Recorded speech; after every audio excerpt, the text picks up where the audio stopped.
Eliza Bowls Club. You're listening and watching Halftime Heroes. We're up and about on multiple networks, FaceTime, Facebook, YouTube, the whole lot. And accompanying me tonight, which is a great pleasure, is Wayne Hogan from the Mount Eliza Bowl Club. Wayne, how you been? I'm been very good, Pete. Here we are for round 11.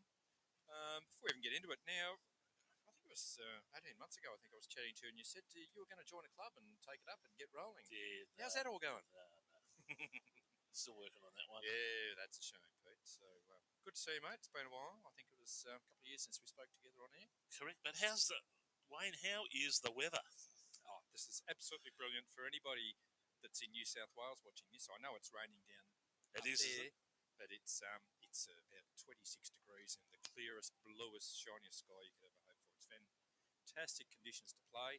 The wind will be a little fluky. You'll notice as the bowls come down during the night that this is a very fast green here. It hasn't got a lot of friction on it. It runs about 15 seconds, but once you're a little bit narrow, you're going to be a lot narrow, and once you're a little bit wide, you're not going to come back. So you'll be wondering how some of these bowlers at this level aren't getting that close. It's going to be a very difficult night to play. And just going over the score, we're just getting some teams up. Can you tell us about the teams tonight, Wayne? Well, I can. We've got the streaming rink, which is on the Mount Eliza side, is Paul Jack, Ted Ryan, Dave Paxman. I'll run you a little bit through what's going on there. Paul Jack, who's just finished putting his second bowl down, is quite a solid fellow. He's about as wide as he is tall. Now, Paul, funnily enough, has only been bowling 3 years. He came to us from Mount Martha as a 12-month bowler, and he moved straight into our top side. He's been leading for the last 2 seasons. He's just last year won the novice, the novice pairs. Yep. So he's an absolute asset to Mount Eliza. His one desire in life is to just be the club's best lead. Second in that team, in the Stanaway team, good catch, Pete, is Ted Ryan. Ted Ryan has been with Mount Eliza before, went to Frankston, he's back again now. He started bowling with an arm in the last 12 months, and he has mastered it. He's bowling very, very well and holding his position. Dave Paxman. Dave is another one, been on the peninsula a long time. Used to be with Dramana. Again, picked up an arm last year, and once you master these things, Peter, they take you back to as good as you were in your prime. And Mark Stanaway in that rink is a skip. Mark's been playing well over 20 years. Mark is one of the current Victorian Open Triples teams. He led for the Victorian Open Triples, along with Dava Hagen and Phil Crowder. That title hasn't been taken off them yet. That doesn't start until next month down in Gippsland. Opposite them on this rink is Rod Lee, who is from Sorrento. Been down there a number of years. He's pretty much anchored down there. He's not going to be going else. The second and third on that team, Renee White and Steve White. Interesting combination. He snuck her off last year to a romantic destination and married her without telling anybody. But Renee and Steve... Very smart move. Yeah, very smart move. But Renee and Steve have been bowling quite a number of years. They started out at a very small club called Yamala. They moved to Frankston. And Steve felt at Frankston that being a big club, he felt that maybe they weren't getting the chances that they could have. So they've gone down to Sorrento and they've been taken with open arms down there. Steve White's very well experienced in sports management, etc. He was integral to the Richmond's three-peat. Correct. I'd heard that when he was in the Everest. That's so we exactly made it to the semi-finals there. Yeah, he made the semi-finals at Everest, which is very, very good. And Alan Fincher's been a champion bowler on the peninsula for many, many years. He's won champion champions. He's won just about every club championship he can, and you could not meet a nicer gentleman. So that is going to be a very interesting rink. I'm glad we're streaming that one, Pete, because that is going to be a real. That is a cracking rink. There is. Now we'll not just watch. We'll be watching the one rink, of course, but we'll be commenting on the other ones. The rink next door, if I'm not mistaken, is on the Mount Eliza side is Mike Pearce, otherwise known as GMP, the great Mike Pearce.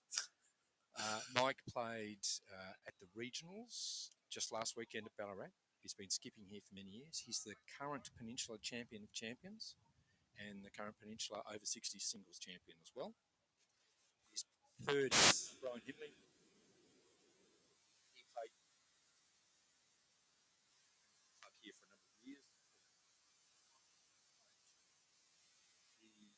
first bit of the season, he was overseas in England with the family clubs, but he's been bowling there for months. And the lead in that Rink is a fellow called Jason Ross, otherwise known as Rossi. Rossi's story is 12 months ago with Paul Jack, won the novice pairs. This year with Mark Stenaway, he won the balls. But within 12 months of novice, now the regional champion. So he's on his way to championship. Very, very handy lead. Also very gentle lead. So last week we've had a bit of a change there. Oliver Hartman was going to be skipping, but unfortunately Tony had a severe injury about fractured his vertebrae. He spent 3 weeks race. We didn't know if he was going to be back this year. But he's had specialist advice, so he's out of the box, and this is only about his second at the bowling, so he stepped back from skipping, and he's going to take skips on Tuesdays. Very happy with the bowler. Laurie Hamilton, who was playing second, and Laurie been around the bench everybody, so we always got a smile on his face. He's our current chief wicket keeper. Two, and Shane Queen, another 3-year bowler, Eliza. So, saying Laurie's playing pretty well lately. Funnily enough, it surprises everybody, but Laurie's playing pretty well. It's a shame we're not watching it on live streams, but it doesn't matter how you get them there, as long as you get them there, Pete. Correct. On the other side, against we'll go back to there's an interesting story here. Against Mike Pearce is Eddie Tompkins. Now, Ed was at Rye for many, many years. Yep. He's just a beautiful draw bowler, and he'll be leading off against Jason Ross. So that is going to be a battle to behold. Ed has won so many club championships as a singles player. Very, very good. Andy Crode, who's part of the family of the Crode mechanical garage down there. So if anyone needs their stuff looked after down Sorrento, go and see Crode's. The third on that Rink is interesting. He's Chris Hunt. He's not known as Chris. He's not known as Hunty. Everyone knows Chris as Chewy. Yep. Chewy was at Somerville for many, many years. He went to Metro last year, and then he's been overseas. He's just back from Thailand, and he felt the best place to fit back in and have a real crack at getting finals would be to get in at Sorrento, and they've more than welcomed him. So he's moved straight up to third for Johnny Tetlow. And Johnny's had a pretty successful year. If anyone wants to go through and check their Polsix figures, John's been playing very, very well. And the Rink against Wallace is Ray Lamb. He's going to be too far over. Probably not going to see much of Ray. Jimmy Newton, Mark Smith, and Craig White. Craig White's been playing at Sorrento again for many, many years. Well-credentialed skip. So that, again, it is not going to be an easy game. Please? That's fantastic. And Wayne, you put some great sponsorship out there, which will help the club along. We'll zoom around to that very shortly. Yeah. But you've got a big bowls night as well down here with Barefoot Bowls. And it was great that the Sorrento Club have helped out and come up, because just quite, folks, you wouldn't want to be travelling down to Sorrento on a Saturday afternoon, especially after the McRae landslip. Yeah, so yeah, no, we're very thankful to Sorrento. We spoke to them at the start of the year and said, really, you want us to come down on a Saturday in the middle of terrorist season? And they've turned this around. This is actually Sorrento's home game. Matt Eliza played at Sorrento early in the season when the traffic wasn't there. And this means that Sorrento could come up in the afternoon, go back in the evening, and they won't have any traffic problems. So they were more than happy to swap it around, and we're very grateful to them. well, folks, any comments, chuck them down on the Halftime Heroes Facebook page. We're going to Vimeo. I've just pushed that link up as well. I've shared it to all the bowls clubs that have given me permission to use their internet, which is fantastic. Not their internet, but their page, which is fantastic. So it's gone to Kooringal, Rye, and Mount Eliza. Has it gone to the regional? I'm just doing the regional fantastic, now. Pete. So,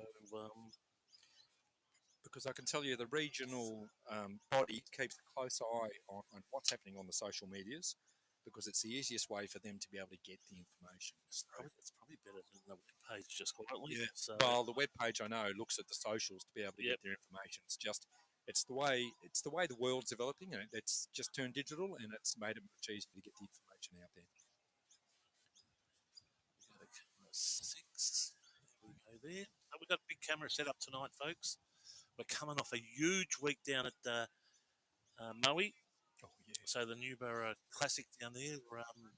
So the Energy Australia Newborough Classic had over 100,000 views, folks, across all spectrums. Yeah, I caught a bit of that. Even though I'm working, Pete, I managed to find a gum tree to park my truck under, and I did catch a bit of you and Dave Allen, who was down there, which was fantastic. Dave was down there. Yeah, because 48 hours later he was in Ballarat. I think, just quietly, I think they all were. Well, they were. Certainly, there's 1, 2, 3, there's 4 members out here that are in Ballarat. Yep. So that progressed very well. And we're riding the big tide, as so to say. So, heaps of viewers, we're here tonight. We're down at Rosebud. Eliza, you'll get there. Yep.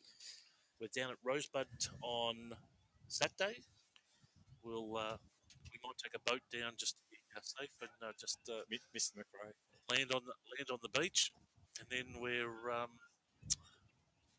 might come back here next Friday. Yeah, if there's enough views, everyone get behind it. Put some comments up. I am trying to convince Pete to come back again next Friday because we've got a game against Balnarring. We're running these games on a Friday because, funnily enough, in the rules, which haven't really kept up with the changing, that Saturday games can't go plus 6 p.m. Yep. So it's very hard to start a game at 6 p.m. when it's got to be finished by 6 p.m. That's the audio. So there you go, folks. I've spoken to the region during the week, and we are looking at changing those rules for next year. So we can do streams and twilight games on a Saturday, which opens up, because clubs these days need barefoot bowls. So that's what we're trying to do at the moment. So next year you might be back here on a Saturday instead of a Friday, Pete. Yeah, but I look forward to that. Passes the time. Nice little hobby. All right, let's get. They're just completing their roll-ups at the moment, the last end. We're going to just make sure everything's in place. We've shared it. Just remember the YouTube links there if you need it, folks. So you can jump on there. A couple of likes already, which is fantastic. Yep. So from Raylene Barry and Brendan Elliott, thanks a lot for supporting us. Good day, Brendan. Now remember, Brendan, you can put it up on the big screen. You don't have to watch it on your phone, mate. Same if you want it in 4K or likes, just jump over to Vimeo. You can check it on 4K. Oh, this breeze. We were talking about this earlier, Pete and I, before we came on air. Even though it's sunny and it's beautiful and the greens look fantastic, what you don't get at home is an indication of how gusty and windy it is. Just quietly, folks, it's blowing a gale. Yeah. So even though, and this is a battle, these teams are battling to stay in the top 4 so they can play finals. They will be trying to put their best bowls down, but there's no doubt you are going to see some pretty loose bowls go down. They'll leave the hand exactly where they're meant to be, Pete, and then the wind's going to take them and they can end up anywhere. So on your screen at the moment, folks, the wind is coming in from the left-hand top corner, going down to the bottom middle of the right-hand side of the screen. That's pretty much it. So it's southwesterly. Yeah, so the skips are just completing their roll-ups, and we'll have game on. So the one thing I did forget to ask managers, Pete, is whose mat it was, but Mark is bowling first. So it will be a Mount Eliza mat. So Mount Eliza will be rolling the jack and putting the first bowl down once the roll-up is finished. We don't run on times or bells here.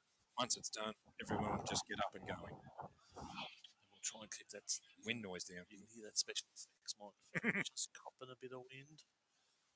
Well, it's not a bad idea, Peter. I had a word to all the players saying that the mics were live.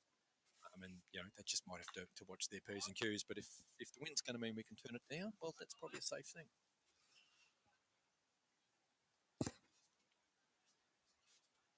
Beautiful. Good day, Brendan. Yes, thanks for saying that. No dramas. It's a good day. Folks, if you were to make a picture of a postcard picture of the Mornington Peninsula, today would be your day. So, absolutely, Pete. As you say, unless you're living on a cliff in a crack. Oh, gosh, there's some good stories out of that. Oh, there is. Yeah. So if you're a budding land surveyor or issued by building permits, go down for a first-hand look at Beach Road, Macrae, folks. So, funnily enough, I work for a company. We've built 3 houses in Penny Lane, but not the one that fell down. and just we've got to talk about it. We drive past it and we always go, how do they stay How up do they there? stay up there? They don't. Yeah. They don't. Right, folks, we're on for a start. So, Oh no, there we go. I was wrong. That looks like Sorrento leading. So there we go. So that'll be Rod Lee. You can. It's easy if you're not sure of the teams. The dark blue with the seagull is Sorrento, and the green and white is Mount Eliza.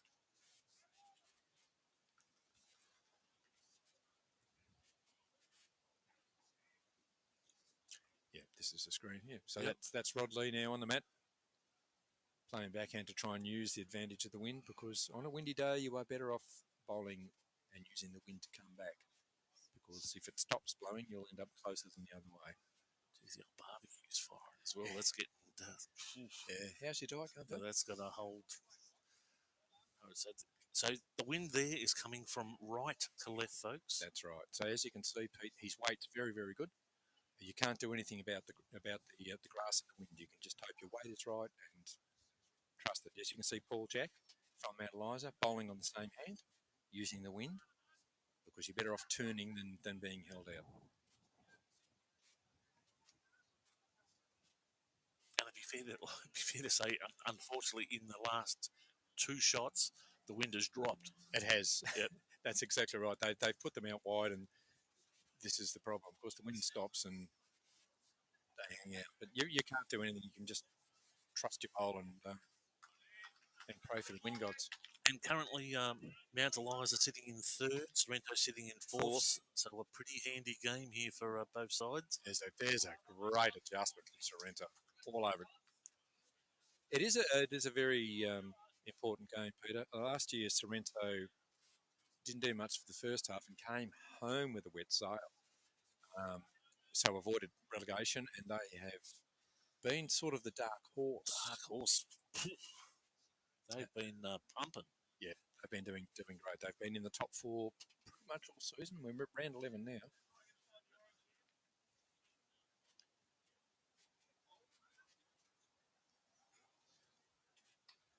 So Brendan's picking Mount Eliza by 20 shots. Thank you, Brendan. So this is Renee Bresnan. Very handy netball. So it's only about 6'8", 6'5", 6'5", and she's just played a cracking second shot. So that's 2 up there, probably 3 up for Sorrento, and we're not even halfway through the first set of bowls. This is Ted Ryan, one of the blokes I mentioned who's moved to an arm in the last 12 months. And for anybody out there, please do not be embarrassed by moving to an arm. It will take you back to the best you've ever bowled. It's got narrow as well, but it's holding its line. And we'll just drop out the back. Yeah, just looking to push through. Mark would have called for a bit of weight. If they can roll that orange bowl through now, Ted's in a good catching position.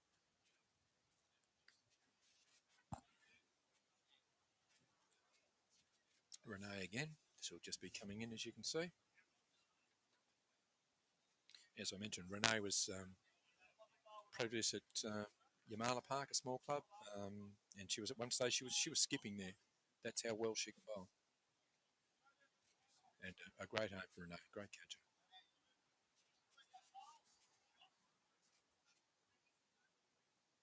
Nice smooth release. It is. So Ted Ryan, or Teddles for everyone that knows him. I know you're at home watching him, Lynn, so we're trying to look after him.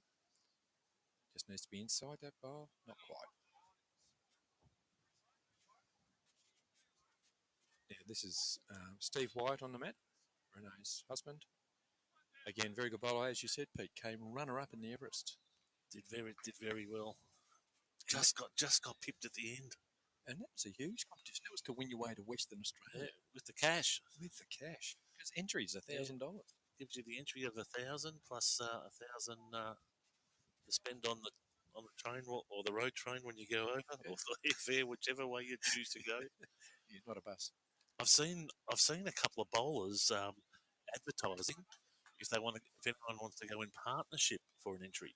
Yeah, almost like a lotto ticket. Yeah. So take some of the proceeds. And I think they had a raffle for another position, and our favourite Scotsman, Sammy McNeil, won a position when he won. Did he? Yeah, he won the raffle to go to the Everest. So look out, Western Australia. That is going to be an experience for you. Oh, I know Sammy will be watching too. Yeah, So, hello, Sammy. There'll be a comment. Actually, they'll be having dinner at the moment down there, but good luck they got it on the tube. David Paxman just looking to push that orange bowl through. So Mount Eliza currently owning the back, but they're 3 or 4 down here. They need to draw something onto that orange bowl. Give themselves a chance, fatten the target. At the moment, it's going to be very hard to hit. Steve White again. If that drops, he's going to be pretty close here, Peter. Not going to drop. Little clip. Oh, yeah. It's enough. It's in the count.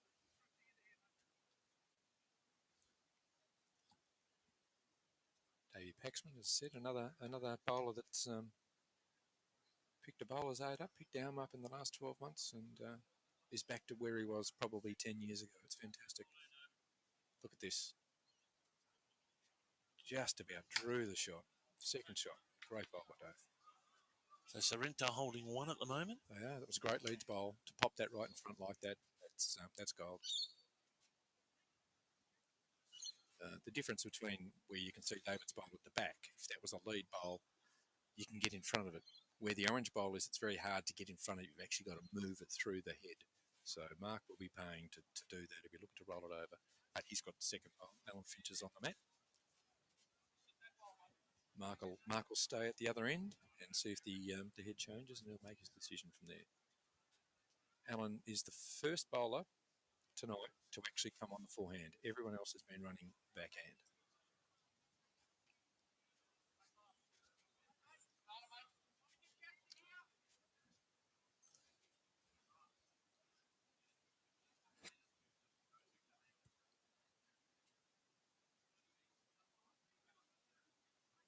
Now, walking up to the mat is everyone's favourite lefty, Mark Stanaway. Undoubtedly the best presented left-hander Absolutely. in the state. Absolutely. Best technique left-hander. If we're going to watch this on camera, we're going to be able to see this man's delivery is just slow and methodical, and it is the same time after time after time. Look at that. Unbelievable. Yep. And I think as a right-hander, I think I've got Lee Williams from Rye. Yep. Jeez. Look at this. He's just about drawn the shot. He actually has drawn a toucher. And might have given him 2. Yep, that is 1. That is a skips bowl. As I said, he's the current lead out of the Victorian Open Triples.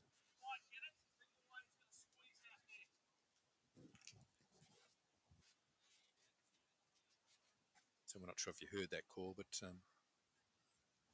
what Steve's called is for Alan to try and get to the orange and squeeze the jack out to your left on the screen. That's too narrow. And there's every chance here that Mark may just not worry about trying to get another one. We'll see what he does. He's asking what to do. He may be asked to put it in his pocket. Yep. So there you go. We're not even to the first end, and the skip has not played his second bowl, Pete. Jeez. That's how tight that head is. So that's an indication it's going to be a cracking bowl. A cracking game. Right. So let's, folks, I'll keep you up to date as best as I can with the scoreboard. We're going across a couple of rinks. We are. We can see the big board. We've had it set up over the far left-hand corner, Pete. So Oh, we'll be able beautiful. to see it over there. We don't have live scoring for people that watched Ballarat last week. There was live scoring.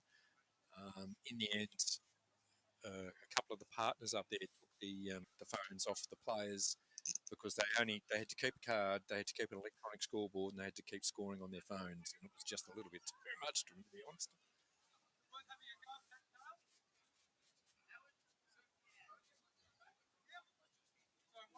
So Paul Jack's first bowl away.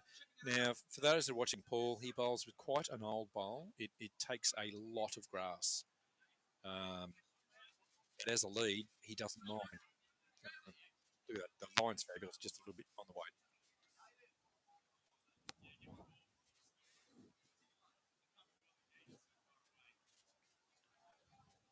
So that's Rod Lee, who held that shot until Mark Stanaway's first last end. It's on a very good track here again. Just a bit of pace.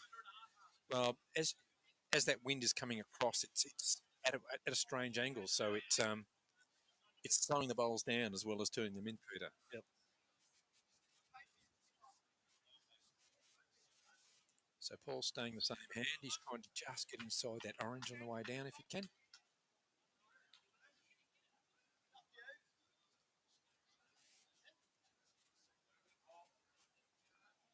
Mark's calling it already. It's a great bowl. Just a little check. Yep, a little bit of a toucher just to go with it. So pressure from the start, pressure right Absolutely. at the end. And Paul's a lovely fellow. He's just retired this year, and he's already got himself a unit with his wife up in Queensland, on the Sunshine Coast. So he intends to bowl up there in the winter and come back here in the summer. I think it's got 3 bedrooms, so I've already got my name down for one. On a Goldie. Sunny, on a sunny. On a sunny. There we go. All Victorians are just migrating. Yep. Well, when you grow up, Pete, you might be able to do it too. When I grow up, though, geez, you're good. For those that don't know, Pete and I go back a long way. When I grow up.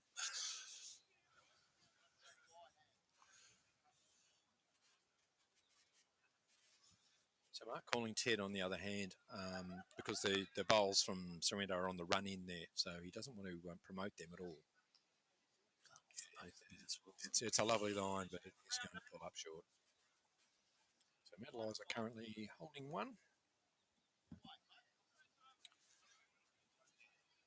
And the other rinks, there was one on at Rink we're on, Pete. There was one on the rink next door.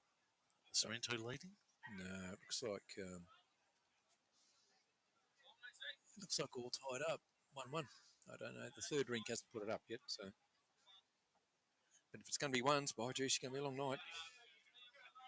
Again, this is what happens. You've seen that wind. It's just different going this way. You're going to lose a metre, so you have to find the metre and fight the wind.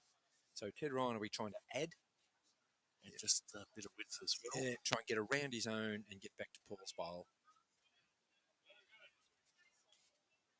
And there's nothing wrong with that at all. That's probably second shot.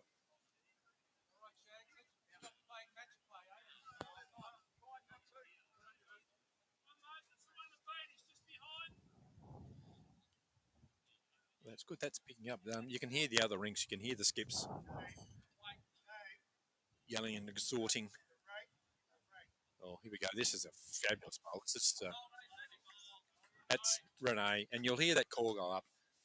Everyone's got a nickname, and Renee is known as Maisie, so you'll hear that go over the night. Now, if you're going to get a nickname, I don't care if you're medical. Maisie is an absolute ripper, so it's just a fantastic bowl for me.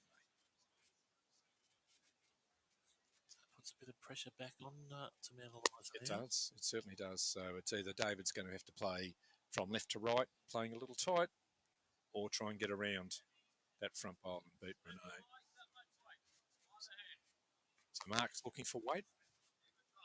He's looking to either move the jack or the bowl. So David is lining up. So from where you're looking on the main screen or camera 6, he'll be coming from right to left. So David's forehand.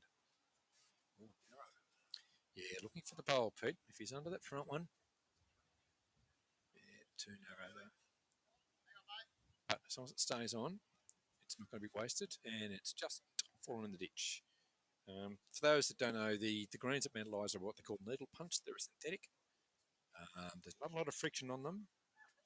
and they have a lot of finish. If you think it's going to stop, it's still got another metre left in it. Oh, what are you saying, Wayne, that I saw the Rinks might be running about 14, 15? Yeah, generally here they'll run about 15. They don't change much, whether it be rainy or hot. They change very little in speed, but they do change in width. As the sun goes down and the lights come on, as the game progresses, you will find that they're taking much more grass, but the actual pace and the finish will be about the same. So Dave Paxman again, coming on the forehand, reaching up through the head with weight.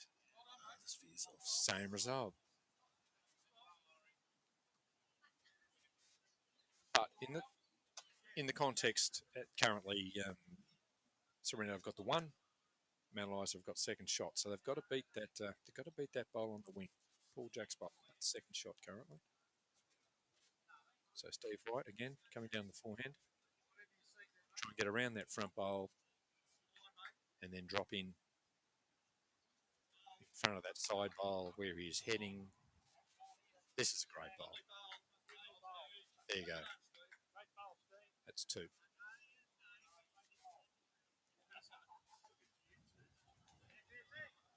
So it makes it interesting for Mark. He's got first bowl when he gets to the mat because they won the last end.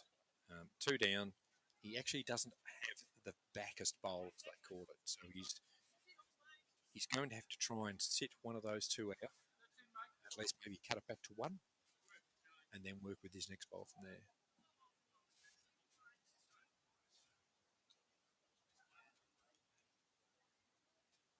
So Mark's forehand, of course, being everyone else's backhand.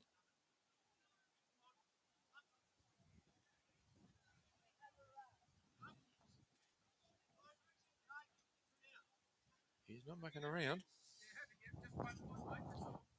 Oh, he was looking for the jack clean, but what he's managed to do is put the two opposition bowls in the ditch. They're out of play, so they Mount Eliza now have the back bowl.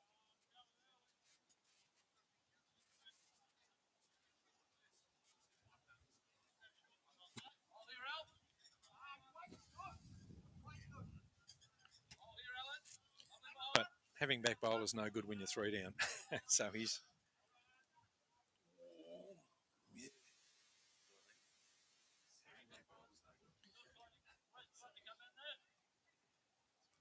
So Mark asking the question, is it worthwhile trying to come in or should he attack?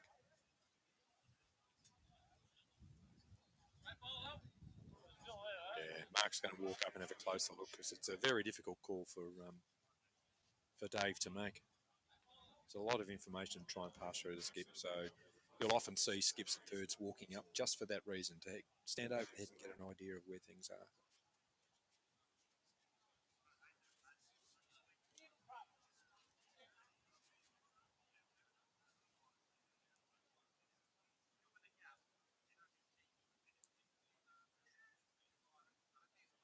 So I have the score currently 3-1 at the moment. Correct. We haven't got a score on the... Oh, yeah, we have a score on the third rank. 3-1.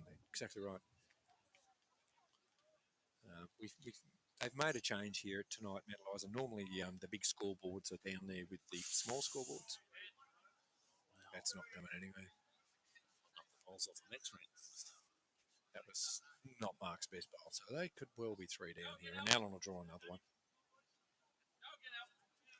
When we've only dropped one on the first end, to come back with a four is an absolute fantastic result.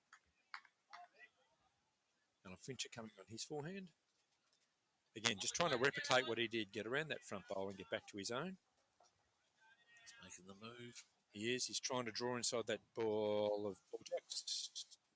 Quite going to get there. Definitely two. Yeah, that's the two. And now, if they want more, Dave will make Steve measure. If you want it, you measure it. I'm not measuring your bowl. Whereas if it was me, I'd be saying, no, that's two. That's a good shot, Pete.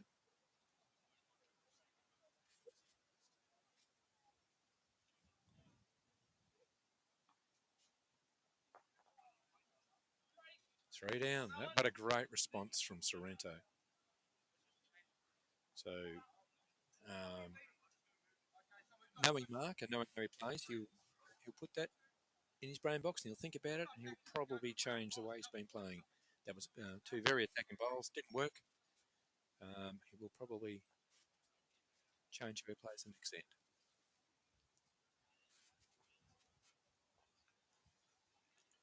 Because as a game of chess, it's a game of memory and what people are doing and trying to pick what your opponents are doing and cut off their bowls and their ideas. Probably talking to the converted, everyone that's watching this is probably a bowler, so they understand that. It's not always about being the one on the jack, it's often about being the one behind. He's gone very wide here. So the wind's, the wind's proven to be a bit of a... It is. But there's never a bad bowl. I mean, he's well behind the jack, but it's better there than being in front. They do come forward, but it's not usual.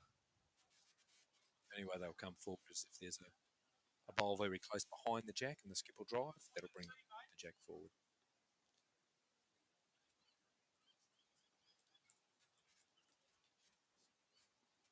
It's Paul Jack doing as his namesake is, another toucher, same as last end. Justin Breen just sitting at home, warming up, ready for tomorrow. Big clash. How are you, Juzzy? Little way from Hogs. He's just rearing to go. He's polished up those Italian bowls, no doubt, and he just can't wait for it to start again. Needs to hold or come inside. This is very good. Get a clip. Yep. Set him up beautifully. Doesn't need a lot of weight to move a bowl.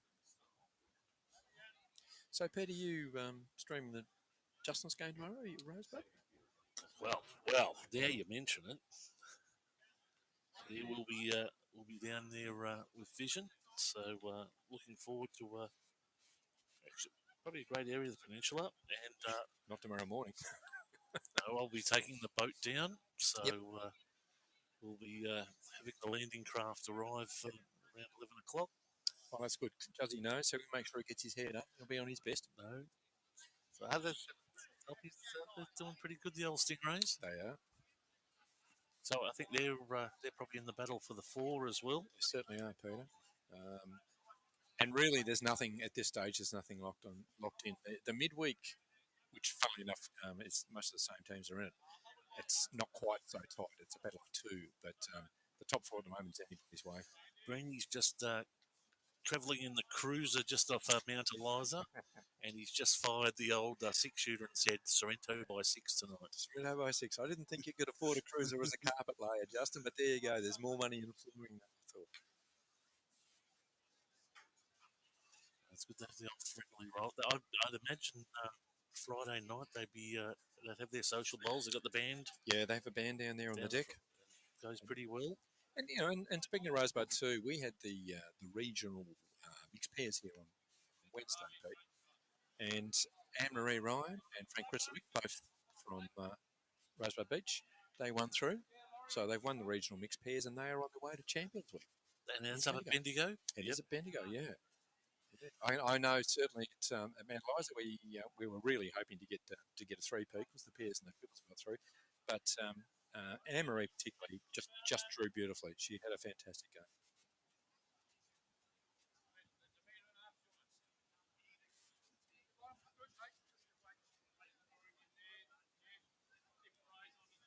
So just a reminder, folks, tomorrow at 1 o'clock we'll be down at Rosebud on the beach. And we'll be televising the Rosebud Kringle match, which we're looking forward to as well. So does that give you in the bright sunshine, Peter? You're going to be on the deck in the shade? Oh, no, I think they'll find me actually. Let me think about that one. Not stressed. Then off to Sunday, we're off to Ocean Grove. Oh, fantastic. So it's all happening. Well, you might as well stay down at Rosebud and catch the ferry the next day. Well, I'll have the landing craft, Wayne. Dave tees off on the backhand. Steve Wyatt coming round trying to either get a connection with Renee or find his track just under as it comes through, just short there, pulling up.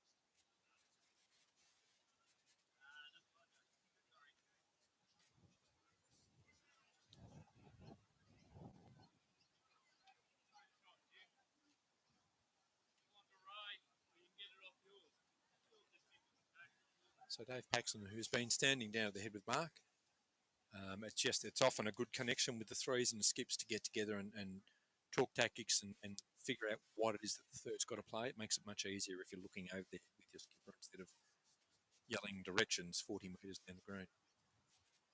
So Dave playing on his forehand. Straight up. Yep. Trying to get inside that red bowl of Renee Resonance. Or Renee White, sorry. I've known her so long before she was married. So he's looking very, very good here, Dave. Just out. He's got it.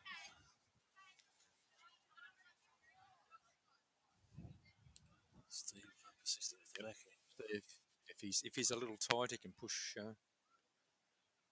David out. Or get a connection on Renee. Renee's bowl, the red bowl there, you can see is on its running surface. It doesn't need much, and that'll go straight into the jack. Narrow, but it's going to push on. Oh, that's unfortunate. I think that was Ted Ryan's bowl that came up.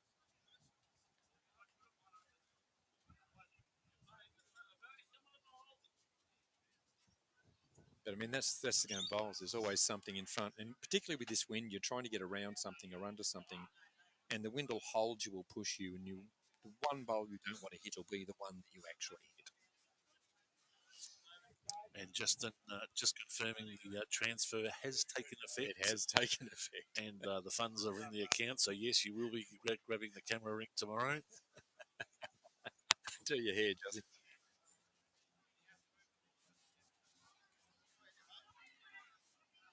So, some options here just around the head. Yeah, it's a better head for Mount Eliza. Mark's only got to get under that red bowl that's on the run in.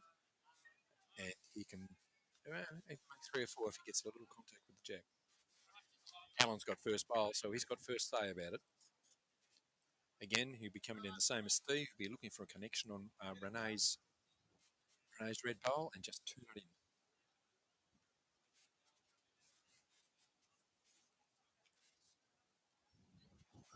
Long and wide. Going down, he's a foot wide, Pete, but that kind of weight you can see.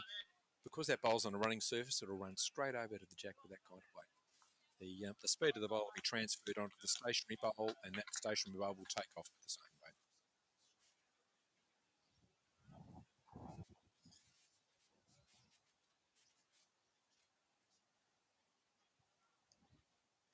So Mark Stanaway on the mat, as I mentioned, he's the regional pairs winner 2 weeks ago with Jason Ross.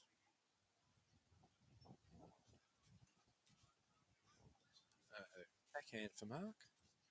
Again, looking to be under the red bowl, not into the red bowl. It's always a risk coming on that hand.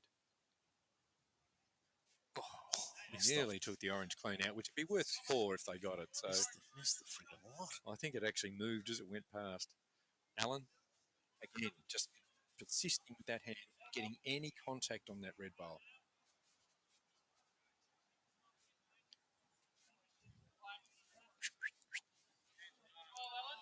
That's all right.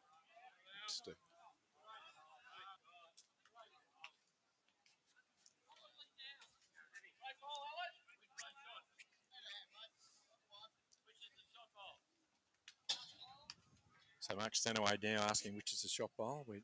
Mount Eliza being down to that bowl, so it's either going to be jack or bowl.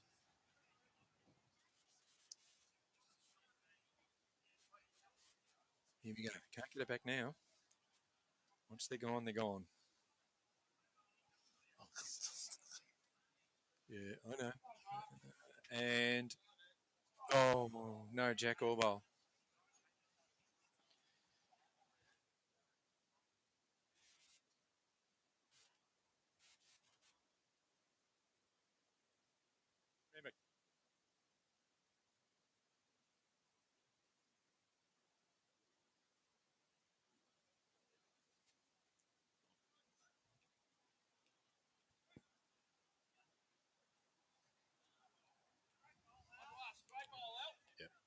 So from 3 down to 1 up, Ellen Finch, a fantastic bowl. As I mentioned, Pete, many time club champion down there. I think champion of champions a number of times as well. Sorrento through and through, though.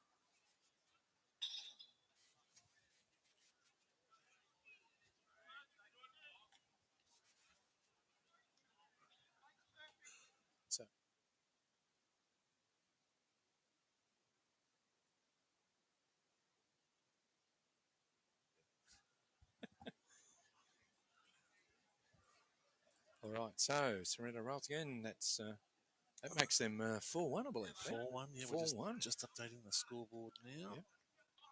So Rod Lee on the mat. Rod will have first hook again. Going this way last time, he did struggle a little, but the wind has dropped, so I think you'll see Rod get right on it this time.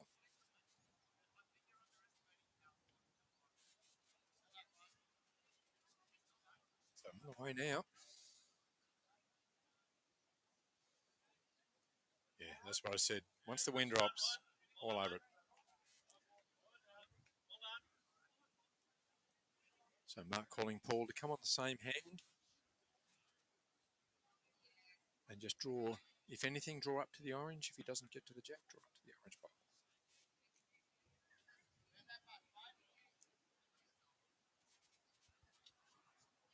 Because as we saw in the last end, it's the front end that's setting him up, and it's then up to the skips to try and change things. So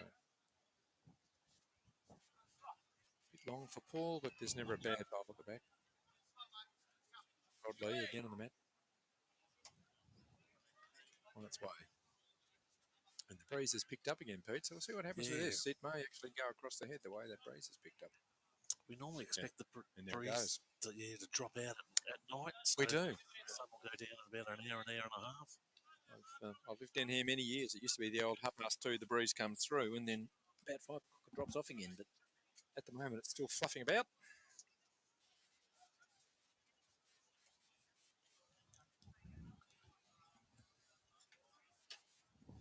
You can see the difference.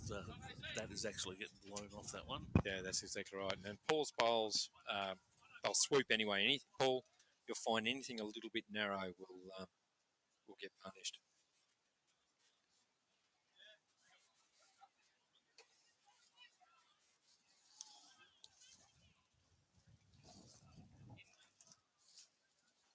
Huh, look what I found.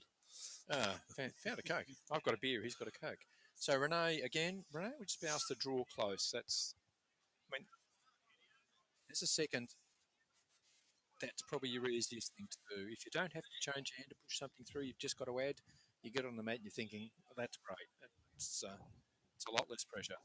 And she's not bad here. A little bit of jack would be, just a little bit through. Not bad. Again, it's gone through to the back and there's never a bad bowl back there.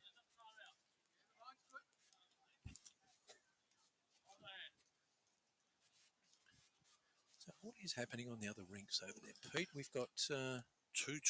I'm just updating that scoreboard, and 4-2. So 4-2 on the Pierce rink and 2-2 on the Wallace for Hagen rink.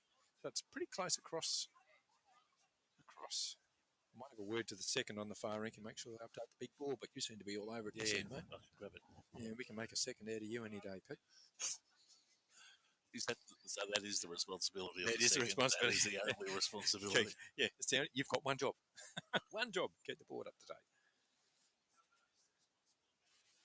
Renee again. Just trying to add to that orange if she can. Looks to be running a little bit quick. There goes up the call. Way in, Maisie. Fantastic. There you go. Shows you what I know. She's just drawn the second shot. Beautifully done. That's something for all the. Obviously, it's not all just blokes at home watching this, Peter. It is a lot of women, but that's Renee, Maisie. It was a netballer in a day. She's a tall girl, 6'5", and she's found a new sport, and it's bowls, and it's fantastic. She absolutely loves it. Plays regional, and it's a very, very good bowler.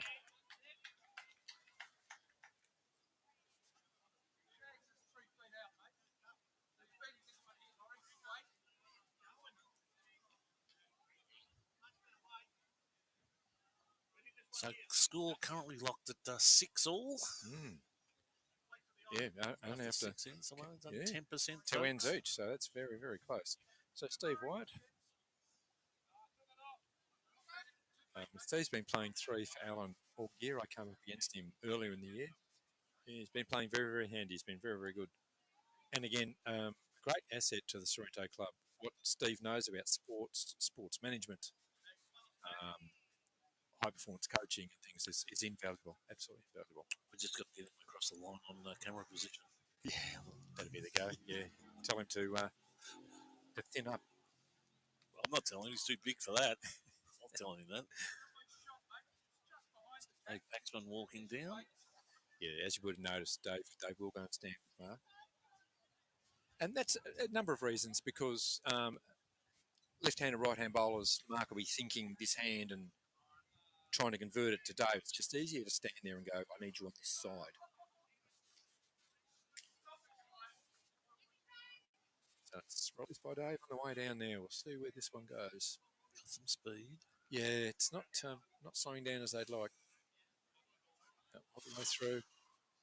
So again, this is looking pretty handy again for Sorrento.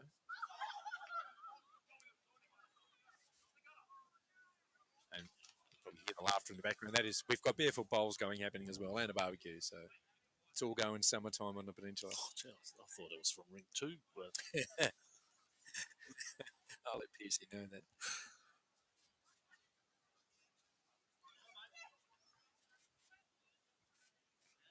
so I think everyone's just calculating that win, but just releasing it probably the wrong. Yep.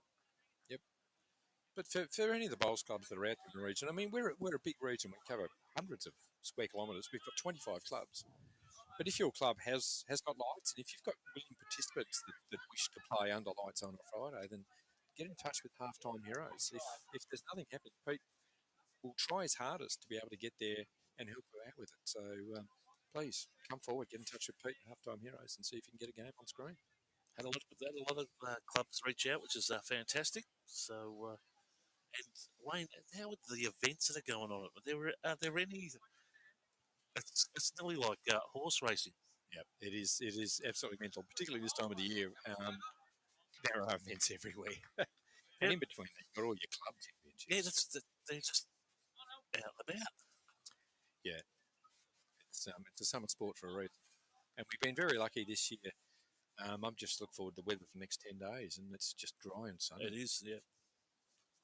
Without the 40-degree days. So Adelaide can keep that. Thank you very much. Like it underneath.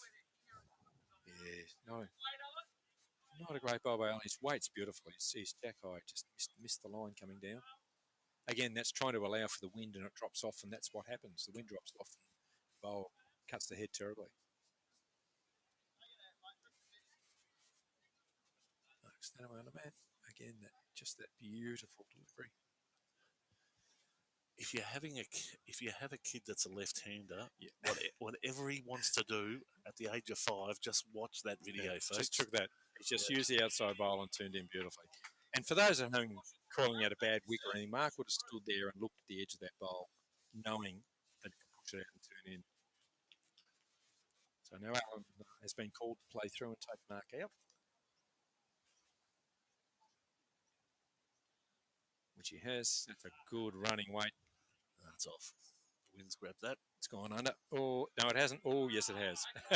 He nearly got it. That was certainly a lucky bounce. I'll give it that. A bad shot in that order.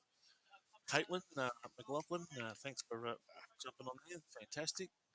Thank you, Caitlin. Haven't seen you since last weekend, darling. How's it all going?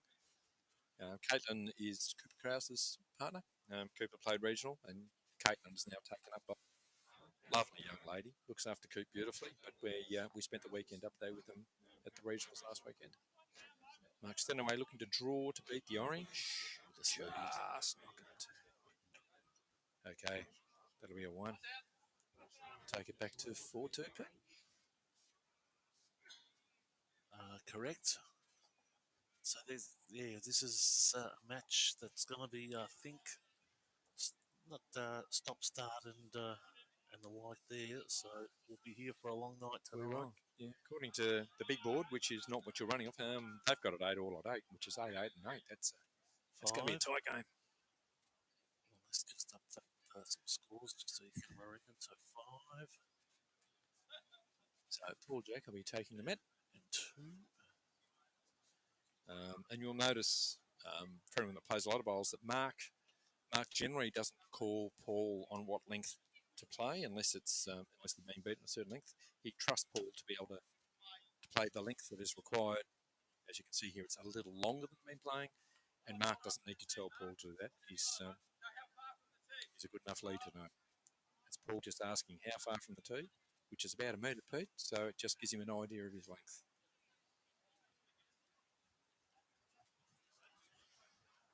There we go, folks. The scoreboard's updated there for you. Thanks, Pete. So Paul on the backhand, again, trusting the wind to bring him in. And running through. And funnily enough, with all the synthetic greens and things, Pete, we're more than 50-50 synthetic. So there isn't a lot of home ground advantage on a synthetic green. Most people can, if they haven't got one, can certainly handle a 15-second green. And this particular green doesn't have any tricks to it. There's no secret lines. There's no runs. You put your bowl down, you put it down right, it's going to end up where you want.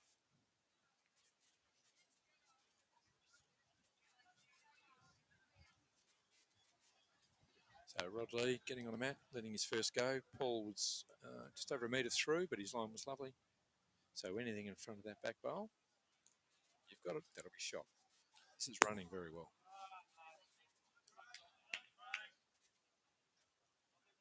That'll be the one. Yeah, very nice. It is. He's bowled. We're only a few wins into it, but he's had a good night so far. Because Sorrento are also synthetic, but they're a sandfield. If anyone hasn't been down there, do yourself a favour, get down to Sorrento and go to the Bowls Club. It's got a beautiful old clubhouse built in the 1920s. It's under the cypress trees. It's just such a pretty place, and the people will look after you. Just quietly, folks, during late December and January, it rocks. And there is that. Yeah. Particularly on Friday, it's the only bowls club that far south on the peninsula. So you'll go to Barefoot Bowls and you'll be taking tickets to try and get on the green. And it's bowls club prices on the beer too. Well, that's what I'm saying. The most affluent postcode in Australia. Yeah. And they're slamming for a beer at the Bowls Club, which is fantastic. Here we go. Just fantastic leading from Sorrento. First one on, second one toucher. You're not going to complain about that as a skip. Mark calling to get past the orange. Any connection on the jack back.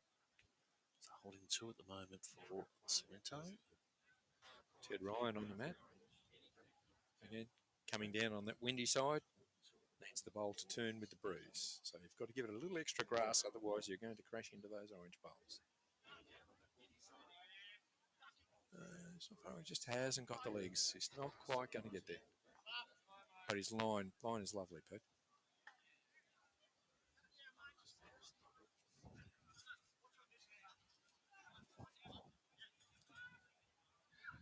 So across, just popping out into the wind there, Pete.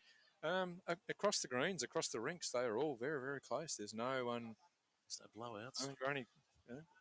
Only 4 or 5 ends into it. You would think somebody would have put a foot down early, but it's going to be a tough game. I think Maisie liked that one. Going to be fighting against the wind there. Yeah, it doesn't matter. She's going to get inside. Paul, thank you very much, and gets to the back.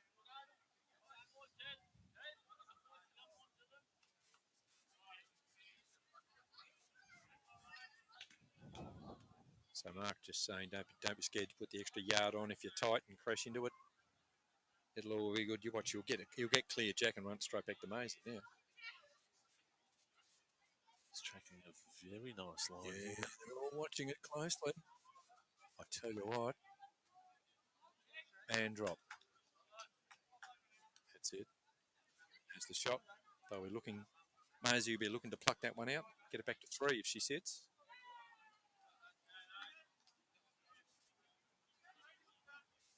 And it's away. Again, as you've seen, everyone is playing on that side of the green, Pete. They're just they're trusting the breeze to bring them in. They don't want to run up the narrow side.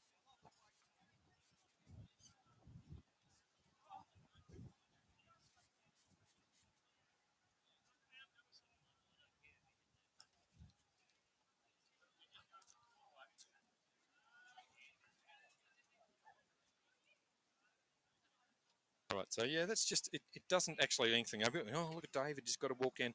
It doesn't add to the end of the game. They'll finish at about the same time as everybody else. Yep. It's just for some people, it's the best way to get the information across is to actually stand over the bowls rather than be told what they need to do. They like to see what they need to do.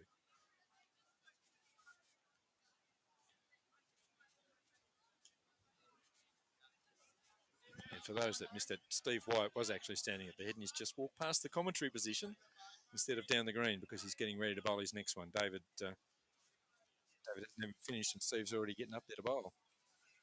So now this will come across the front. Again, that's what happens with the wind. Yep. You don't give it the grass.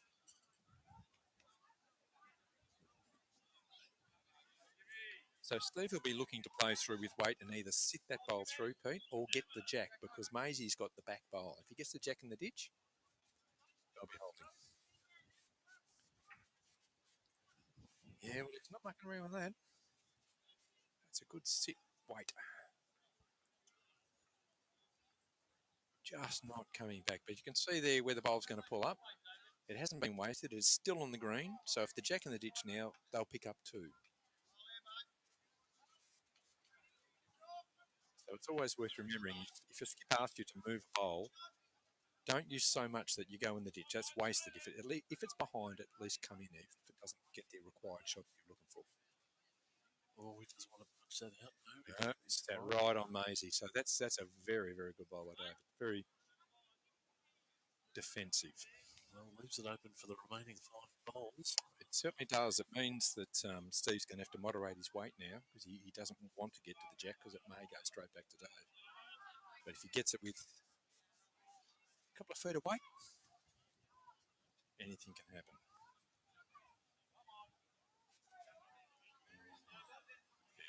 Yeah, Alan likes this. And, oh, that's got to be close. I think it just fell out, Peter. Yeah, it's great. Count. One of them's got it. So it makes it interesting for the skips. They've sort of got to play the same shot, but they've got to play it with a different amount of weight. Mark Stanaway will have first look. He's got I suppose, for him an advantage that the bowl behind the jack is Paul Jacks. So if he does happen to get the jack, it's only going to come back to Paul if his weight's a little bit over. So big crowd in attendance tonight here at Mount Eliza. So yes. Deck chairs are out. People have populated those. Yeah, it is. And as you'll find, Pete, we've had some magnificent sunsets here in Mount Eliza at this time of night. The problem is where we're sitting, mate, we're going to be looking straight into it.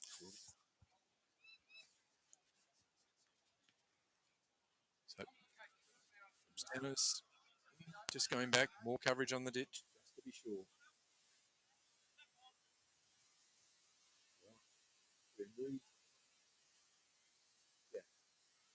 Remove the bowl. They will be. Remove the bowl. That's right.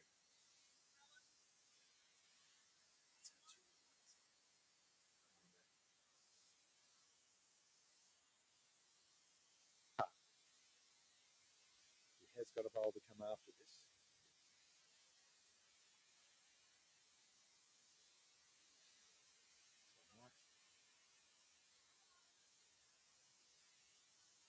Mark, this is his forehand, left-hander.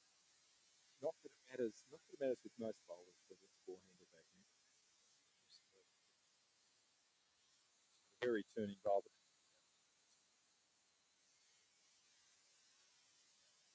Ralph gives Alan the glass bowl, gives him a fit. So Steve White.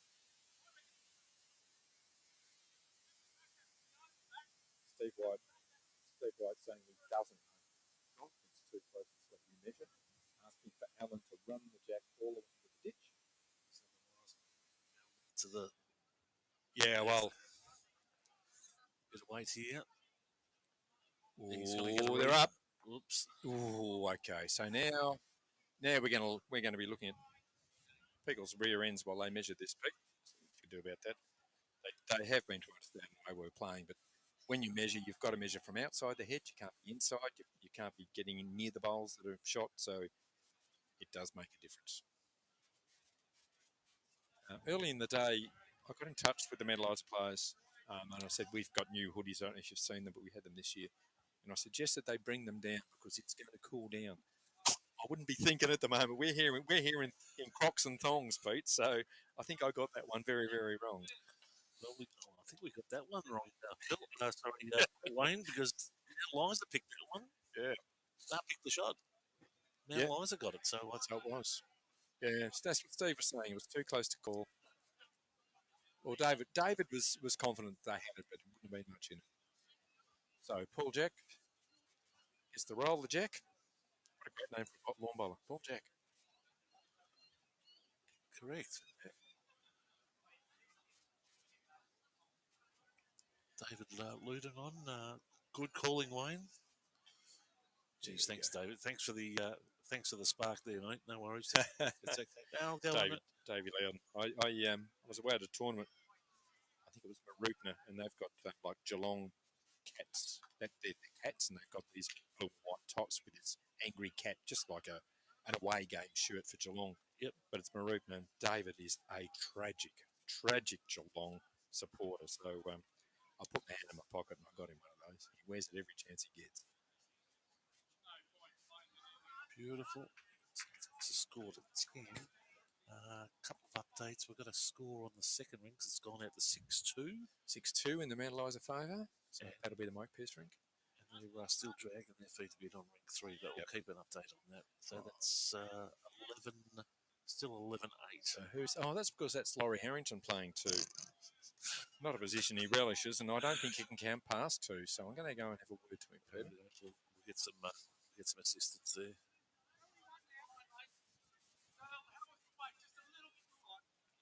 I hope you're at home watching this, Dallas, and you can give it to him when he gets home.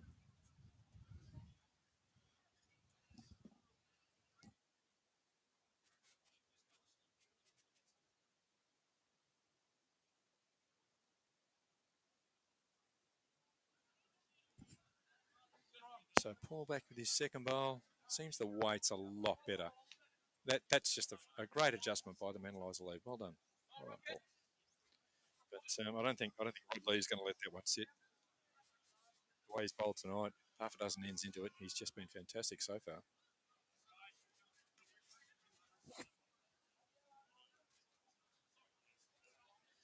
And a special shout out to our streaming supporters, of course, Pure Plant Protein, Aftercare, and the Skirmish. The old Neil Craigie, he'll be down here somewhere.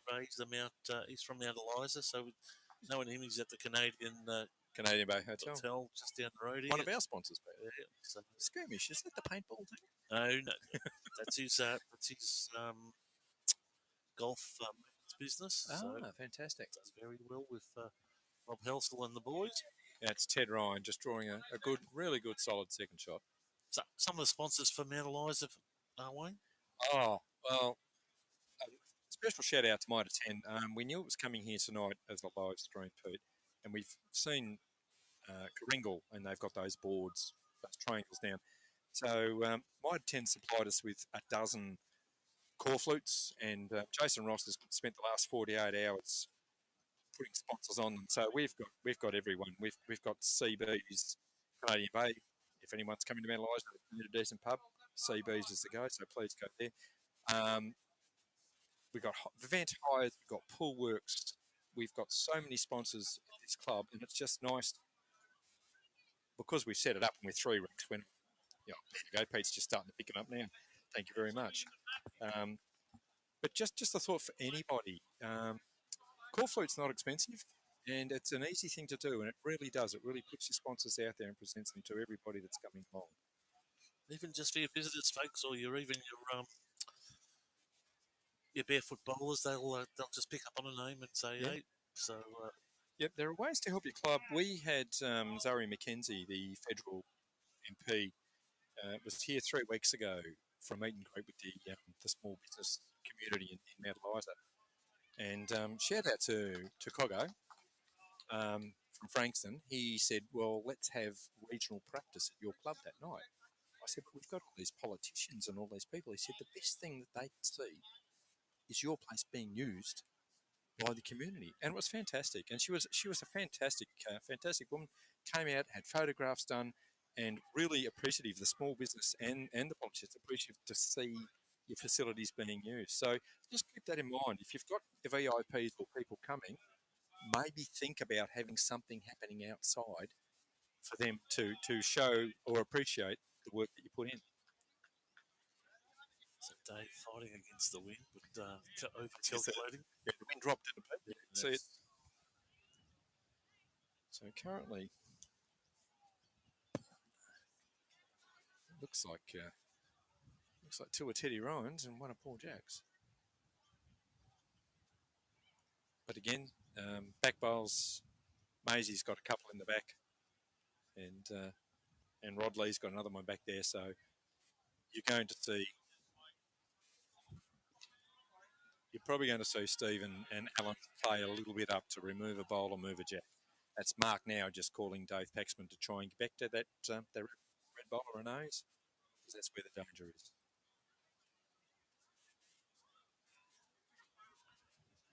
So it's not always, as I said, particularly at this level, it's never about always having the shot.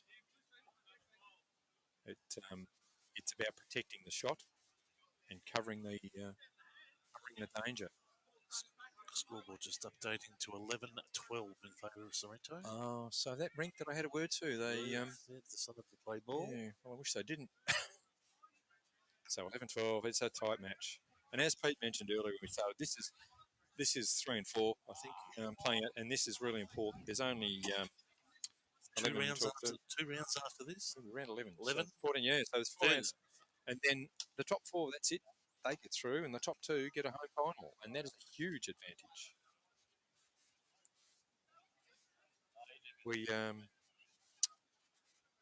We played last year. Eliza played Franks in the final, and the year before they played Franks in the final. So home ground advantage is huge. Yep. Although I'm sure there's some Coringal people out there, and I will mention the year before when the semi-final was played at Mornington Beach, and Dale Verhagen drove 2 into the ditch in the last 2 ends to win by 2 shots. I know you're out there, Doc, and I know it brings chills every time I mention it. I couldn't go past without saying it, mate. And Doc Adams, by the way, from Coringal Regional, skipped in the last game last week, played the bowl of the entire tournament to go from 1 down, 3 up to win the entire game by 1 shot. It was just brilliant. He's in trouble there. Yep, short bowl. Again, Mark's bowls turn a lot. They're an old bowl. And he's just misread the wind then, and it's helped him out. So, Alan playing a controlled weight, just looking to move a bowl or move a jack. Again, the wind drops, and there you go, it doesn't turn.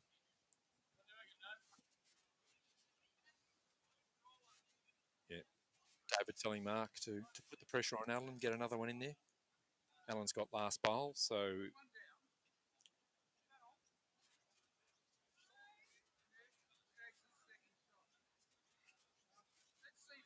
So Mark's away, just looking to draw another. From my experience of Mark's, that's probably just a little bit quick. That's all right. That was poorly pushed out, but he stayed in. So Steve White not asking for an attacking bowl. He's just asking for a draw from Alan.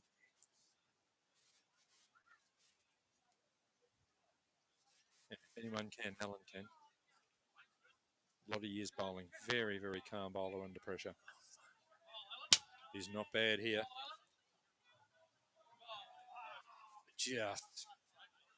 Just unlucky. It looks like it's fallen away.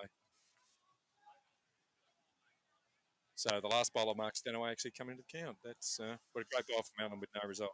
Very, very unlucky.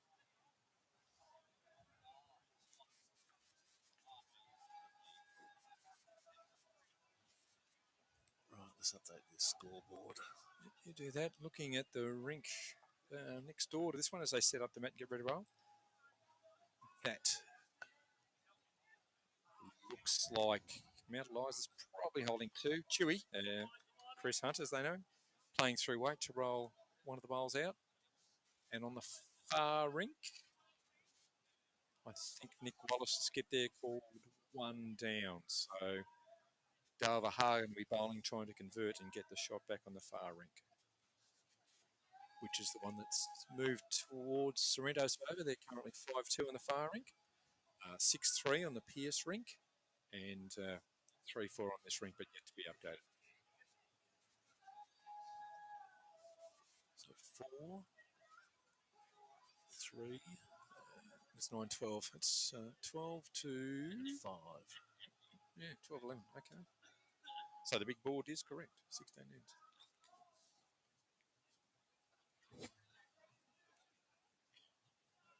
So as the sun sets in the west, Pete, we'll probably in the next 45 minutes we'll fire up the lights and you'll see the change in the green.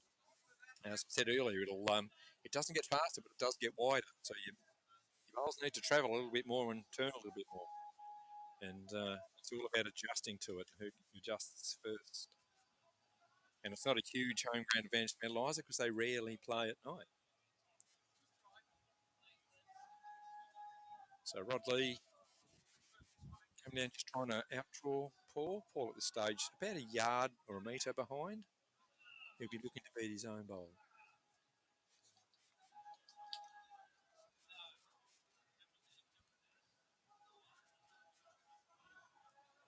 And for those that can hear the music in the background, it's not a barefoot thing. Matt Eliza has made a... Here we go, another great bowl by Paul. Made a concerted effort this year to play music during pennant. I know not everybody likes it, but there's enough people that do. It gives them somewhere to escape in their own head to not feel the pressure of the game. So it benefits everybody, not just Matt Eliza. It benefits every player that comes here. Just hope the Facebook copyright team just push it back on the back burner this time. Yeah, it doesn't matter, Pete. They'll be ringing you. We pay our Spotify charges. We're okay. Well, it's free exposure. Correct.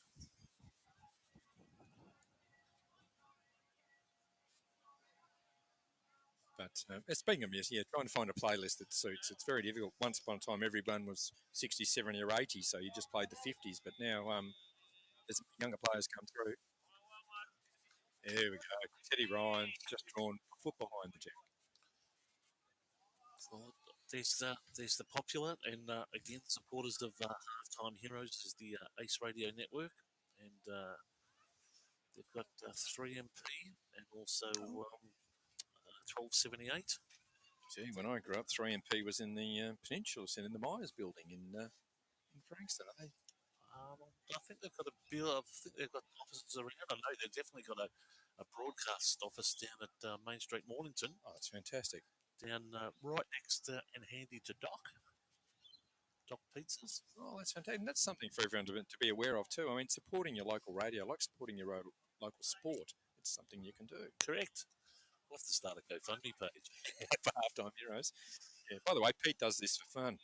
So if you wish to be a sponsor for $1,000 a week, just get in touch with Peter Stasovich. Yep. Well, the boys are back with PNFL football, where the big meeting's happening Tuesday, folks. The team are getting back together. So the MPNFL podcast. I don't know if we can say that, but of course you can. Does that involve the chief? The chief, yes. Oh, it does. Yeah, so just speaking to him earlier. I won't say what you said. Here's Maisie again, very close. Just threw a couple of them. There we go. There. Sorry about that, folks. So So Halftime Heroes, MPNFL footy, and lots of laughs. We'll have all the regulars on. Spooks moved on to Bayswater, but he's going to creep into the studio. Do you know where the studio is, Wayne? Well, I was going to ask you where Bayswater is because I don't think it's anywhere near the bays or water. No, well, he's up. He's moved. He was down at Frankston Bombers. Yes, but he's moved on. But he'll hang with the team and just give some fantastic commentary. I used to have a younger brother played at Frankston Bombers all those years ago too. And then still had a bit wide there. Yeah, that's just Mark trying to get cover out there, Pete, because the Leeds bowls over that side, Mount Eliza had nothing. So if the jack moves, that's going to go straight to Dave Maxon's bowl. So Stevie White coming in his backhand.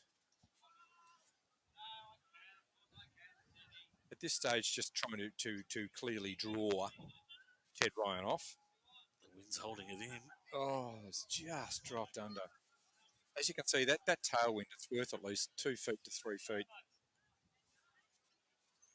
So Mount Eliza, as everyone says, not shot, but if the shot goes out, they'll be 3 down. So Mark Stanaway will be looking to add.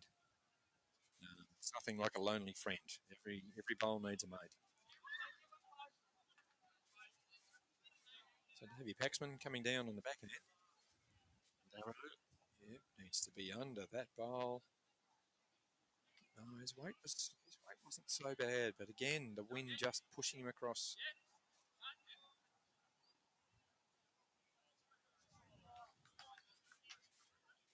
Well, I must say, Pete, the wind is starting to drop, but it's still fluffing and fluking around. But it's still a couple of gusts. Tell you what, Stevie White is going to be very close with this. Oh, it just needed to be a little tighter. But as you can see there on the screen, there's 4 bowls just sitting there waiting for Alan Fincher to run the jack back to those. So even though the Stanaway Rink was 1 up, it's not an ideal hit for them. So again, folks, we're just passing 20 past 7 here. But up to 63 ends. They're just updating the scoreboard again at the moment on 16 ends. So what have we got over there? As I said, Laurie's doing it, so it just takes somebody else to correct him. 17 ends, 11 for Mount Eliza, 13 for Sorrento. So still nothing in it after 17 ends. So once 17 ends, that's 17 times 8. So to be within 2, if you do your maths, that's a lot of bowls. So Mark Stanaway drawing his second shot with his first bowl. Alan Fincher now, the one under pressure to convert and do something with it. Right. Yeah.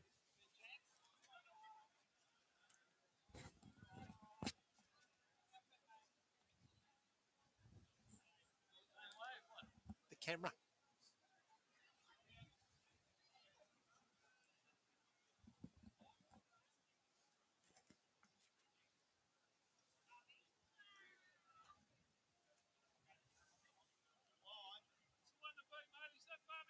So Mark Stanaway again. It's going to follow that down. Yep. You can usually tell with Mark, if it's a little skip, he's happy with it, but he's going to get there and go, well, that was a waste of a skip.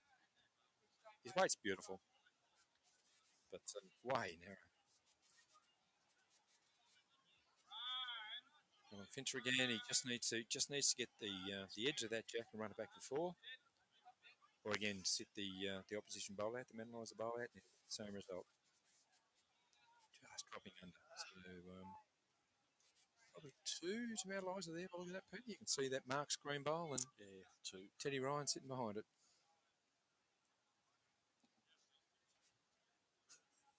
It's like a Mexican standoff. It is. Yeah, Steve White, very, very competitive. Very competitive. Give you nothing. He'll give you nothing. Although it looks like Renee's already marked the cut.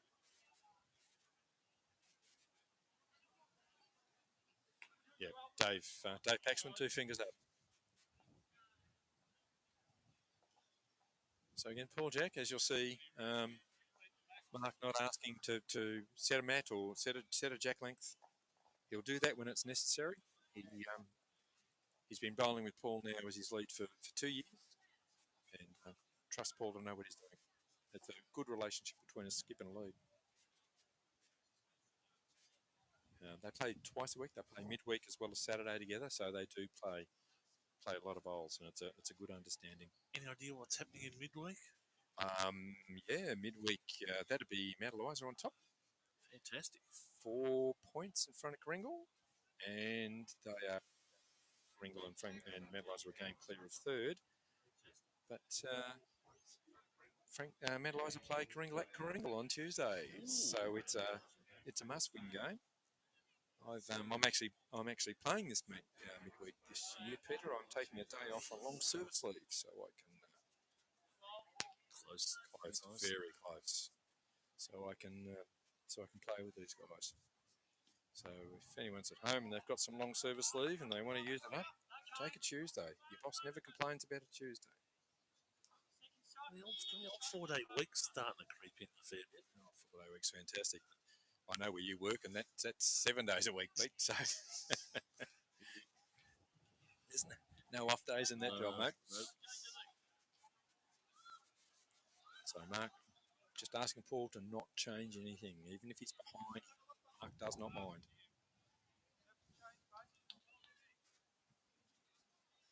Again, folks, all the viewers there, if you like what you're seeing, just follow the page, Halftime Heroes. Yes, do that. We're coming up to... Look at this. Paul Jack just running it back for 2. That's if anyone wants to lead in Division 1, that's kind of how you do it. Jeez.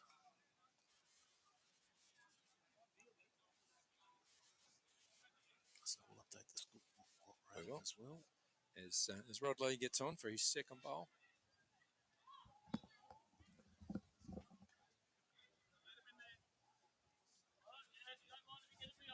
So 7-6.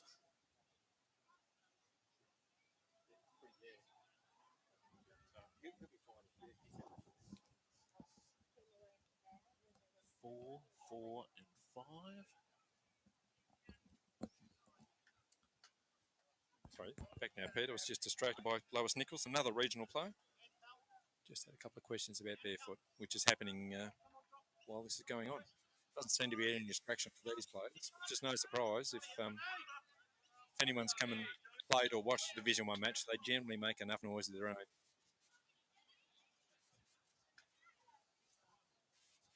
Score's still neck and neck at the moment. Yeah, there's nothing. There's a couple of shots. That's Maisie. Oh, what she would have given for another couple of feet. Line was beautiful. Mark calling for a wide bowl at the back. He's happy with the 2. He doesn't want to put any more in there. The general average of scoring ends in bowls, Peter, is more than 1 but less than 2. More. So if you're holding 2, you generally try and cover. You don't try and put more in there. You try and hold what you've got. That's interesting coffee there. Yeah, so that's Dave. It's what they call a wing bowl, which is probably a little awkward. Maisie can get the edge of that and turn her own bowl into the jack. Doesn't like it off the mat. She knows the bowls, let me tell you. She just walked away from that. Yeah, that's under. She tried to put it out there and it's come under. We should try and score an interview with her at the end of the game. Pete, she's a fascinating woman. I need a fruit box. She'd have about 4 to 5 inches head start. Yeah, you'd have to stand on an apple crate. Yeah. Well, the advantage is, as everyone can see here, you can see the bank, which is the red strip running on the outside. I can actually stand on that bank and I can talk to her collarbone. Yeah. I won't say I'm particularly tall, but I'm not particularly short. Here's the pack span on the mat now.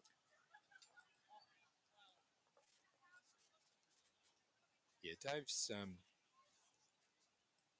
been with this club now.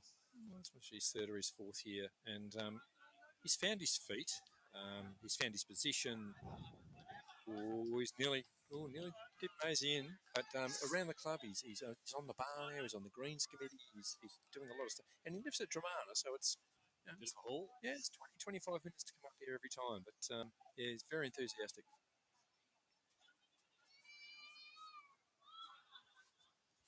So Steve White down. I want to be looking for him to be around that red bowl at the front and just drop in and grab the jack if he can. Was pushing too.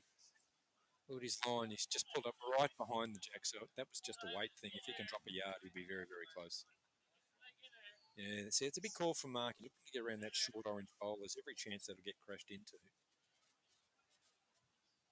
So Dave's going to have to concentrate, make sure he takes extra grass. Because nothing for narrow, as they say. Because if he hits those short bowls, it's not going to help. So concentrating, stepping away, very clean release. Coming down now.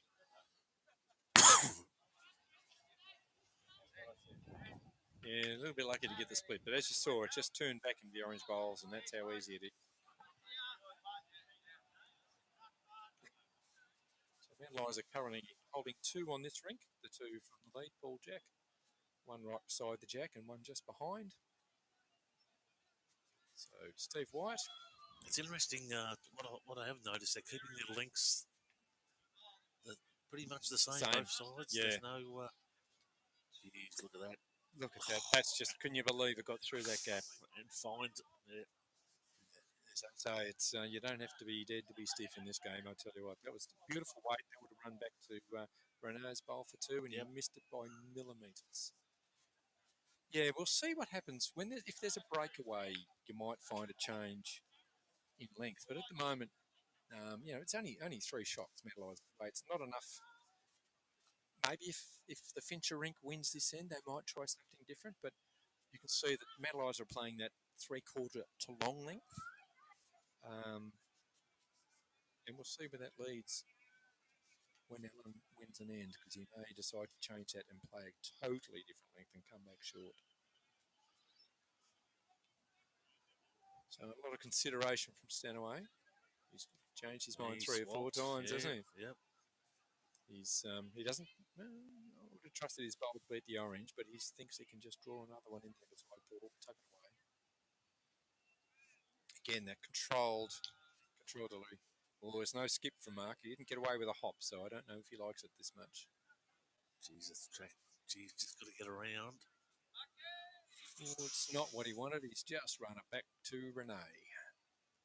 So that's why there was no skip when he took off. Yeah, Maisie has got bowl. No, shot bowl. If you can draw it there, you get a second shot around that. Move it. Yeah, so I couldn't see Renee.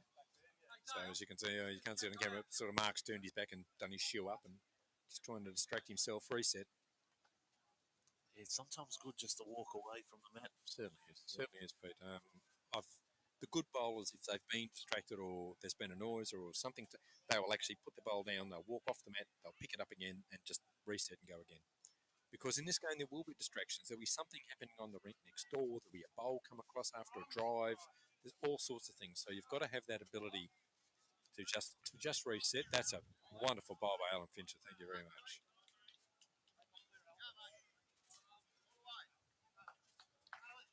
Yeah, so Mark Stanaway coming down to have a look and see what the situation is. If he needs to run through the head and play weight or drive, Mark is very proficient at it. He's very accurate. He's got a good line of length, as you'd like to say. If someone's going to do a Yorker, it'll be Stanners.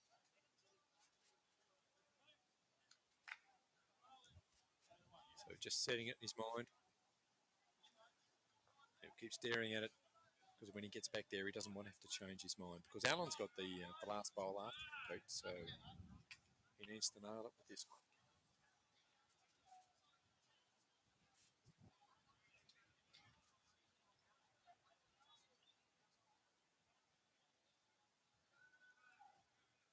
So Mark again with that deliberate slow setup. Yeah, the wind is swirling. I can smell the barbecue again. Yeah.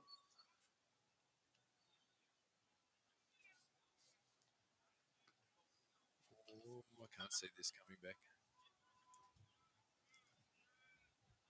No, so that would be 1.5 at this stage. They put the finger up bowl. So, but Alan's got to be a little careful. He doesn't want to slice it or get too much on it, because everything will go away from him if he does. Steve White just checking with the finger gauge. Yeah, calling the 1, but he'll pull out the measure. He won't just leave it at that. And standing to one side, Peter. That's good.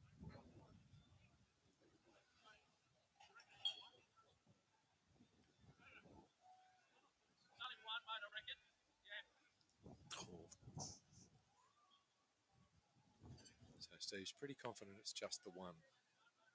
So Alan needs to just draw inside his own bowl to make 2 of it, which will bring it back to nothing, isn't it, Pete? And if it's 3, there will be literally nothing in it.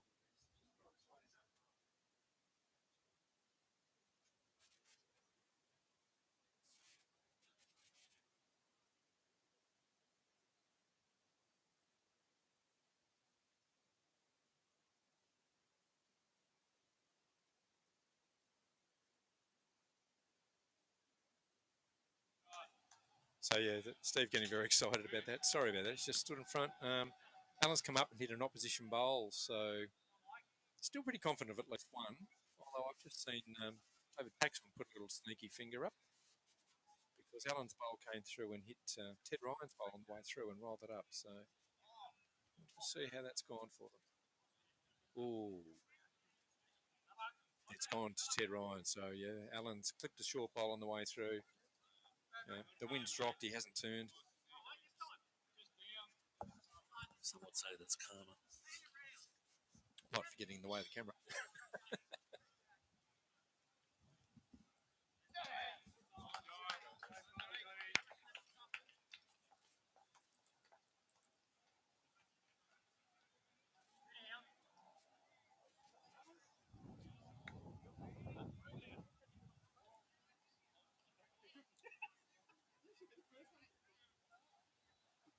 Right, so score starting to creep away. It's currently just updating the scoreboard now.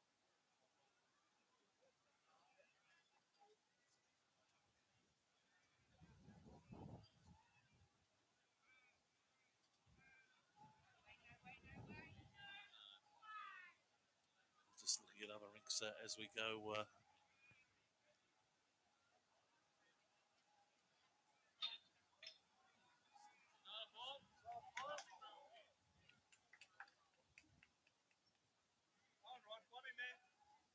So I have it as 2-9 sitting on rink 3 at the moment.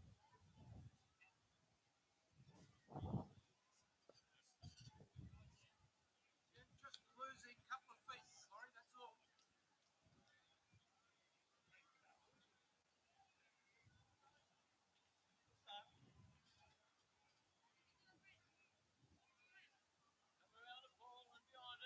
And I think I'm correct. So that's Somerville. Sorrento really moving ahead on rink 3.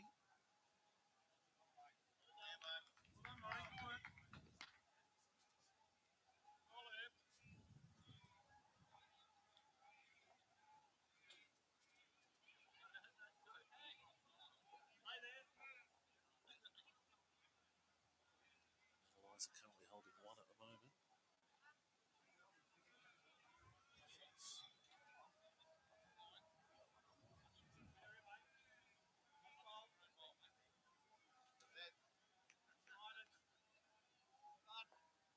Nice, takes 1 out of the equation.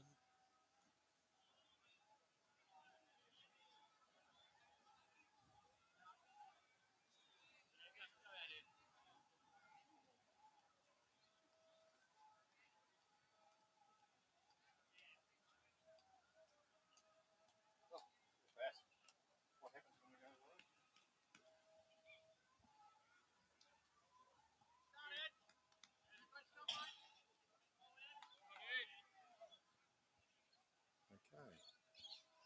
I've looked away for a sausage and bread, and I've come back and Paul Jack has played a blinder to have Rod Lee just put 2 right on him.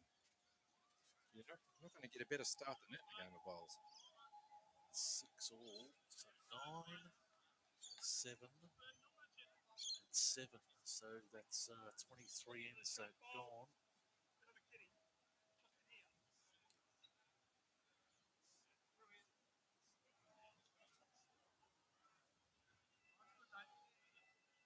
So Renee or Maisie's, everyone says, or I hope they call her Maisie. It's one of the nicest names in bowls. Not many nicknames are. Just trying to get around those front bowls and pick up the jack, and she's very, very close. Got it. Oh, fantastic bowl, Renee. So currently have the score at 19-16 in favour of Sorrento. There you go. Yeah, it's So rink 3 is causing the drama for Mount Eliza at the moment. yeah, 9-2 down. That's the Wallace rink. So maybe Dale shouldn't have handed off the. Well, no, you can't blame the skip. It's a game of 4.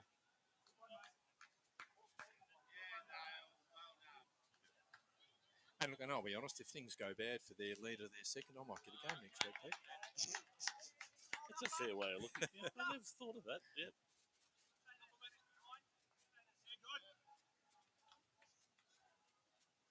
Alison watching, cheering on Sorrento. G'day, Alison.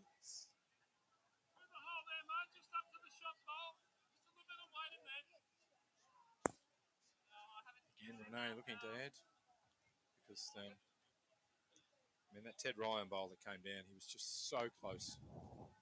So Mark asking David to land on the Ted Ryan bowl and just move him 3 or 4 inches, take Renee out, probably make 2. Easy call to make, not an easy bowl to do.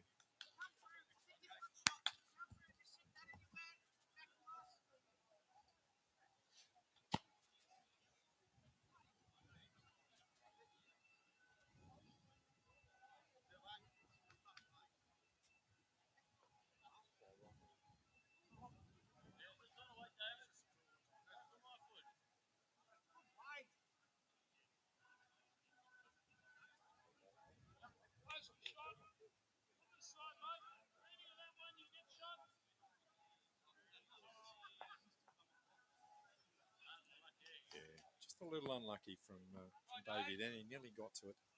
The far rink over there, Dale Verhagen, who we were just talking about, has just drawn an absolute toucher, so they'll be trying to be attacking that. They've got all the back bowls.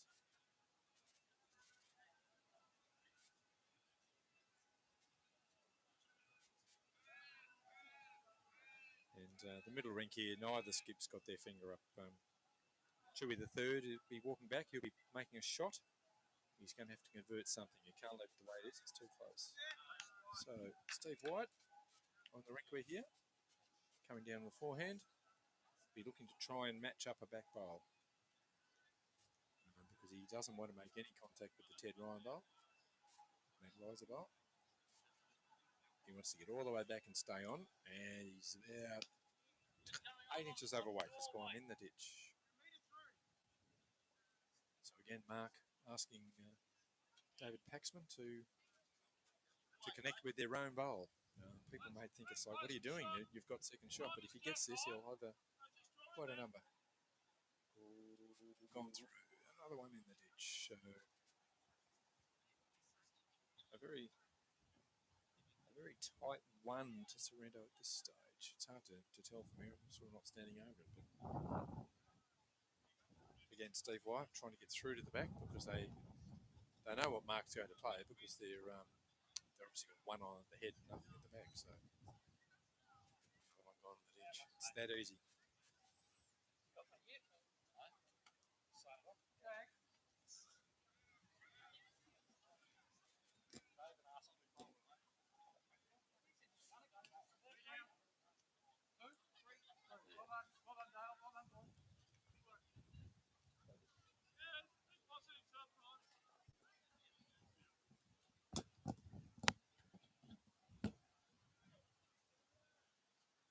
So Mark now up on the mat.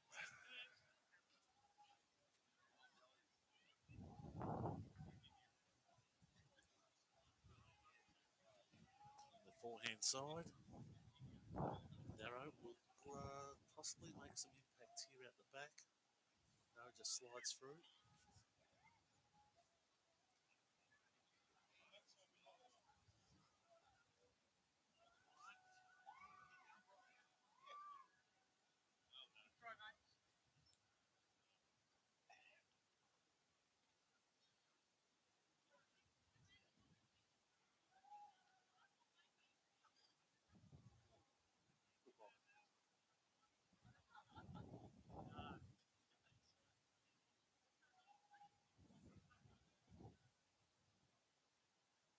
Mark again choosing the forehand. See if he can adjust here.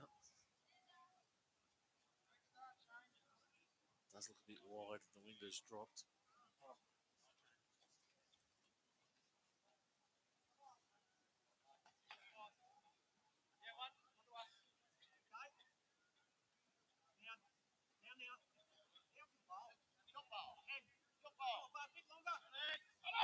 So they'll call it as one for Sorrento.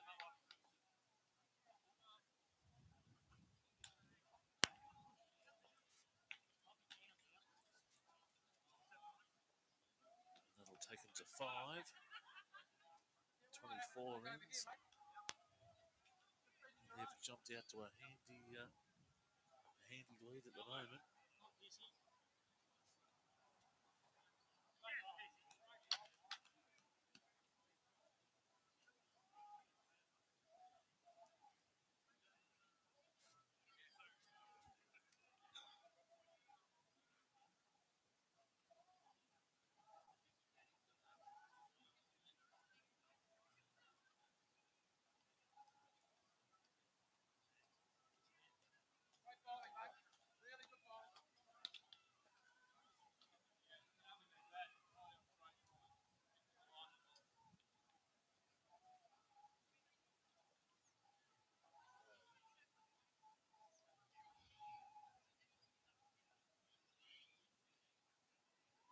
Good start, Rod.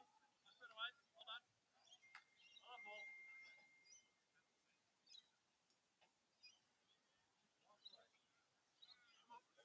There we go there. There we go there. Thank you, Peter. So it's just me nicking off for a quick bit of dinner in between. That's only a couple of feet behind. So, Rod Lee, that's not a bad bowl at all to start with. I'll take a good bowl with it. Very nice.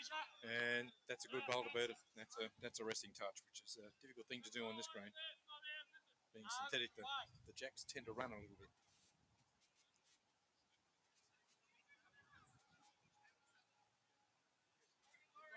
So Rod Lee again, just looking to get around about, start building ahead to give their Rink a chance, and that's how you do it. You get a bowl back, you put a bowl behind, and the skipper's never going to be disappointed. 9 out of 10 times, if not 9 out of 100, the jack will go back.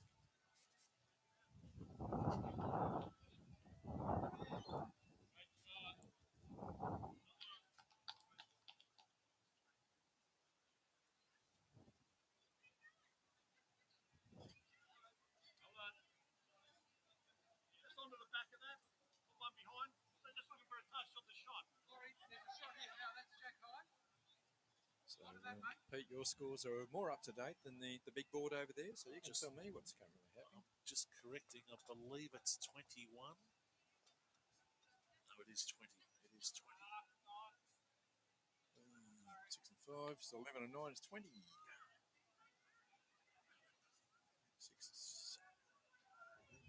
to 8.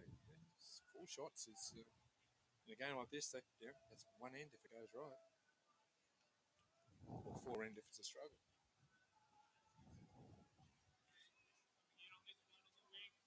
So Ted Ryan just lining up on the forehand, trying to look down an ad. He doesn't really want to move much, but he certainly needs to get one more in there. We're just a little bit lonely. His line was fantastic. Just needs to try and find another 2.5 feet. Later, you're round just inside the orange. So Alan Fincher asking Maisie just to anything inside the orange for them is a good bowl.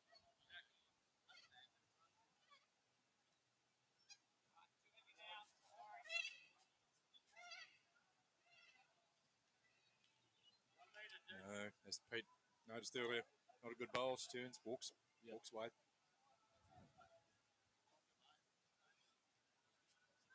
As they say, you're not meant to turn your back on a bowl, but if it's your last one for the end and you're not happy with it, there's no point watching it finish. Ted Ryan just calling for an overcorrection. Feels he's just a little bit heavy. Might get a click here. And gets the edge of that. Oh dear, the edge of that would have been doing him a favour. Again, that is now the backest bowl, which is very important in the context of the game. So Steve White going to come down. He just wants to connect with that lead bowl from Eliza, the 4 jack bowl. If he can move that jack 3 feet, they'll be holding shot. Maybe even 2. So tonight, not an easy shot.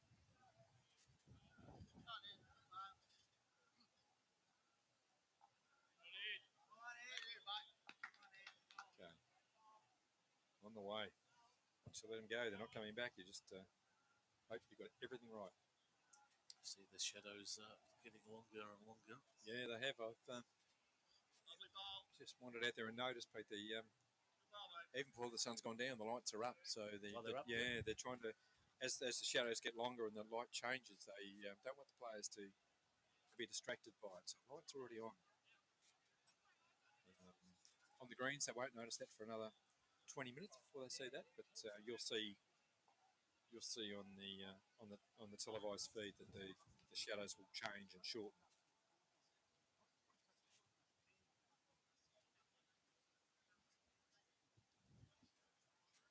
So Dave Paxman playing 3 for Eliza. Just trying to add another one in there. So Paul Jack right on the jack and Teddy Ryan just sitting behind. Dave Paxman just trying to beat that orange. A little bit of touch would be ideal. He got it. Just ran away a little bit, but great effort. Looking very disappointed with it, but you're bowling over 43 metres and he missed it by half an inch. You figure that out. So just updating on Rink 2. Now Eliza making a bit of a break out to a 9-6 lead. Yes, that was the Rink that were down earlier, I think. Yeah, so 7-2. Yeah. Brings them back to 19.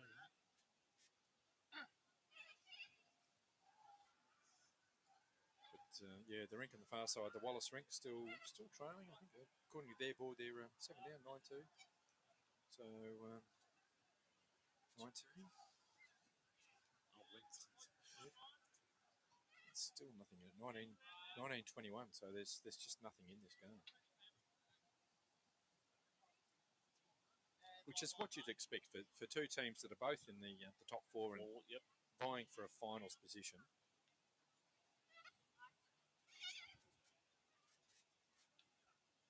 Yeah, all right. So Mark asking for Dave Paxman to get all the way back, which he has done.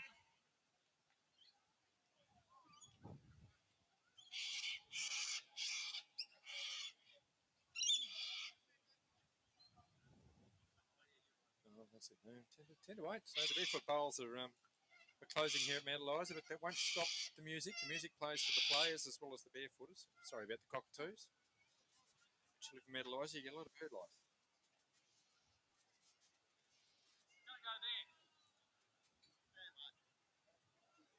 So yeah, Steve White giving the call where the bowl is going, the jack is going to go when he hits the bowl. So Alan Fincher looking to either hit or land. He's close. There's a good call going up from Steve.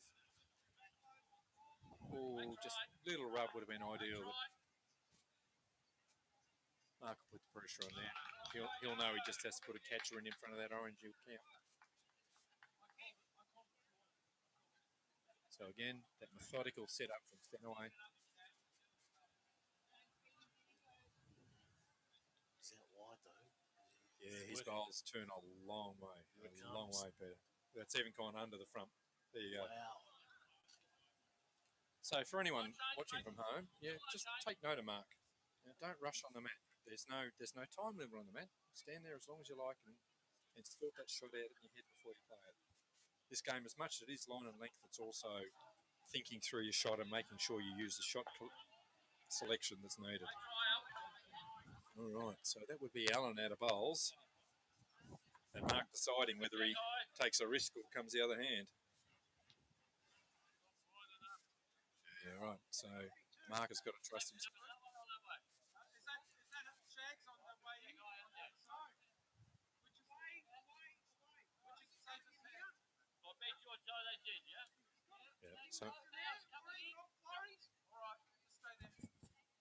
So Mark's then away choosing to play where David is, so he doesn't risk pushing that Sorrento bowl in. He looked down at it. I thought it was going to be a wrong bias, but he did look down before he let it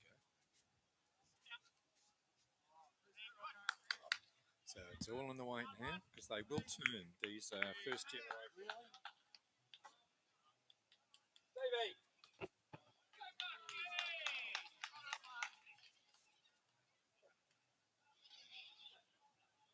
Keep an eye on him, please.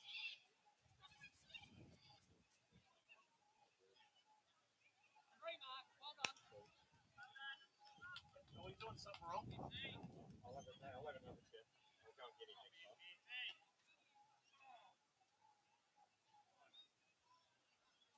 Dave, you do me a favour and give Stevie White a pat all the time. He's standing in front of the camera all the time. Who is? Get out the good measure, Dale. So there we go. That was 3 to Eliza, which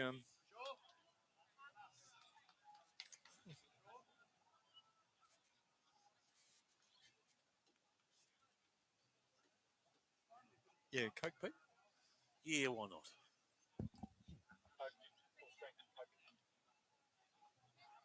Beautiful. One of the club's best bowlers, Kim Ronan, just offering to pick us up a drink. So thank you, Kim. She's about to go to the bar and do that for us, Peter. So will that take it to 11? So it's starting to get a bit of legs here. Yeah, it is.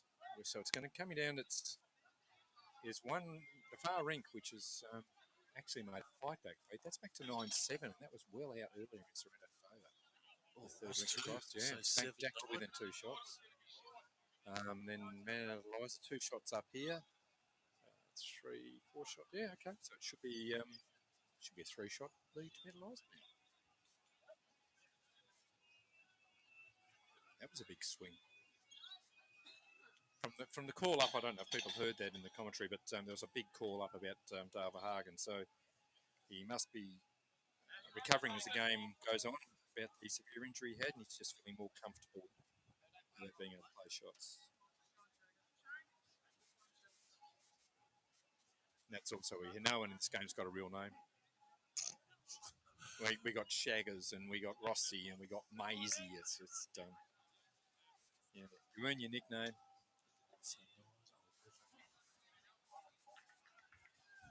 So I'm tipping the 30 ends there. So, yeah. And I have it as...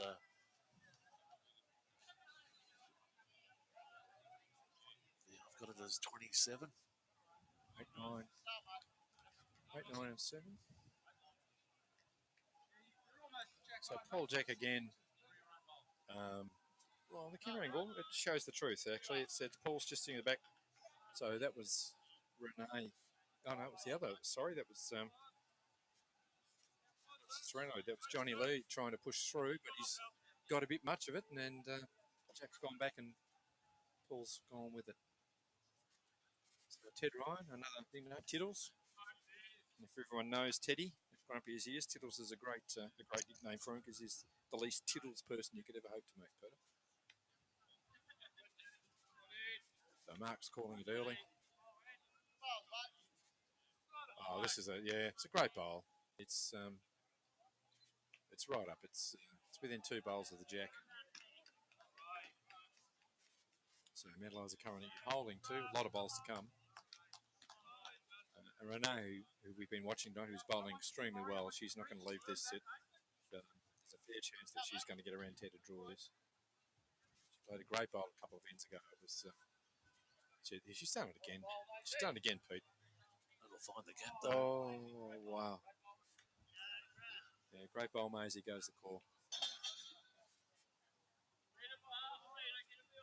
So, yeah, Mark asking for Ted to get behind, to not worry about getting to the jack, to get behind the jack. And I noticed in the rink next door, Pete, we were discussing the rink. The jack rolls weren't much different, but they've dropped at least 5 metres off that second rink. They're shortened up. They certainly have. And won't the speed, once the sun goes down, starts to alter?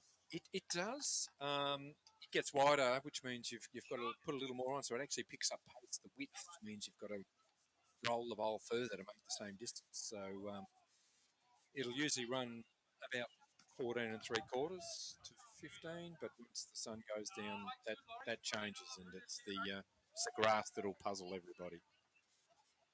So Renee, unfortunately, that's fine. She'll let that go. She's put enough good bowls down tonight to let that worry her. So Ted Ryan's got 2 in there. Dave Paxman walking down now. As I said, not an unusual tactic from thirds to stay up there with their skips. You see a lot of it if you're watching Metro Bowls, particularly Premier League, because your bowl is what they call a front end and a back end. Your front end is your leads and foos, and they're always about getting the shot and backing up, and your back end is always about converting if needed. So you need to work as like 2 little separate units inside your team. Many clubs have their front end, their lead and the second, actually keep separate cards to see how they go against their opposition, because that's how important it is. Everyone thinks it's all about the skip, but it's a team game. It's not always just about the skip. Paxman. Late into the Again, his line's lovely. He just needs that extra metre. There we go. There's our Coke lady, Pete. Thank you, Kim Ronan. Thanks, Kim. Everybody in the pincher on the feed know who Kim is, know how well she bowls.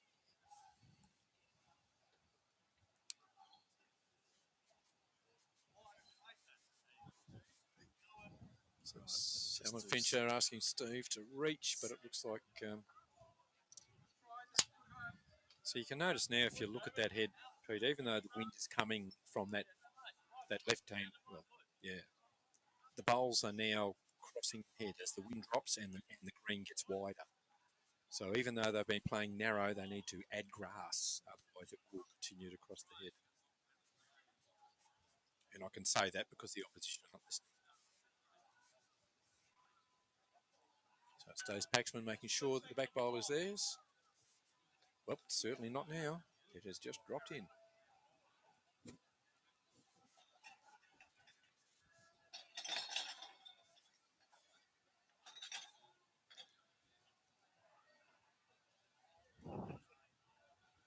That's right, I've got my scoreboard around the wrong way, folks. Now it's corrected.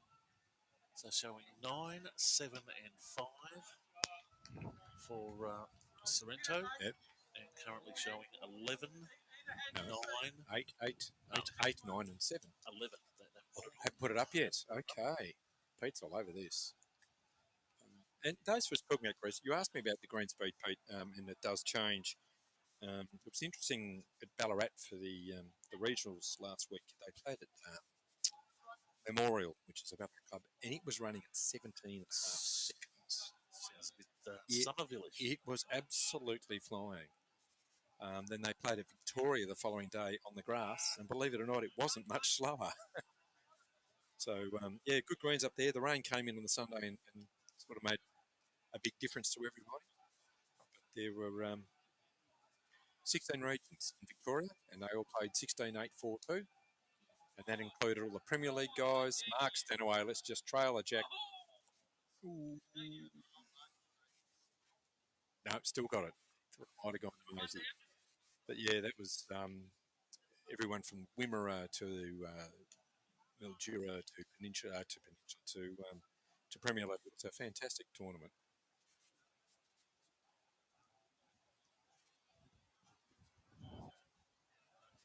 And the Morley Peninsula, I think it was just the one win. Well, they beat the eventual winners. Yep. They beat them quite handily when they went in on the Sunday, the Morley Peninsula men. Everyone had won one game. Morley Peninsula won their second game against Wimmera by one shot from Doc. But unfortunately for us, the Eastern Rangers gave Gippsland a real touch-up. One Rink was 34-2. So, yeah, our shots up were never going to get us there. We were like 14 shots up and they were 50. So, yeah, not disgraced, though. Not disgraced. 2 wins. Good building block. Yeah, and it's good. And I'd say that the Peninsula's put in a very strong side.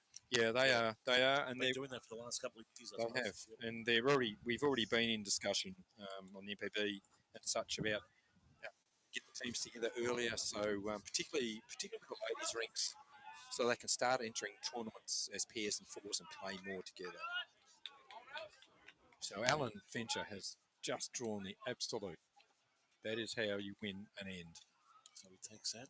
That'll give him a mat. Yep, that'll give them their mat. So push him out to 22. Rod Lee, we'll see though. No, Alan not asking for a change in length, Pete. I'm surprised by that. I thought they might very good full length or short, but they're playing that. Steve White is the length. So the whole team discussing the tactic, and I'm not surprised that comes from Steve. Very, very bold.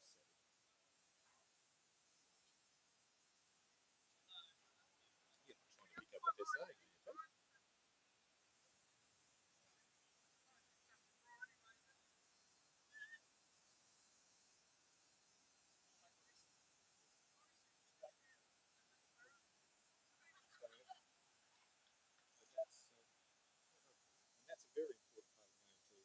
their max, so they can do that. Team meeting. Steve called that. And it's very, very important. Keep everyone at the same path.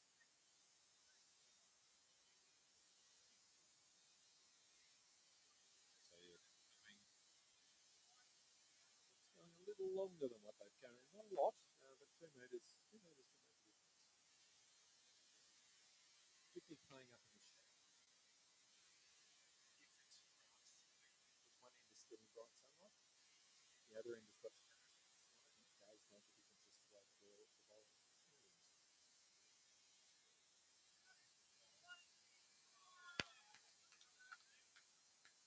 Ball goes up over the third ring. Wallace has just driven out the shot bowler for a number. And Nicholas for those. It's been with him, just start calling him yoiur. He'll be most appreciative of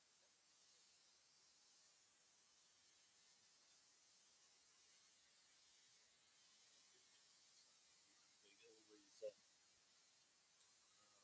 All these friend requests on Facebook, which is Paul Jack again, he's consistent, isn't he? just missing his grass off with it. Seeing right side of it.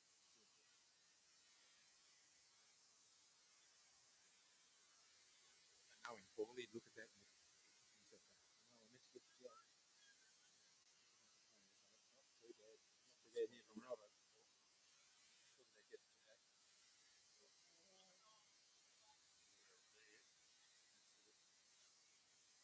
So we're shifting things here with picking up shot. Okay, a couple of metres and that can be all it takes. Particularly with the lead, if Paul's been running that similar length, he's got to then find the right place in the right place. Going over again, particularly as you can see coming with shadow there, it means they can swing a bit more over the shadow.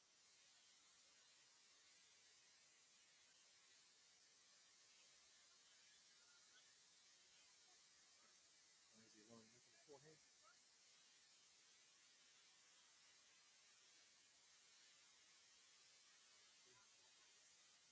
Very tall player, so the wicket's very, very low.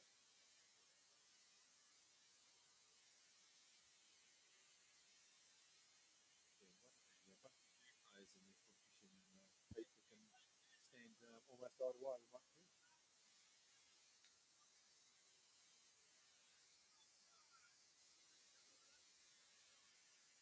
1 down. Just got to change with the light to duck in a bit. Get a little bit of fuzziness as they try and pick it up, and that'll happen for the next 20 minutes. But as people can see, though, you can see on the televised screen just how the shadows make a difference as you come up into the head. So it means that these bowls, as you saw Ted said, they will swing further. And that, of course, makes a difference when you're going the other way because they're not in shadow.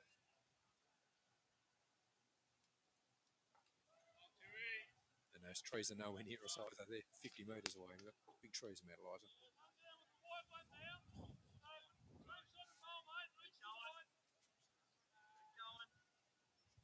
Jeez, that'll give it That's a great bowl by Maisie. So Sorrento charging back here. They certainly are. So just a bit of a change on Rink 2 or Rink 10, we'll call it. 11-7. Second rink over, yep. They've stretched a little there. Third rink over. A little bit lax in the scorekeeping, but it's only a couple in it. So Mark asking Ted to play up and through the head with a little bit on it.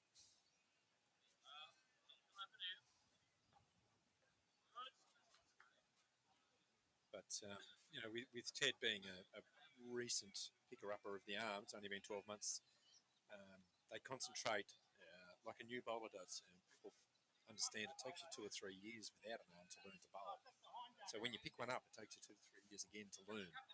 So playing weighted shots and things which may be natural, it until you pick up an arm, and you've got to relearn it.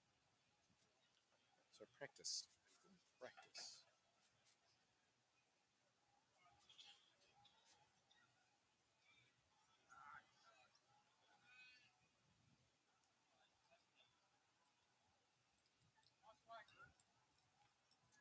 And practice is important for every bowler. Whether you come down to your club once or twice a week or 3 or 4 times a week. As I was saying earlier, that the Wyatts, Stephen Renee, they live in Frankston South, but they bowl at Sorrento, which, as you know, Pete, that's a 45, 50-minute drive. Yeah. So Mount Eliza was actually open to Huston and said, just come and practice here.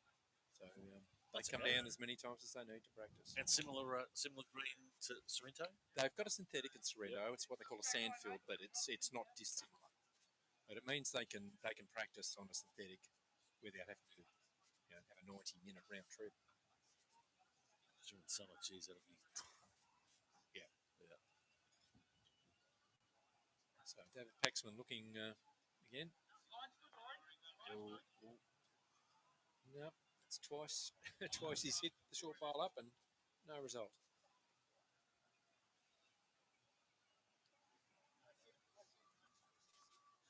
So these digital cameras, they're self-focusing, are they, Peter? Well, they're looking at the bowl and the shadows at the moment, so the shadows are confusing them. Constant light is really good. Yep. So if you're indoors and under a roof, it's really good. We've just got to be just a touch bit more, just some settings. So AI is not the answer to everything. That's good. I can lose my glasses. But it won't last. Everyone just hang with us. It won't last. And there's enough clear shots. Again, David is going to be under. But he gets there. That's good. That's a great home for David. That means Mark can move that jack back, and he's got 2 catches. From Mark's forehand? Being a lefty, yeah. Yeah. That would be. So it'd be from right of the screen to left.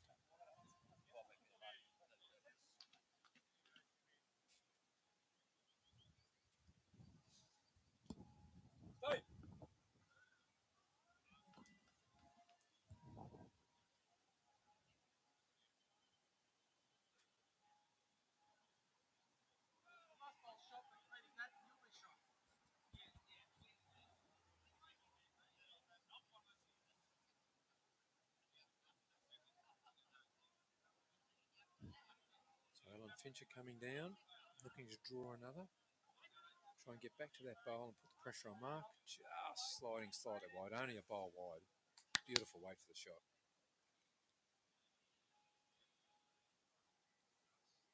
Stunning runner, mate. Again, slow, methodical.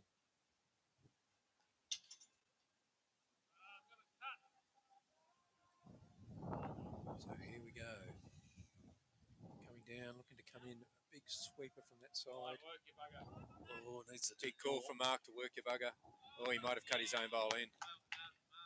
Oh, they're calling well done, Mark, but it's not what he was after. But you'll take it. You don't have to draw pictures. You just have to get the shot.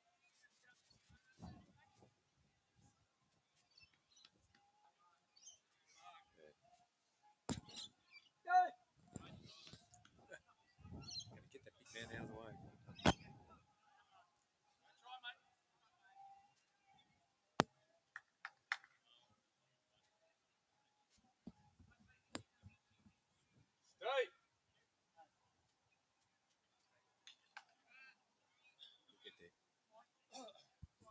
So Mark's got the chip. That was it.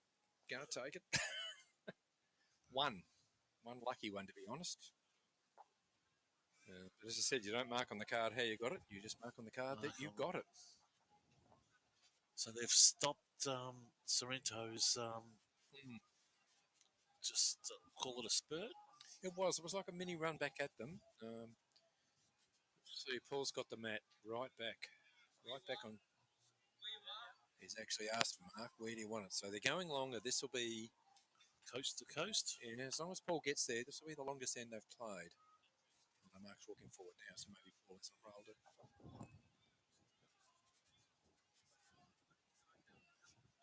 Yeah, probably 2 matches short of where Mark wanted it, but Paul Jack will get close. Nothing surer than that.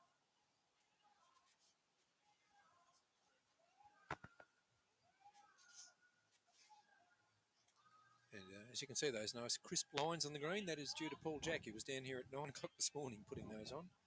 And there he goes. Jeez, Look at that. It's just consistent. Yeah, he frustrates a lot of lead bowlers.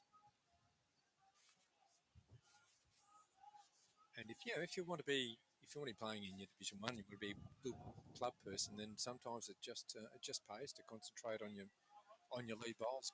Good leads are gold. Tell you what, this is a great answer. And Jack. And bit unlucky. Just a little unlucky. Yeah. And Paul won't change here. Won't look to trail back to people, just look to finish inside those bowls. Way down already. Mark's already given it a looking good. It's just interesting considering he's only just let it go. I'll tell you what. Oh, just dropped the weight a little. That line was lovely.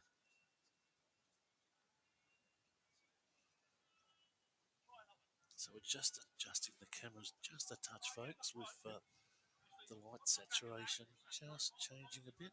You can see the great Mike Pearce over there jacking it up. GMP, exactly right. It's a funny coloured jacket that he's got on too.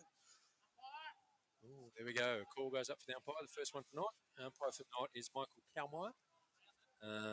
I've known Mike many years. He's an umpire of probably at least 12 years standing. Here we go. In it comes. Oh, gee, anybody's shot. There's no fingers going up there. So people will be wondering why Dave's holding it. Mark is just down there and having a cup of tea. Mark is a teetotaler, a non-drinker.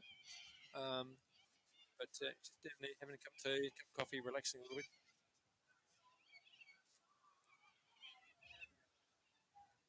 Let's see, umpire just on his way. He doesn't like it. Teddy's calling too big. Mind you, too big means it goes to the back, so you're not going to worry about that. Tell you what, though. Too big. Yeah, terrible ball, Teddy. Terrible ball. Yeah, Alan calling to play the Eliza shot. That's a good colour there, Pete. It's Maisie on the mat.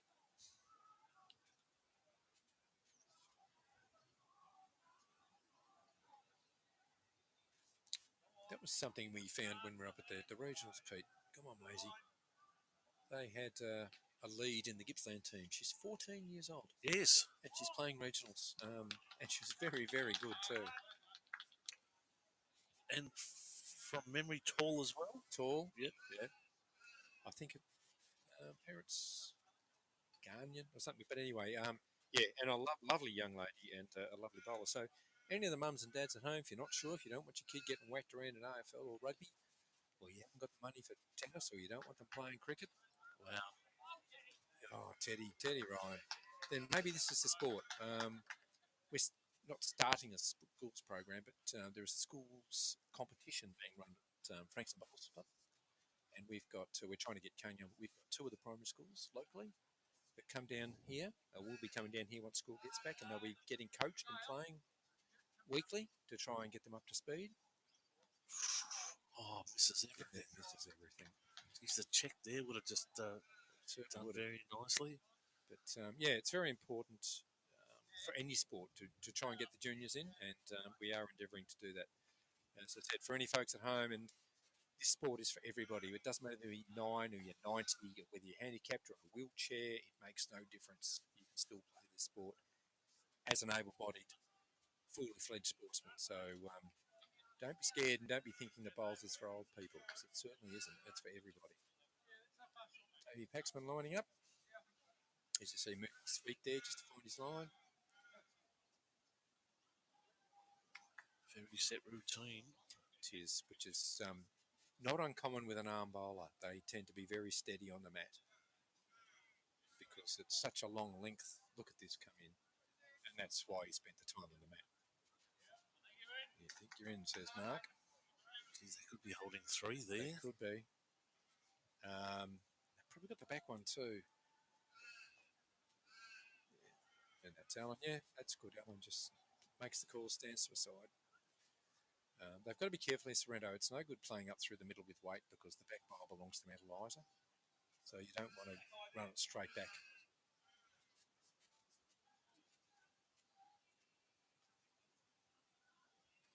Could be a bit of oomph here. He's loading up.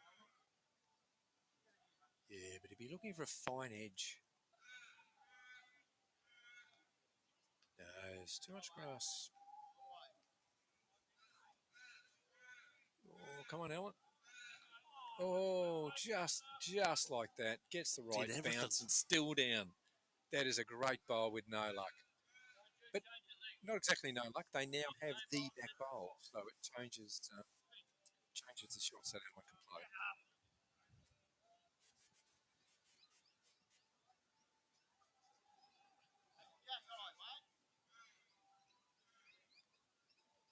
There's still plenty of people sitting around the greens, Pete, enjoying the last of the sunshine.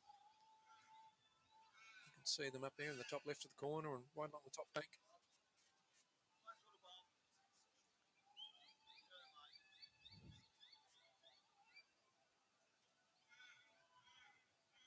Righto. As people can see now, the shadows are right across the green, so this will bring the lights up. You'll see a change of colour in the green. It's certainly very vibrant when it's under lights. Oh, if he's under this, he's a real chance, Peter. Just a bit of strobing on it. That might have been a Menlo's bowl came up. So the pressure's on Alan, which is always good if you're a skip, if the pressure's on your opposition. There are a number of shots there for Alan. He's got Renee's bowl out there at 5 o'clock behind the black, and they've also got the backest bowl. So Alan will be trying to poke that jack through that gap. There's a 3 there if he stays with it.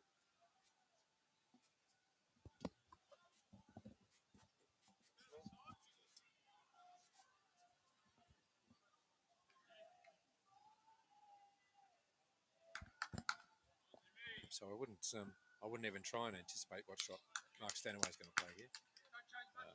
There's a couple of options that I can see, but he's a very good tactician, is Mark.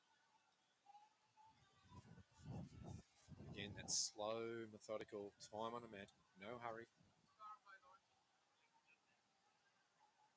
Away we go. Looking to get around that bowl. Even under's a good result.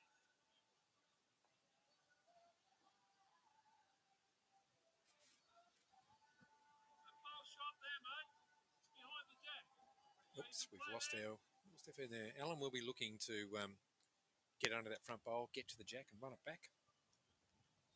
Again, this is what I said, Pete. This is changing the green when the sun goes down. It takes more grass because the way they're bowling earlier in the night was the narrow hand, but it's starting to widen up now.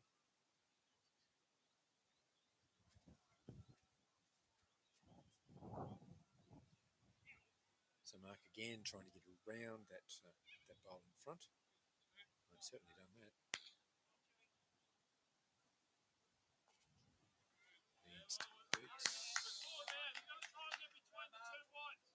The call goes up in the Rink store for Mike Pearce. They're 4 down, so they need to do something over there. Seeing there's only been 4 bowls. Again, Alan looking to get under that front bowl, get to the jack if he can.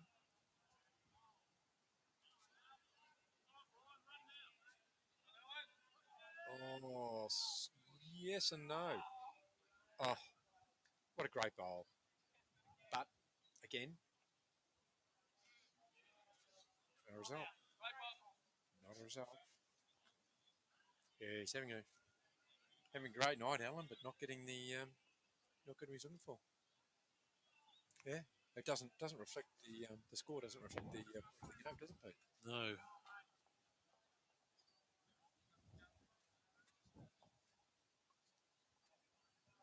So we'll see a change of ends here. We'll just adjust here. Cameras has picked up, which is good. As you see, the shadows are gone now. Yeah, you'll see the change in the colour of everything as it comes up the lights. They're not LED here, Pete. They're halogen lights.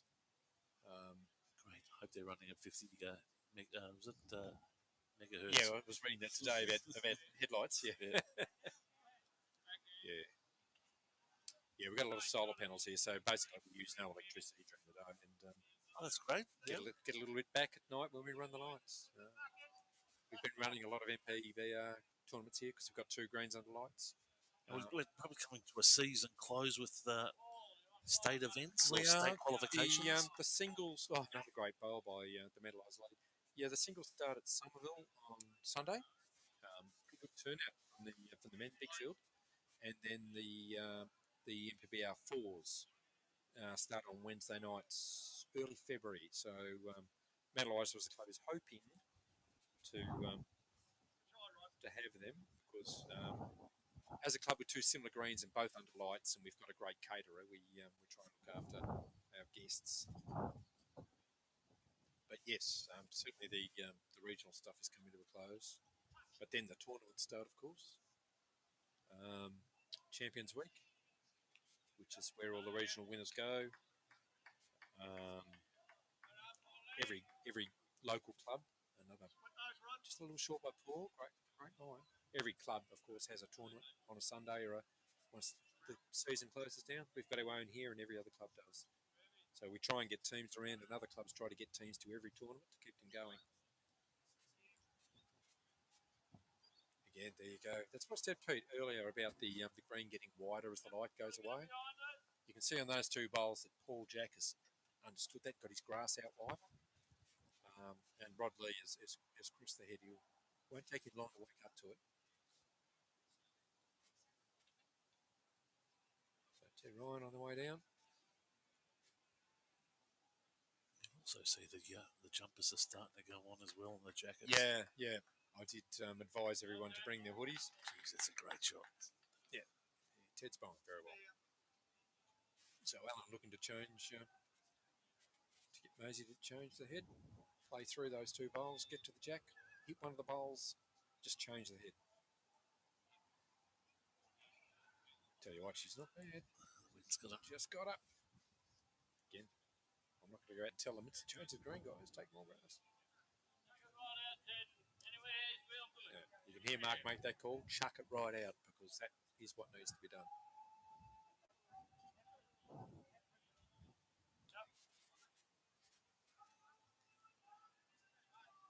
Yeah, and Teddy's done that. A little heavy, but certainly out and back, which is where Mark needed it. He wants a catcher in that back corner, and that's what he's got pretty much.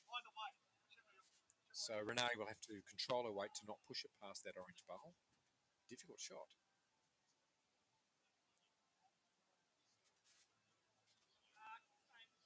Same. Call's gone up. That's the same. Yeah, so some of those just struggling a little. This end, they will adjust very quickly. They'll understand that the green has changed.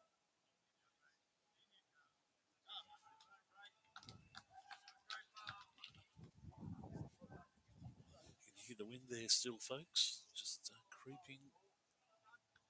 It's all right, Pete. We'll be able to drop our sunscreen down shortly. And, Correct. Oh, it's not far to go. Yep.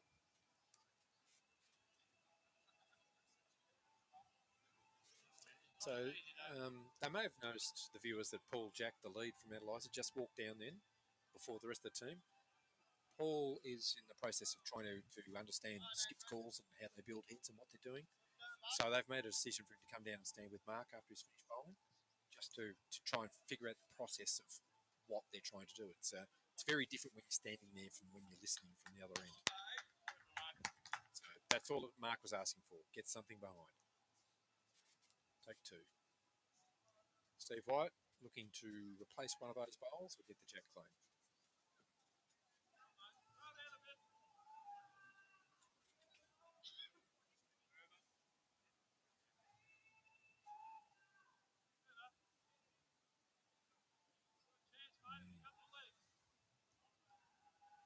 Certainly a running weight.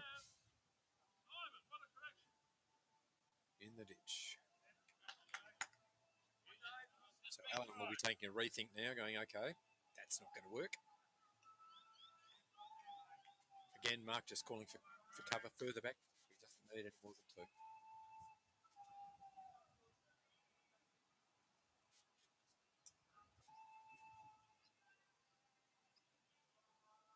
Paxman again, playing a pretty handy bowl. Some nice weights there. Just fell a little bit short, unfortunately. Yeah. So Alan's changing the shot now, not wanting to run through, just draw to the shot bowl.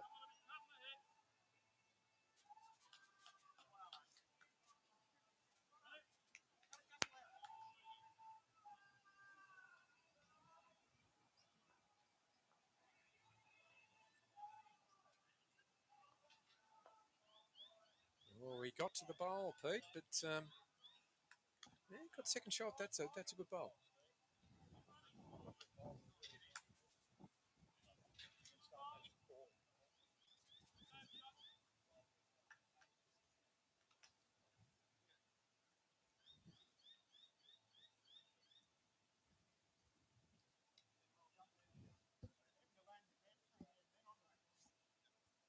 Watch the camera, guys.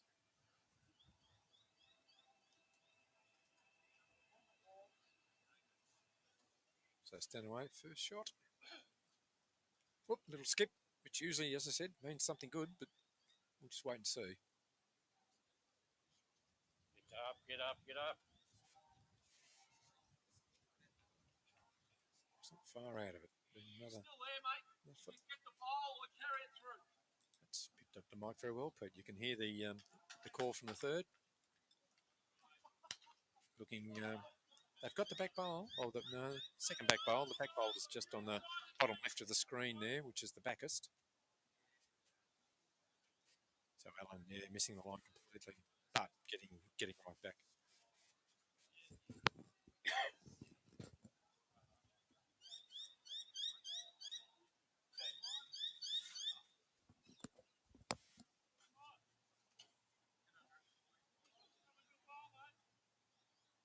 So on the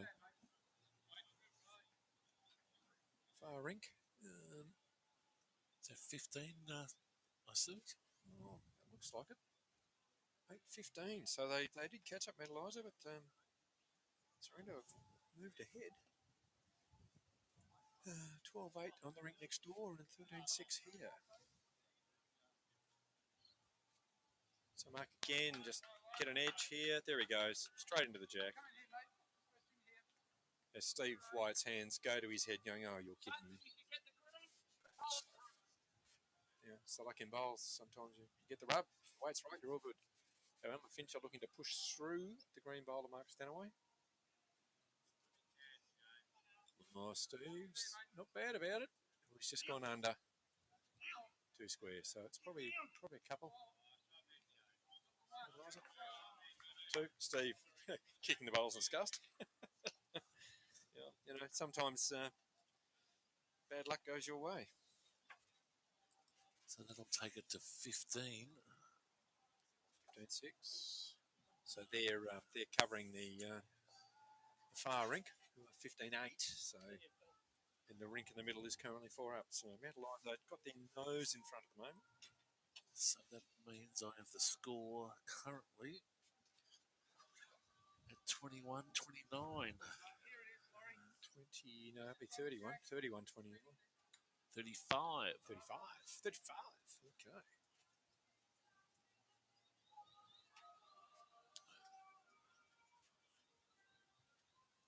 All right, let's see if we can fix some colour here for you folks. Just put that sunscreen down, Pete. You can watch a beautiful Mount Eliza sunset.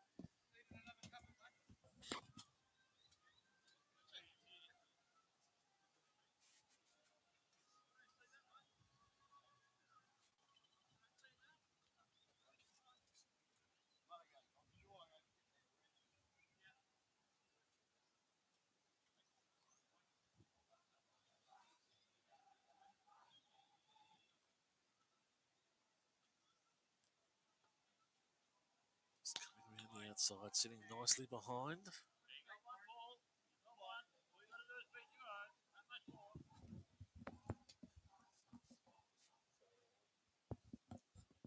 Mark Stenaway calling Paul Jenkins holding one, so it wouldn't be much in it. Paul's only got to beat his own bowl for by one foot, and it'll be definite.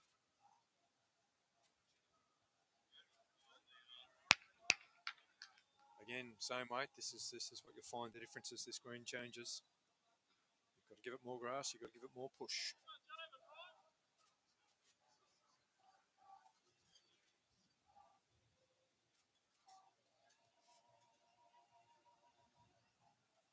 So Rodney Lee coming up, get through the two bowls, draw shot, just like that.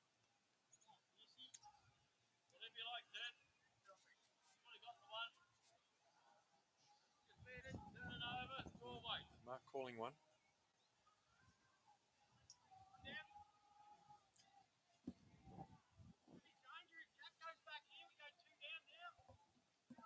So Ted Ryan on the mat. Again, just nothing special, nothing flash, just draw the shot. Just draw the shot. Easy call, not easy to do. Yeah, it's going to round the legs for it gets there. I do feel like running out there and telling them to make sure they're up. No, that will be shot.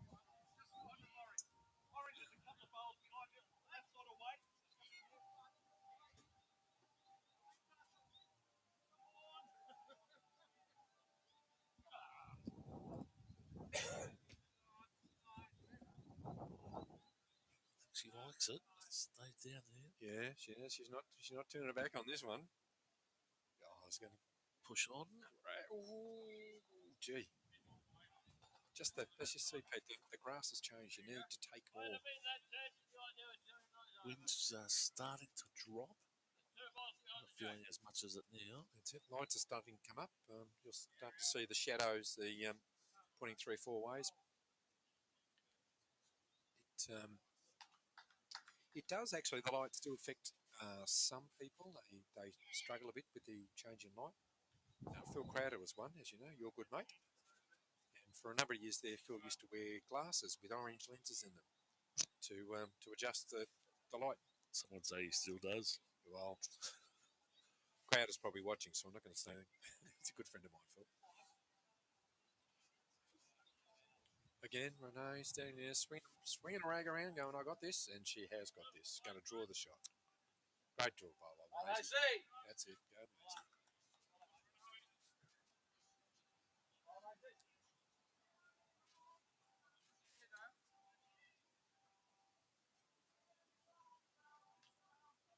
So as I mentioned earlier, Pete, you don't have to be at this game for 20 years to make the ones. Eliza got their three leads, have been playing between all three of them, probably 6 years combined. I guess we were lucky enough to pick them up as bowlers that pick up a bowler and can do it from the number one. As I watch over in the next rink, is another one. Jason Ross just draws within 6 inches of the jack. So Dave Paxman looking to not quite. His weight was good, but he bumped into Ted on the way through. So not much in it on the big board, Pete. The one the players are sweeping, which they should be watching, is only 4 shots in it. So yeah, you're reflecting the same.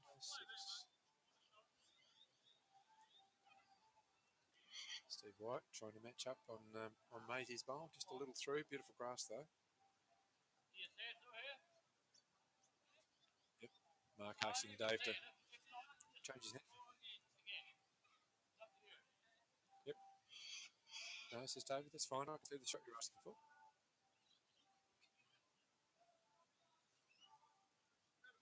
So on his forehand, on our screen is left to right.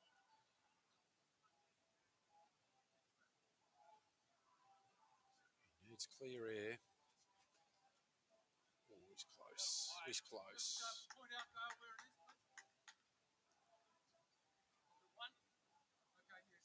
Alan Fincher just giving it the finger gauge to see if they're definitely up or down. Oh, he's calling down. So Dave Paxman's last bowl just snuck in. But if nothing changes, the thirds will measure that. They're not going to leave it like it is. So Steve White on the way.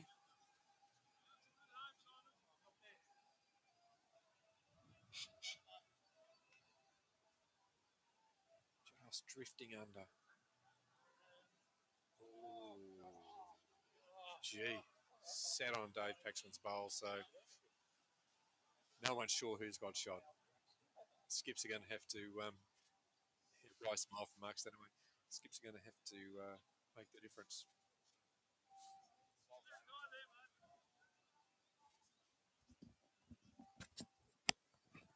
How far short was mine, mate? Just go back with your foot, will you, please? So Mark, first bowl. Unsure whether he's got shot or not, will look to just outdraw the red bowl that Maisie put down. And away it goes.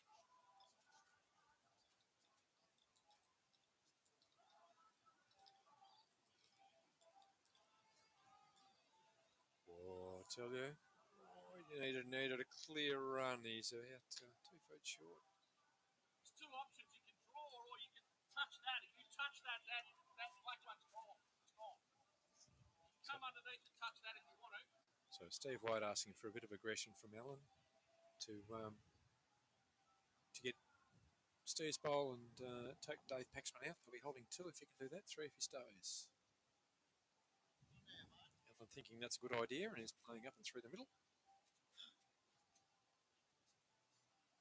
Oh, he's found a gap here. Got it. But unfortunately, not unfortunately, that was a great bowl. That was a really, really good call from Steve White. So holding a very solid 2 now.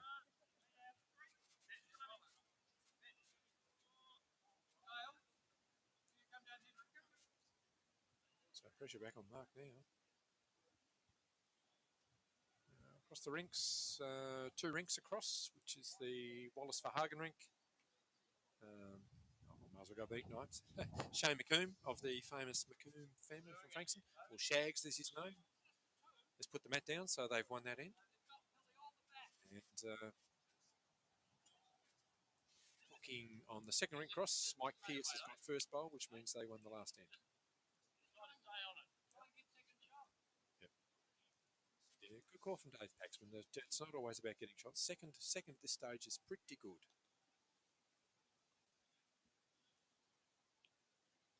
Mark on his forehand.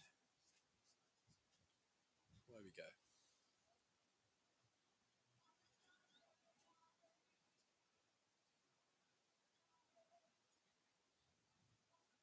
Just probably cooked it. Yeah, it's gone through. Well through.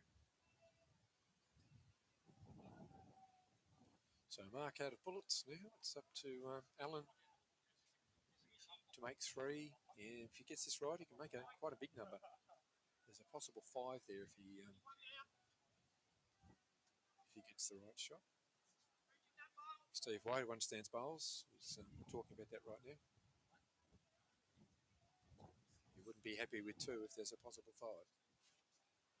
Yeah, I'll update. Monica wants an update on the end. Sorry about that. We'll just get that happening. 13, 15, and... It's actually 15, 15-6, 13-8. And the last score is 11-15. 11-15. 13 ends. So that's been a back and forth rink all night. Mark has been pretty steady here, but that rink has had blown right out to 7 or 8 shots and is now back within 2 again. So we'll take that. I'm just doing my additions in my head. And that's 28. Is that a good idea, do you think, Bill? No, 29, 39. So Steve White just asking Alan Fincher to draw another, make 3. That'll get them back to 9, which puts them within touching. So it's, I tell you what, it's a very good bowl. Just needs to throw the anchors out. I reckon it's in.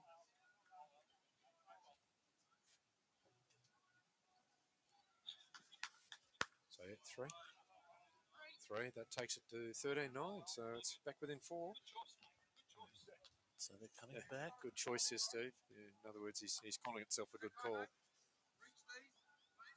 You'll often hear that from a third or a skip. Hey, that was a great call, but it is the bowl, not the call, that makes the difference. So that gets them into the hunt there. It Brings them does. up to 32. So Score 9-15. 13-8. and 11-15. 11-15.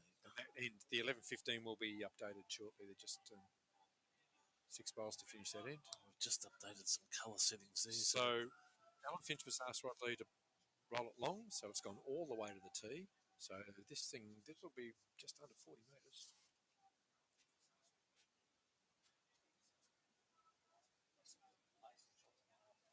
Got it all on record, Steve. Needs some sponsorship on there.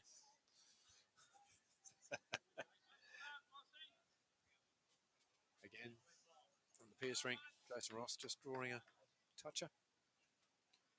Now Rod Lee on the huge change of length. This is 4 metres longer than anything we played tonight, and he's popped it right beside the jack. Pressure on Paul now. Somewhere close.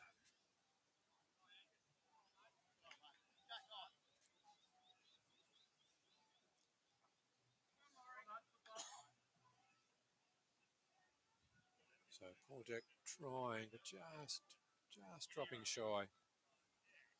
Well, the length that could unsettle them a bit. It certainly could, Peter. It's particularly when you roll the jack, it gives you the weight for your first bowl, so you are an advantage to win the end to get the jack roll. It helps you lead no end. Even though the jack is so much smaller, it actually doesn't take any more effort to get your bowl there than the jack. Good call from Steve here. Starting to make some noise now. Geez, the length was suiting him. Absolutely, like bang, bang, one either side. You're not going to worry about that. So Paul just thinking now he doesn't want to run to his own bowl. So he will change hands. It's just a little bit of clear air on the coming the other way. So from the screen here, you're going from right to left. He's just going to try and get under that orange bowl. The weight's looking better, but he's just going to drift under.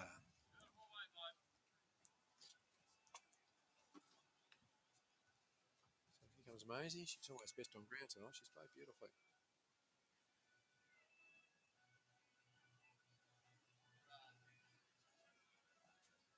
Up on the forehand. She's called it wide, but it won't matter if it gets behind. Well, she's called it wide, but she's just... Wow. Yeah, that's not wide at all, is it? Wait, that's... Yeah, on the foot wide. Yeah.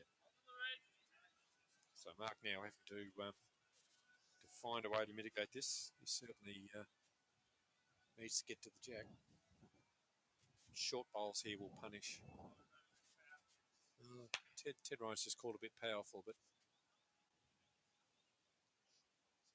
anything around the back.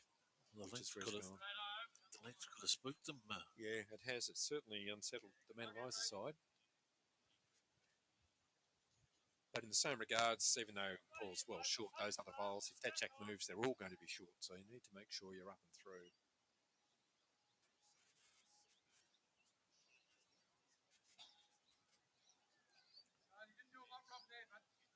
So Renee again, just trying to get around and match that bowl. It's just fantastic bowling, Renee.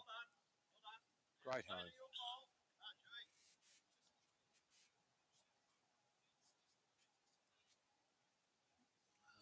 I reckon your lights are running at 60 megahertz or kilohertz. I work in lumens, Pete. So Ted Ryan is playing an absolute bomb here. Nice. Gets himself a little touch on the way through. Well, I still reckon Sorrento will have it. Yeah. And probably have two. Yeah, a little unlucky not to guts it, but hey, that's bowls. The jack's a little thing. It's not much bigger than the top of a Coke can.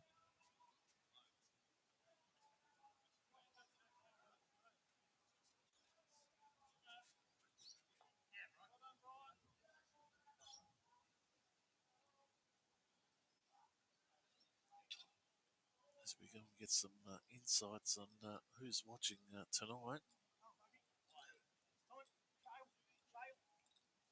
Around the 2,000, which is fantastic.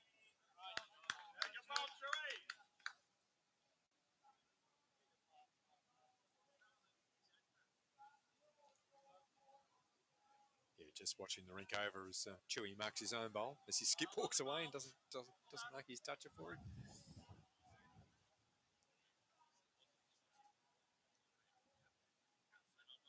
So Dave and Mark talking a lot of tactics at the other end, so that's why there hasn't been the bowl coming in for a while.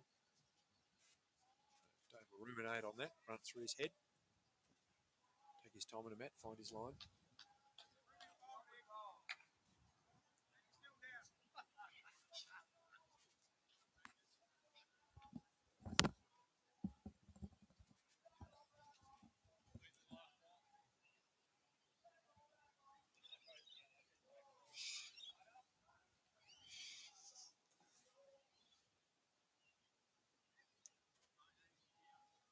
Dave winding up.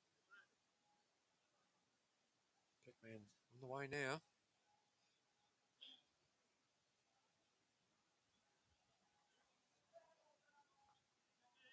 Needs a bit of luck. He's going to take Ted out instead. Maybe fall in for shot. No, still holding two. Still, yep. Remove that ball through the black one. Is that holding us out? Yeah. Yeah, so Steve asking to drive out the black. Because it would bring all four of their bowls in. What could go wrong?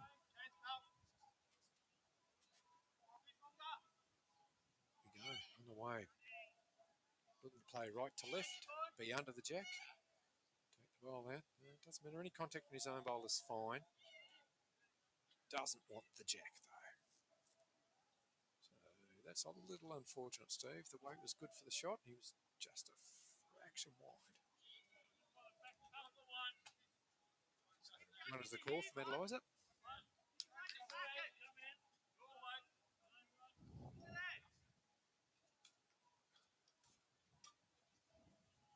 So watching on the other rinks, Johnny Tetlow with, well, I think this may be the first week that Chewy has played for Sorrento. So it'll be a learning curve for everyone to understand how they bowl and how they think, how they perform.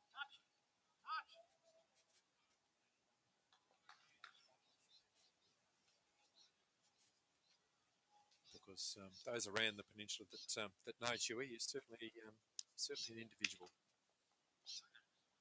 So 1 to Sorrento, that should take it to 15-9 if their board is up. Mount Eliza 15, Sorrento 9, 17 ends. So we're down to the last 5 or 6 ends here on the rinks we're on, Pete. The one over the other side, I don't know where they are. They're miles behind. So we'll just get some updates as we go here. So 30, 41, Mount Eliza. So 15-9, we've got correct here. 15-9 again. Yep, and 11-15.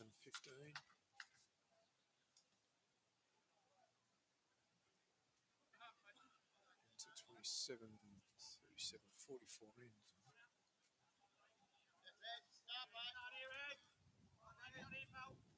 Next door is Ed Tompkins, draws within a bowl. Mark Stanaway, holding one. Determined to get a 2 or 3 to try and get that mini break on Sorrento. But he's just called it not enough weight. Halfway down, he knew it. He looks at it with a grimace on his face, so won't be short the next time. Alan Finch is now serious. The hat has come off. Again, the call from Steve White. It's all about the weight. Very close here, Alan. Just push the orange up. Oh, yes. So Mark's still a chance here to make 2. And just doesn't want to touch the orange. The wind has picked up a little, so this will be an interesting shot. Although Mark's being an older bowl, it's not as affected as badly as the newer bowls. It runs on a fatter surface. The little toe tap, the telltale. Yeah, then he walks out, watches it come home. No, again, he's not there. Just short. Doesn't like the length. Very unstand away, I can tell you. That man, I thought, take the one, put it on the board. Takes him out to seven out in front of him. So that gives it 16 on my scoreboard. Yep. That'll take him out to 42. Yep. To 33. As you can see on the screen, the sun has got no impact on the green at all now. It's a complete floodlit surface. 15. So I've got the ends, if they're up to date, at 47, folks. If they're up to date. If they're up to date, yeah. That third rink across tends to be. I'll go and blame. No, it's okay. I'll go and blame Harrington again. We'll get his ball. No, we blame Laurie for everything. He's responsible for everything. Everything goes wrong. So Paul Jack again, Mr. Steady. Put the jack down. Just pop his bowl right beside him. That is how you lead. Look at that. How'd you like to be up against that, Pete? So the little hiccup of the long ball from Sorrento was just... we'll just get over that. Yep. A little speed. We'll just keep on driving. Yeah, he's very steady. He's playing in the club championships. He's just played through his second round, played against a very experienced bowler and beat him 21-13. So he's bowling very well.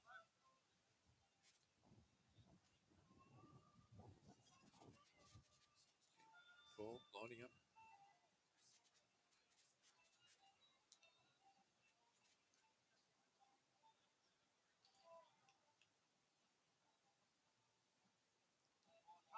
So, it's interesting to find Paul Jack bowling. We, as kids, used to live across the road from each other.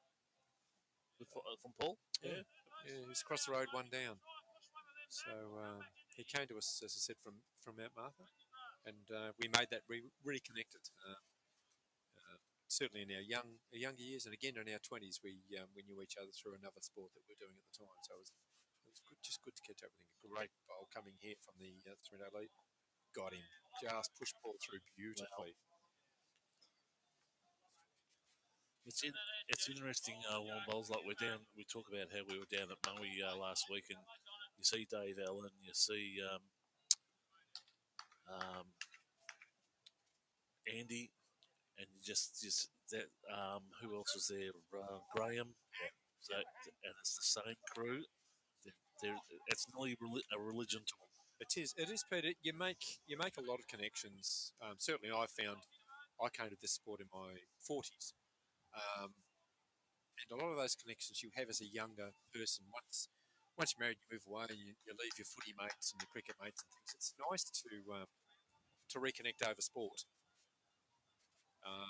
particularly with people around your age. So it's been great. I've had a great 20 years playing this game.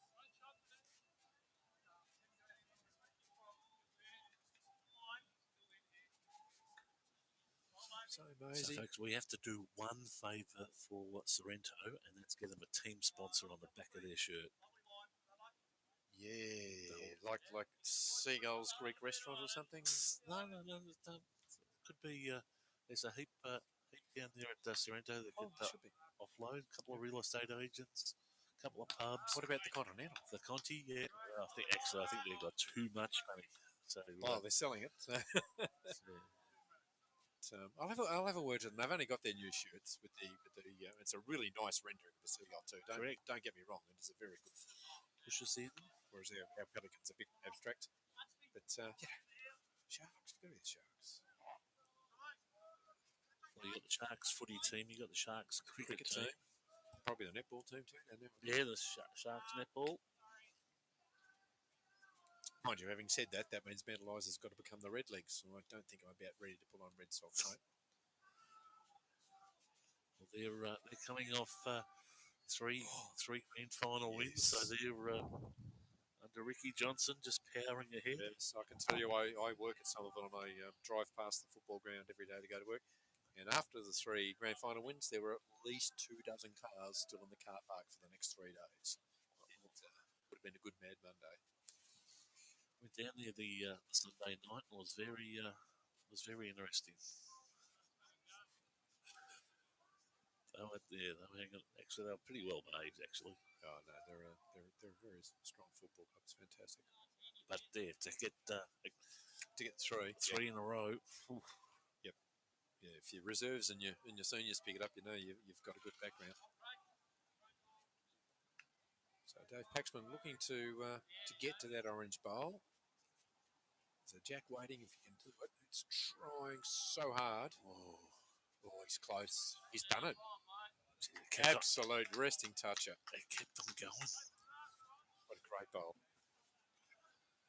So, yeah, that's it. Trust your line and your length. Everyone looking at the heads, people seem to be picking up on the change in the pace. So score updates still none major coming through. 15, 9, 15, 9. G'day, Gary. How you going?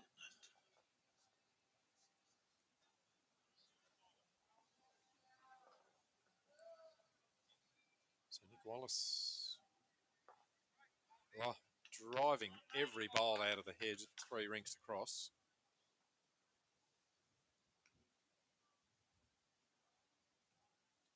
Again, Rossi next door rolls the jack, so it's another end to Eliza. They're just ticking the ends off at the moment, Pete. Doesn't matter if it's a 1 or a 2. If you're rolling the jack, you're ticking the ends off, and that's how you win the game. Well, that just makes it more interesting for tomorrow, and just opens the door a touch for Rosebud. Yeah, well, that's it. Rosebud are right up in there. They'll be watching this tonight. They'll be Trody and Frankie. They'll be sitting there together and going, "Okay, what can we do?"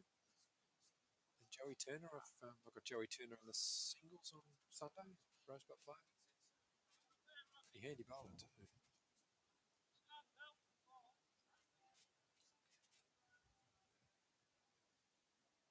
So Dave Paxman coming down, trying on the other hand to see if he can draw another one, but he's very wide.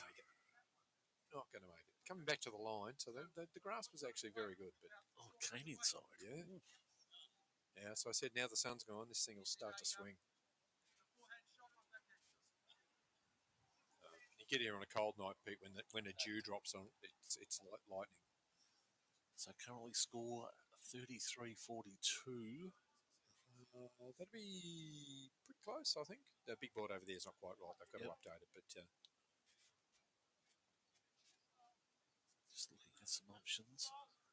Yeah, I think they had electronic scoreboards at Memorial, and it makes it much easier. You just put the score that's mounted on a post. It's not like a little flicker and you just lights it up on the fence. Oh, rightio. Yeah, very, very good. So similar to Karingal, but just a little easier for the people to use. So Steve's now up on the mat. Yep. Looking, it's an interesting shot because they do have the back. So, yeah, he's playing with weight. He's looking to spring that jack straight out the back. He's very close. That's very close. Got it.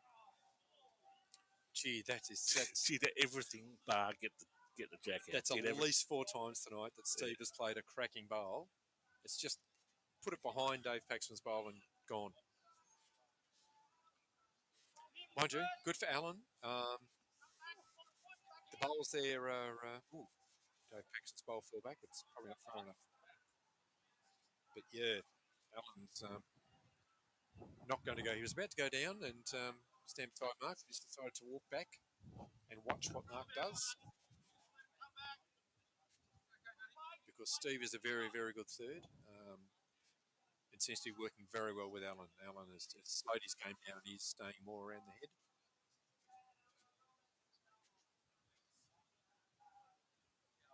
Stand away, Mr. Methodical. And away we go. Looking just to reach those 2 bowls behind the jack if you can, just to make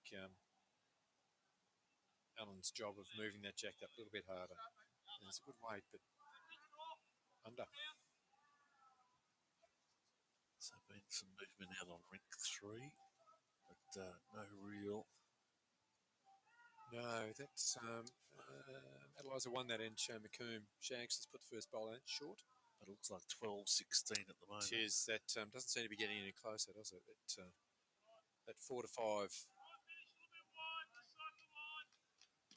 Like Pierce calling a catcher. They're holding shot there, maybe even 3.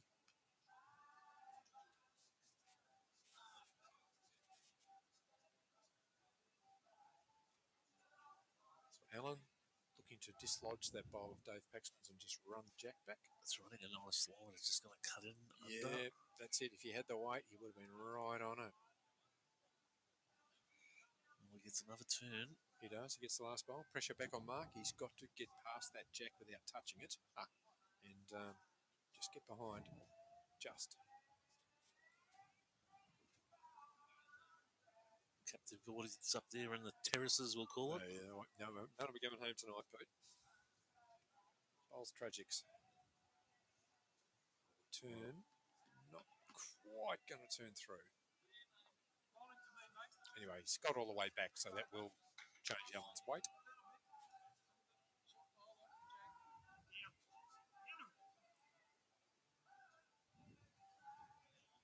So Allen on the way. More weight than I would have thought, to be honest. It's going to cut in under. Go narrow. Might get a recall. Might have got his own bowl, but not quite. So very, very lucky one for Matt Eliza. Bowl by Steve White was just so close to changing the whole thing. So that'll be, as the board gets updated, 79 on 17. 4 ends to go on that ring. 4, 17. Some days. So showing 15, just showing 18 there. 15, 18, 17. The ends. They must be close. I think the third rink across updated their board, so that's about where we are. 38. Is that 50 ends? I'm saying 51. Okay, we'll take that. You went to a different school then? Yep. So let's go to camera 6. So the second rink across, beside the rink we're watching, Simon Newman's bowl on the jack, and Jason Rossi, second and third shot, so 3 to Matt Eliza. On the other rink across, it looks like 2 to Sorrento, halfway through. Thirds and skip still to bowl. Ball jack again, great grass. 2.5 feet behind. Rodney just pulling up. Just trying to find that change in the pace.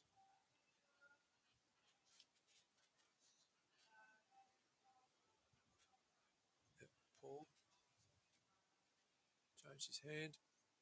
Didn't want to run into the orange. Just wants to get past and get on the jack.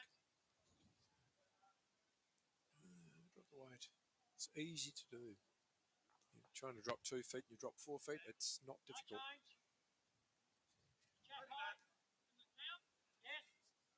Okay, so Mike Pierce currently in the other rink, holding 3 or 4. Johnny Tetlow will have last bowl, so it's not going to stay like that. That's going to cut inside. Again, as you can see, just the weight change in the once the sun goes. Totally different conditions, isn't it, Wayne? Yeah, it certainly is. Yeah, wind the clock back 2 hours ago, and We're here trying to hold our hats on our heads. Yeah. The wind was howling.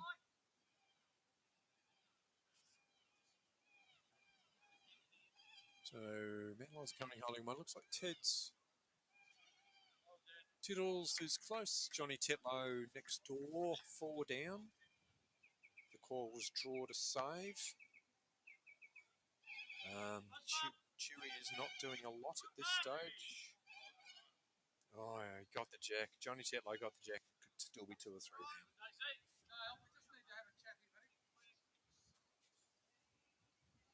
On the far rink, Nick Wallace. oh, geez. Oh, Maisie, so close. Calling his third up. trying to come in. So yeah, as I mentioned earlier, for sport for not just the mums, but for any woman that's got a sporting bone, that was a netball, basketball, softball, it doesn't matter. The knees are gone, which is a common netball problem. Come along, take up bowls. It's a gender neutral sport. It's on how you bowl. It's not on what you're born with. So Ted Ryan Very nicely. bowling within 14 inches, which, as I said tonight, Pete, on the wind and the changing green, if you can get within 14 inches, you're doing a pretty good job.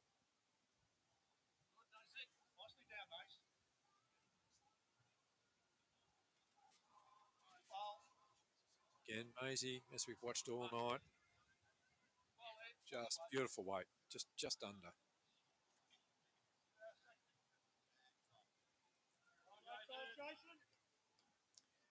Yeah, as I said earlier, she's a lovely person. She very hard on herself, very, very competitive. But once you get to the 19th hole, she's a terrific person to be around. She's much fun. She stands there shaking her head.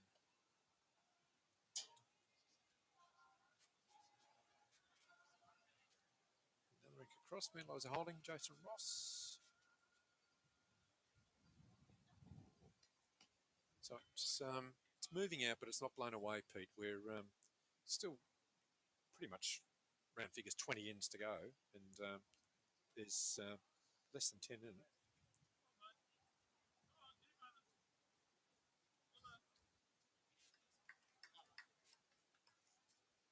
So Davey Paxman, again, just sticking to that backhand side, sorry. Trying to, no, there we go. It's as simple as that, and under it goes. See a lot of short bowls on that Rink, Pete. There's only two behind the head, and Ted's the closest. Well, in the Premier Reserve, folks, it's Port Melbourne 56 to Whittlesea 33. Oh, that's the Borough. Port there. Yeah, great bowl club. Great bowls club.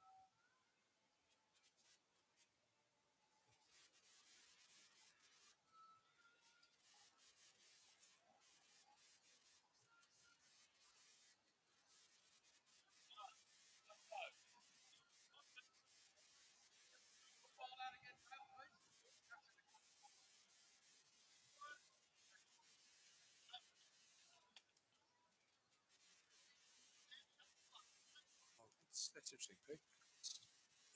Closer. So that's Prem B, isn't it? Yes, no reserves.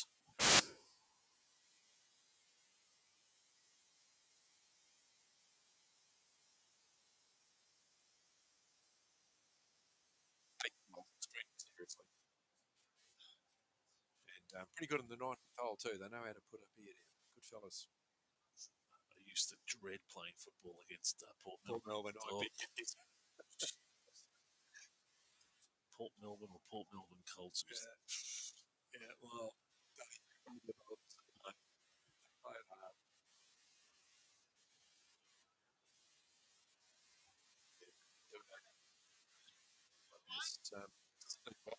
fair run up. He's got it. Got Jack and bounced forward. Should have gone backwards. Very unlucky. He hasn't had much luck tonight. No, he has not. As he walked past us earlier and said just that thing. Some nights. But I bumped into a good friend, Paul Rhodes, and many people would know Rhodesy. Played down here at Kringle, played Somerville. He was playing at Port Melbourne, and I bumped into him on the weekend up at the Ballarat Regionals. So it was good to catch up with him again. He's in between bowls at the moment. He's feeling a little poorly, so shout out to Paul. Hope you're feeling better as soon as you can. So Mark, first bowl, one down after an unfortunate. Well, changed the score from 1 up to 1 down, 1 up. Steve.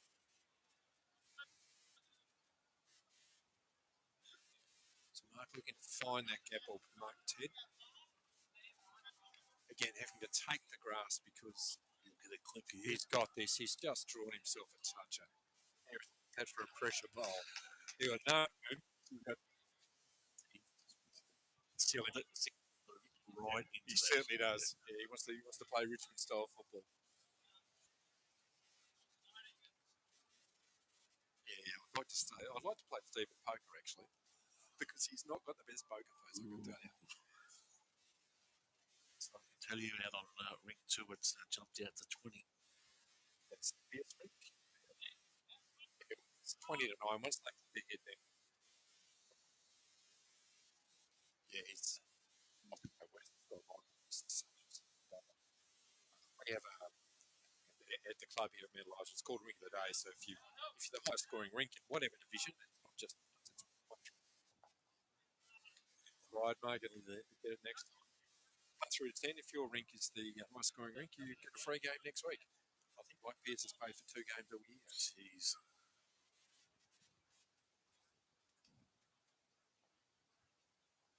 Nice gesture by Alan, just handing Mark his bowl, knowing that he's probably something he's only really. Mark's going to have to. Mark's got a gap forward group here. His one advantage is it's Ted on the outside edge.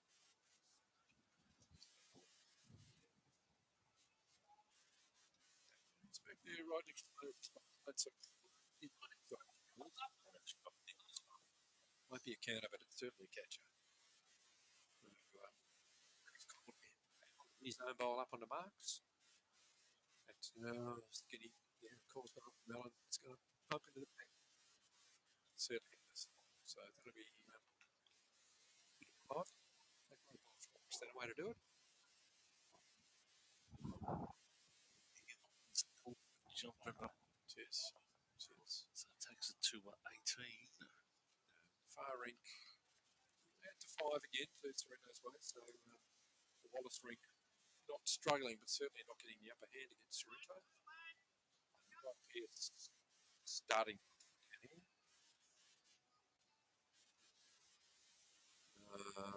Ends are running down. I've got it at 52 at the moment.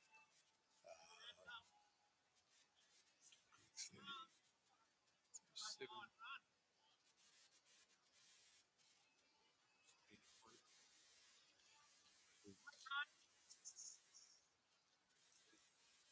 Put it on just 5.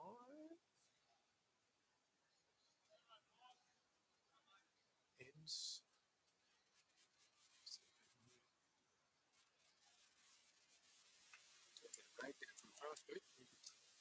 There you go. You can see the sunset in the background. Beautiful. You can on your iPad there. Yeah.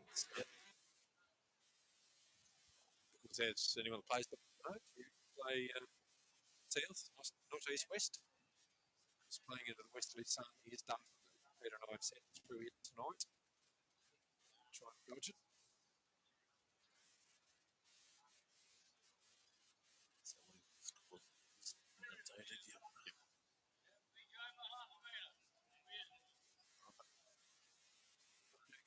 Online, fantastic. Just wanted to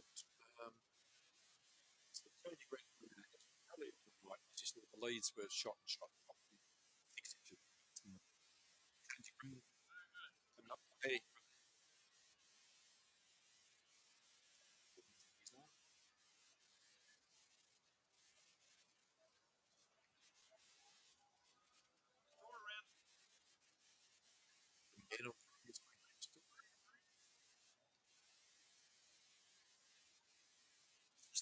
Around here.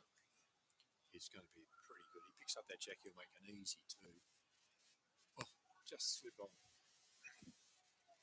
So Mark's call will be to reach the orange.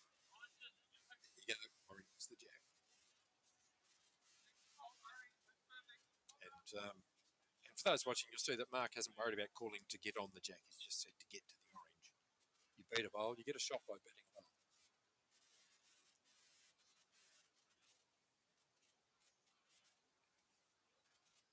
Ryan coming down. He's had a pretty serviceable night, to be honest. And he's done just what Mark has done. Beat the orange, just like that. Wow. Yep. There's hope for me yet. Hope.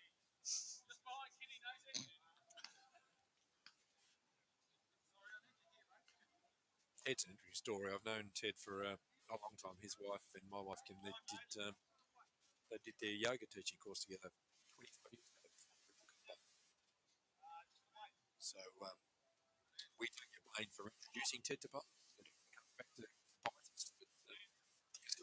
Sorrento guys cannot. Sorry, Yep. they cannot buy a shot at the moment. No, they cannot. And that's across the rinks.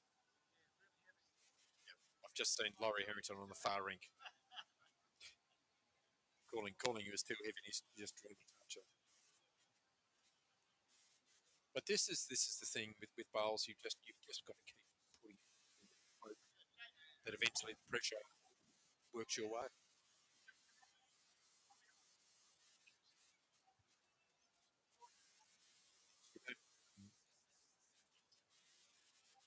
The sky looks pretty. Yeah, it does. It does.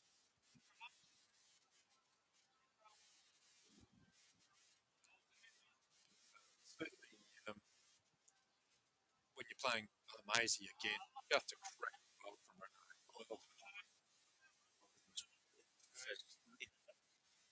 But when you're top four playing top four, you're not going to get it right. Will be close. And I can see across the ring, the viewers can't, but what you can see on this screen is replicated on the next two rings. Bowls from the opposition, all within 2 inches of the jack.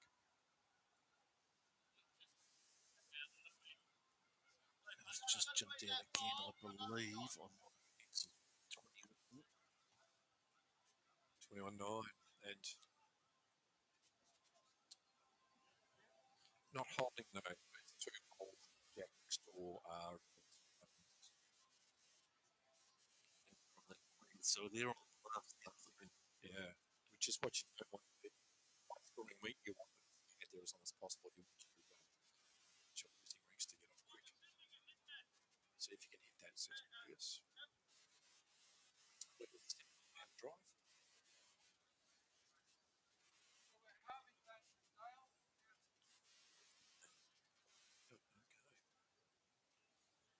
Yeah.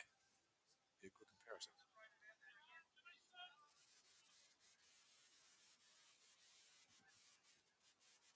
So, any good skill as well.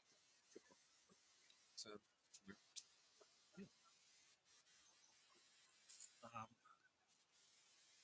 These falls over.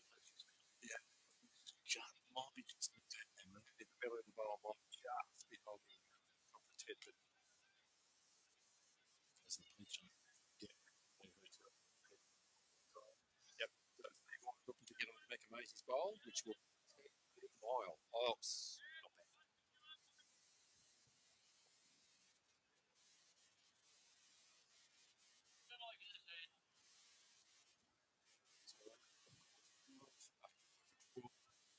Just any time that make sure you'll take the measure out of it.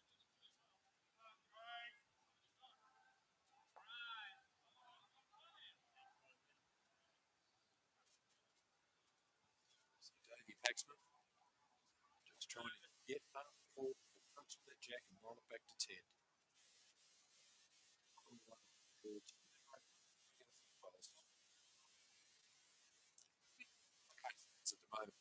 At the moment, Sorrento, to get rid of that second ball shot and build on it. Again, Steve White playing with the yard through. Just trying to connect.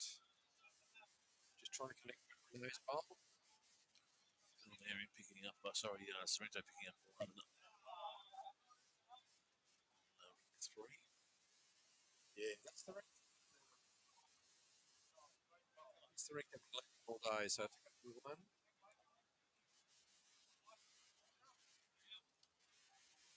To an end of point two. Furthest rink across, it looks hard to tell under the light. It looks like a Harrington.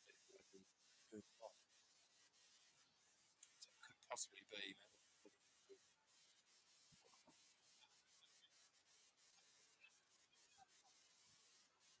Yeah, for a something that's really different, like bright or pink, so we can tell it. Speckless is pretty good at the moment. Yeah, my bowls are individual. The only set I've seen in Australia, so everyone knows they're mine. So anyway,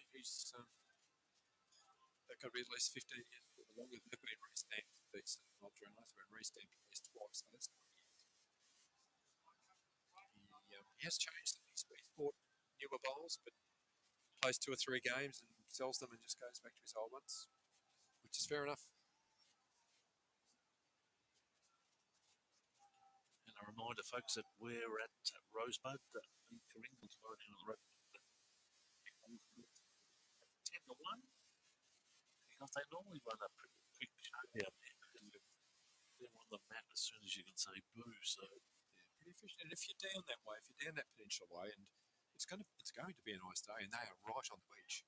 So maybe go down, grab some fish and chips, and go along and sit on the deck and watch a game of bowls.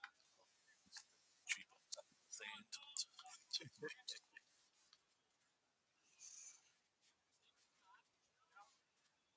Yeah, they do. They run a good show down there. So shout out to Frank and the boys down there.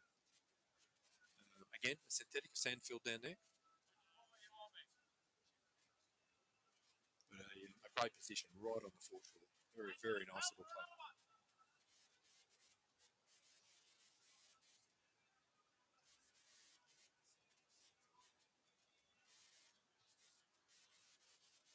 Stand away. Trying now.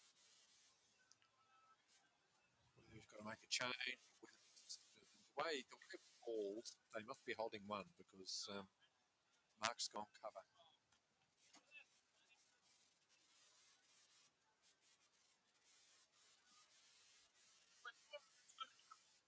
Okay, so that's all right. So it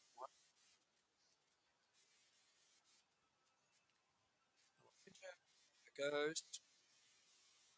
Come around that front. I'll draw another. So it's interesting.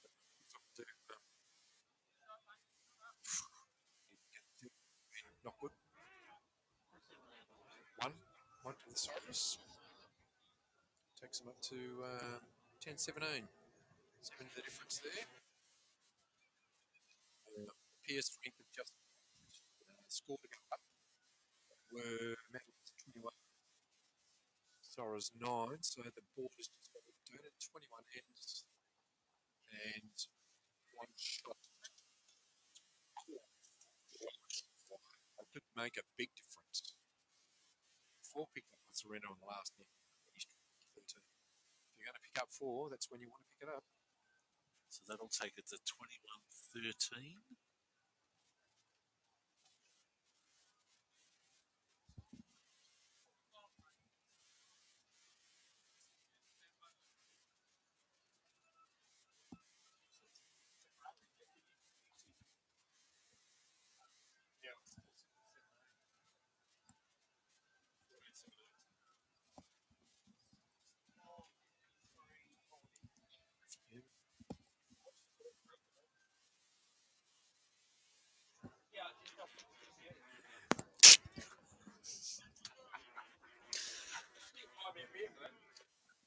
Got the flyby there. Yeah, we did.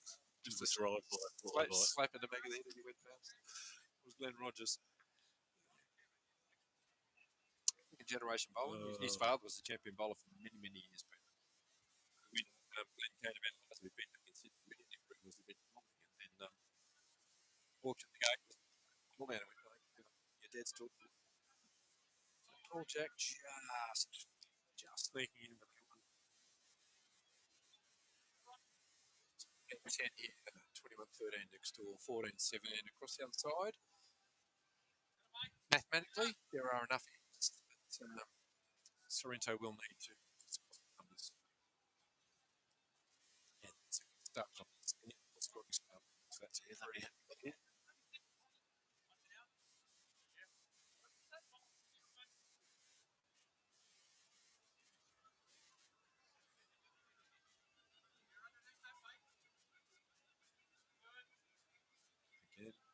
call's gone up from Mark, looking good. So ball going. Oh, gee, nearly cleaned up the jack on the way through. On, Isaiah.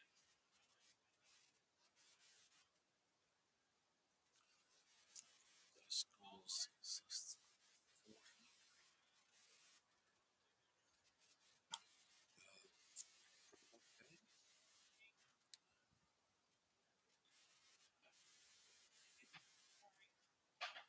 Middle score 13. 21 today.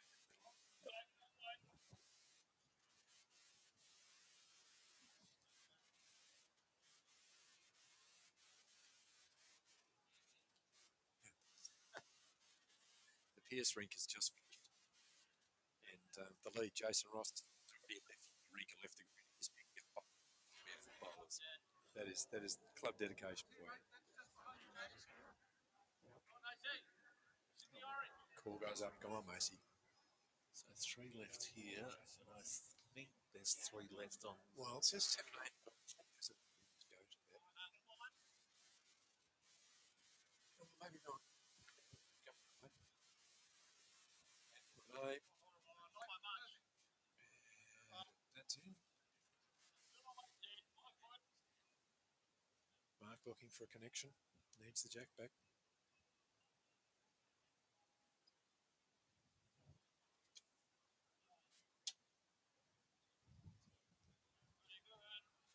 So lights in full effect now, everybody. You've got no daylight left at all. And Ted Ryan has just I think he's got it. Steve White having a very good look.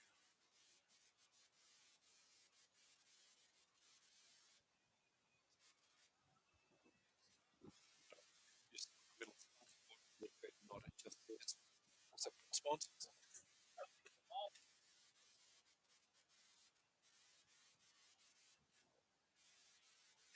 The sponsors, we wouldn't have bowls clubs. The volunteers, the sponsors are one club. And let me look like we do here. We live in a village. We all go to the same bread shop. We all go to the same butcher. We've got a number of investors and real estate agents. We've certainly got a choice there. But we've only got one pub. A very good pub. Of course, we had the Top Heroes that grand final show there. Yes, at Yeah. yeah, see those. Yeah, beautiful.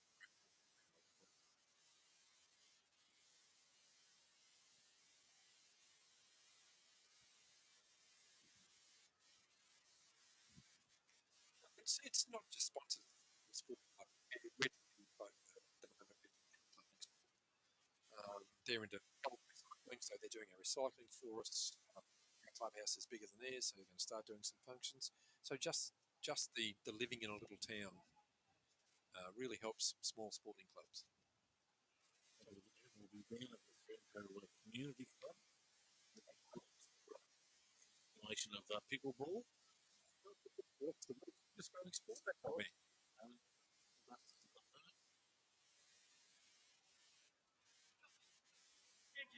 Yeah, because well, we're all small villages in a regional area. If you've got a football club, you've got a netball club, and you've got a bowls club. That's just the way it is.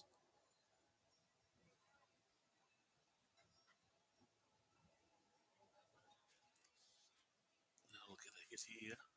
Certainly, that'll come straight up for another. Right. We've got a lot of things coming up, Pete, before the end of the season. We've got a huge day at City of Frankston for the Pink Day. Yes, always a big day. Yes, and particularly now that we've lost Peter Murphy to breast cancer, it's become a huge day, not just for Frankston, for the entire region and for the country.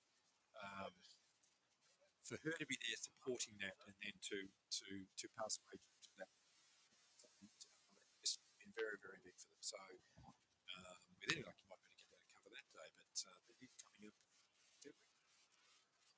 Next week. I'm sure. And that'll be our club here has put in. We'll be getting hats and selling all the merchandise. So Steve Wright looking for he just wants to get onto the Leeds bowl there, onto Rod's bowl, and roll that jack. 3 inches, 4 inches to the right of screen. Not with that one. That was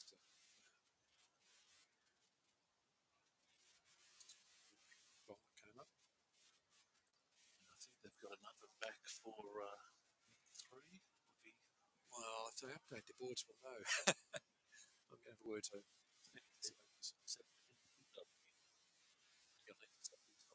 been there for a while. Mark, it'll be only one down, so that's not such a bad place to be.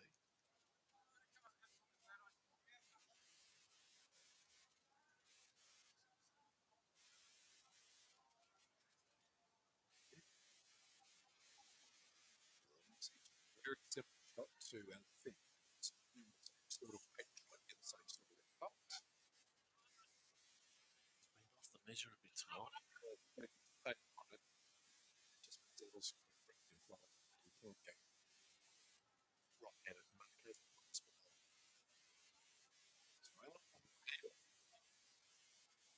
Yeah, lost from 7 off the way.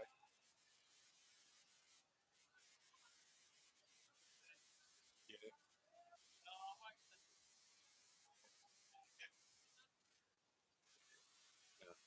Dave Paxman just really go still hard that they won't go back and they'll lose them. To get a good run.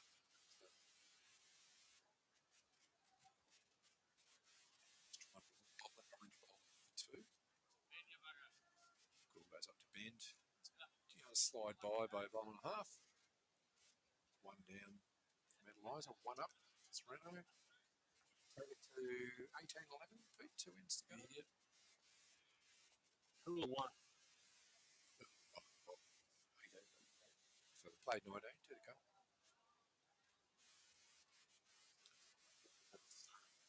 Scores 18-11 on this rink. Yep. And then we have concluded rink of 21-13. I have 17. Yep.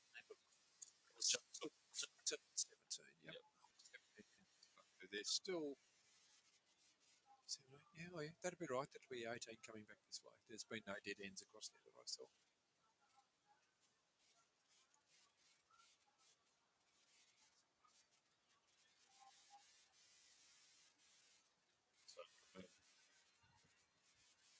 So, yeah, standing up with their skips.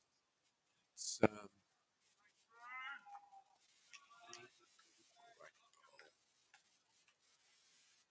across the third ring.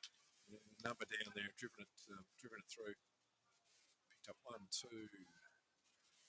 There's only 10 shots of difference. Yeah, that's right. There's enough ends to go.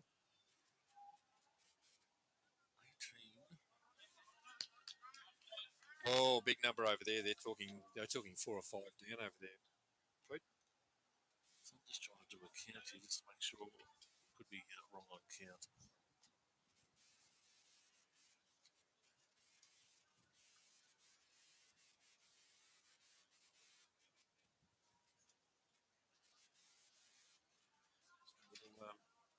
Really interested in that.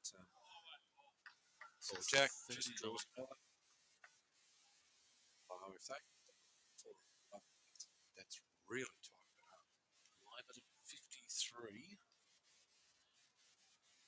41. I saw the hand give it down for Carver Hagen. A good drive from the Sorrento skip to Jack back.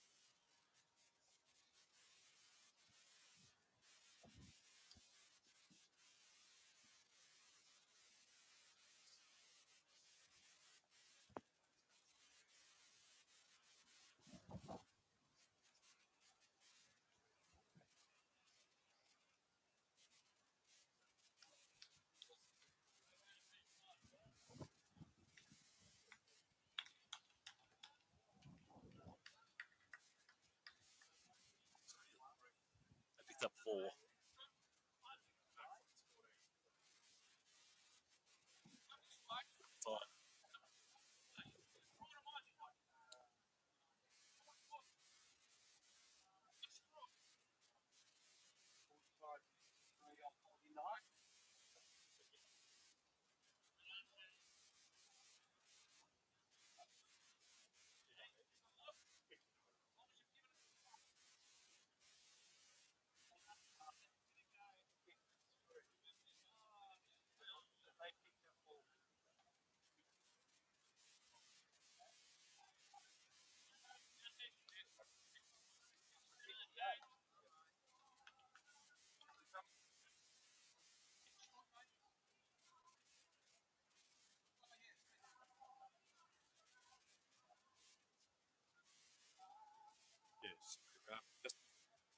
discussing then, that's really tightened up the team at the third rink.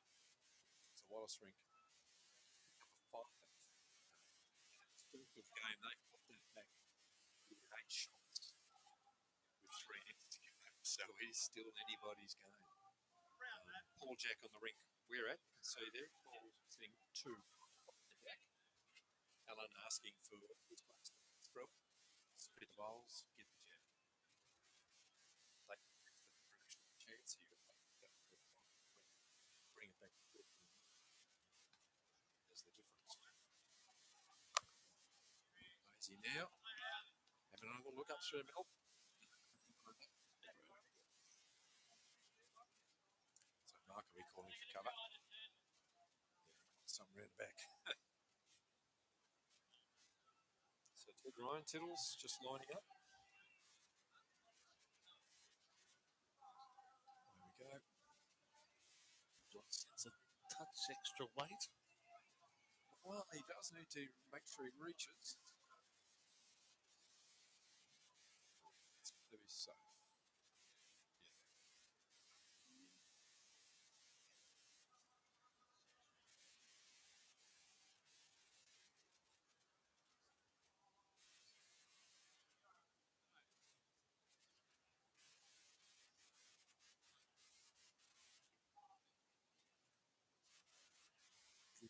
Stand by for half-time heroes.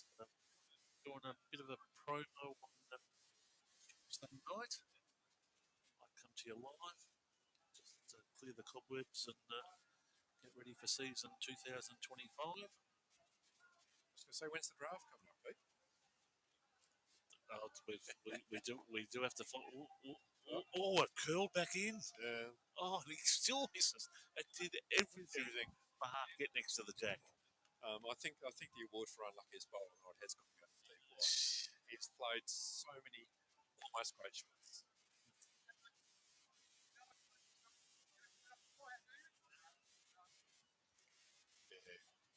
Wow.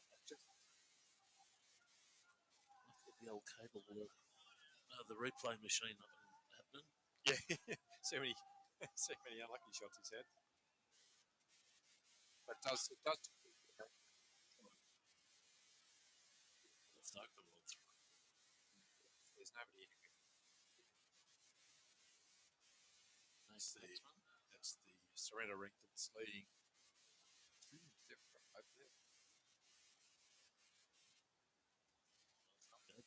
I've got it as 8 shots a div. Well, first rink won by 8.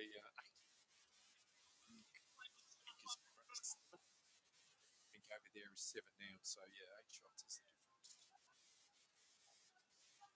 So in the far rink, Loads are be one.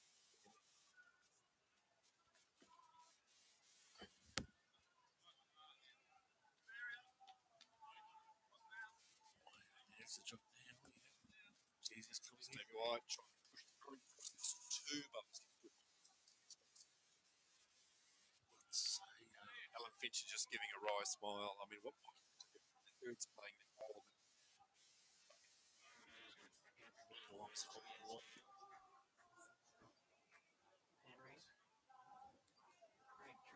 Alan Finch already walked in. His patience was doesn't win one. I tell you, in the match, Bowls Victoria Page is Port Melbourne leading 64-43 in the reserves match. Premier.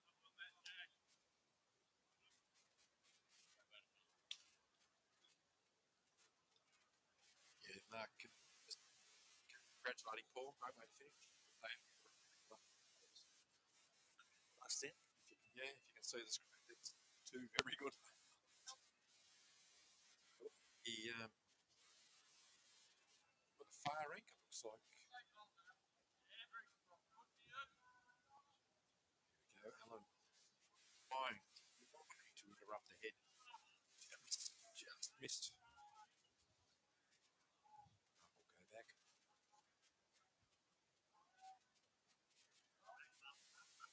Up there on the far rink, the Sorrento bowl to be holding on.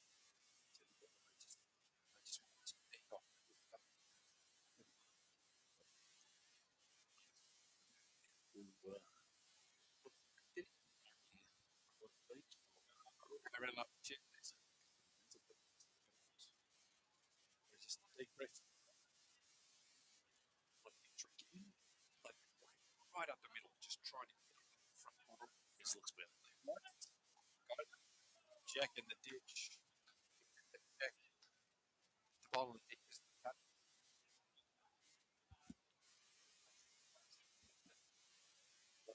Great bowl. That's one, and it's.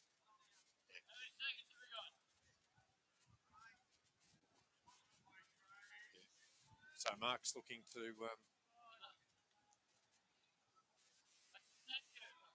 put the shot bowl in.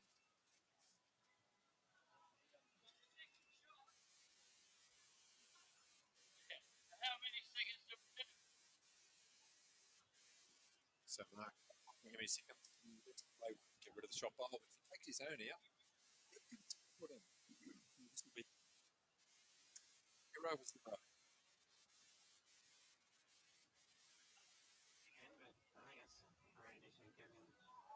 You can't take yourself out.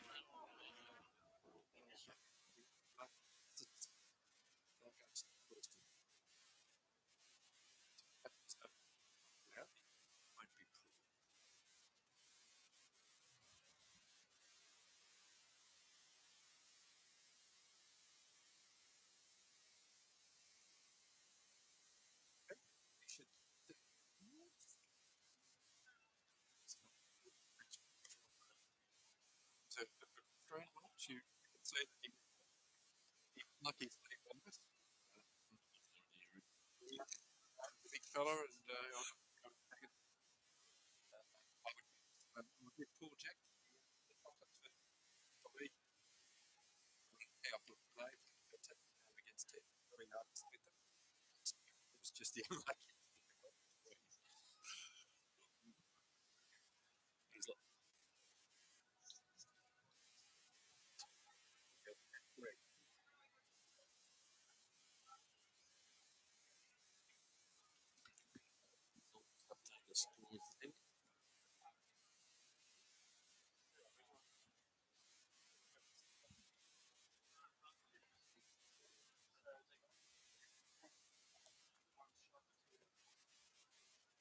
40s.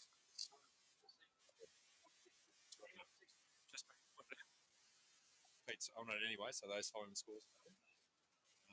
That's two rinks that have finished. They're 21. The rink is playing their night. So still 3 ends to go. Mount Eliza holding 1, only 7 the difference. So a couple of 4s from Sorrento can put it all to bed.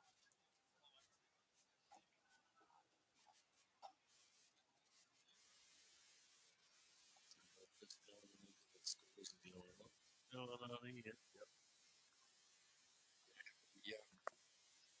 Everyone on that rink will absolutely be aware that we know players going home better. They'll that rink will be absolutely aware that if they can get 40 seconds, they're a real chance. So 14. It's currently 14 21 and 46 53. And Dale Hagen is literally 3 inches away from the jack. And how many rolls left? 2. There's Sorrento skip just on his way down now, which is Craig White. So Craig just coming down trying to pick up the jack or pick up the pole, just slid away, which means Nick Wallace has the chance to draw another. If they could draw 2 here, it would almost have to be a big score in the next couple of rounds. But just for any of the other teams and any of the players that are watching on the peninsula, don't underestimate Sorrento. They playing on a away deck. Nick Wallace draws second. A very good job. So we got 2 there. It's 2 to Mount Eliza. That'll be Handy 2. a very handy 2. So 17, 21. 55. 21, 19 ends up and back to go.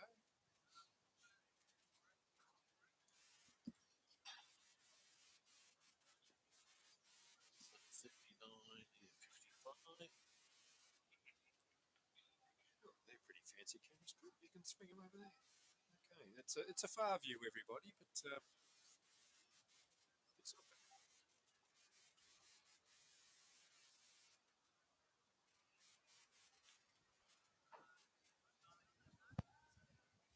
So, as you can see, that Shane McComb. As I said earlier, anyone from Frankston that knows the McCombs, Shane, one of the grandkids, very good cricketer. And came to us through community bowls, Peter. We run a community competition here, runs for 8 weeks. You don't have to be a bowler, you've just got to be a member of the community. And Shane played that a couple of years and won it with the pub crew. One Division 1.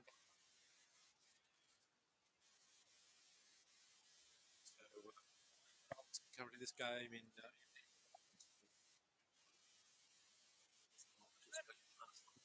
Sign. oh, how about that? Thank you very much. And that's Bombersley's one to send to us. My one is the other one. So hello to Fred. I know you're out there somewhere.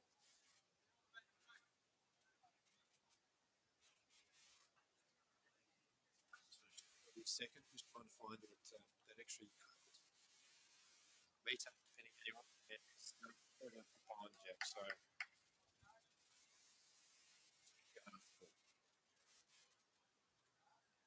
yeah, big future bowls change. They love the sport. They've been bitten by it. They play it as much as they can.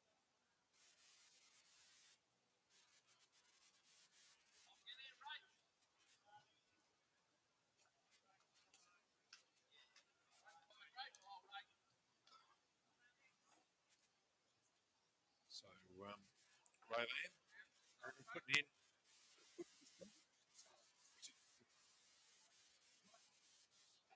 So Laurie Harrington, the great Lorenzo. He's something here.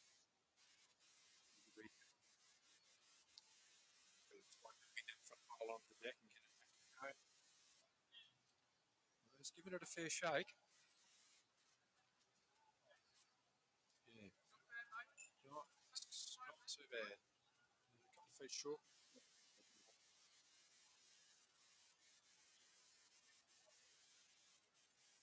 So 60 is that gone? Or just 2 minutes ago. Yes, that's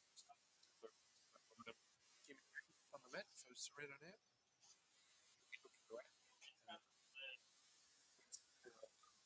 They'll be trying pretty hard to get some big scores. It's pretty hard when the only ball behind their head is man Eliza. We should have too many move on at the second start. So very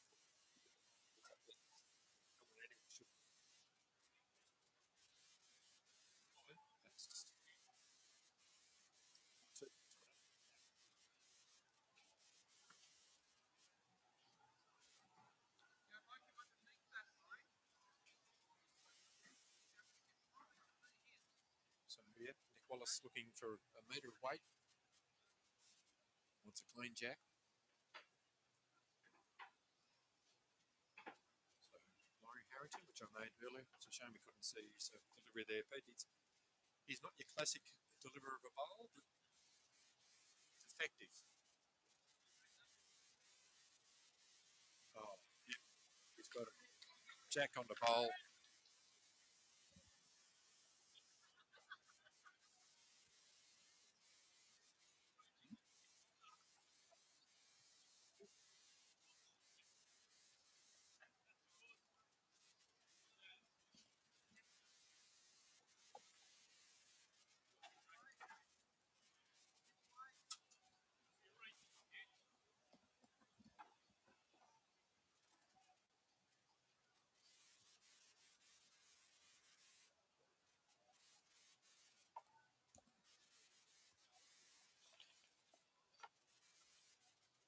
So the Harrington bowl on the far rink. Push the Sorrento bowl, push the jack back to Emiku. Have the back bowl, which we mentioned earlier. Back bowl. So Eliza currently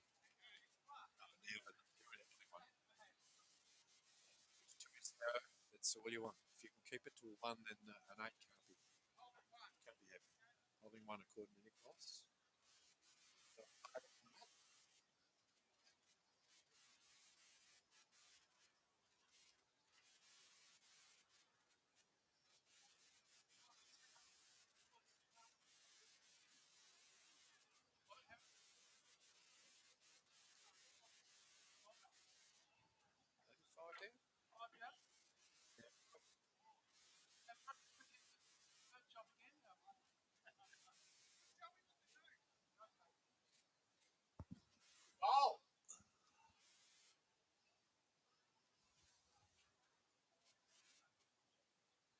it's a good thing, Peter, that we aren't commentating that, Rink. Nick would drive me mental.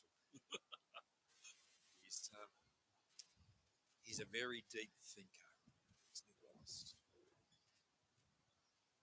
But sometimes it's easier just to choose the pile and see what I know and get the one all the way back.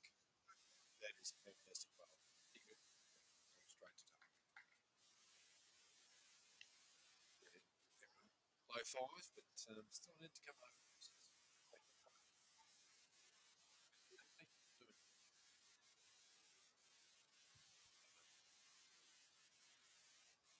They'll play right to the end, Sorrento. They need to keep it as low as possible in the loss because it's a big difference.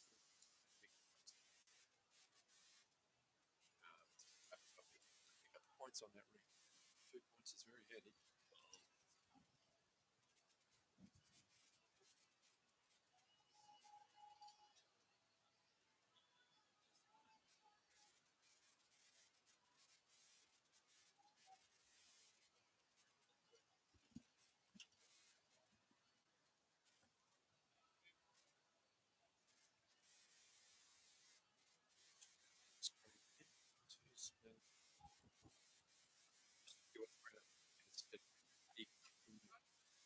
Keeping the loss to a minimum. These 2 points could be the difference between.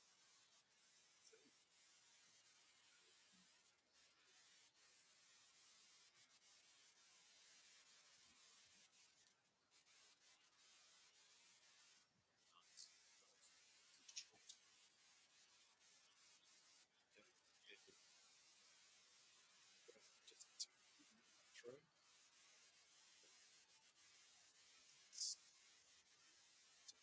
Really because guys do have the pile.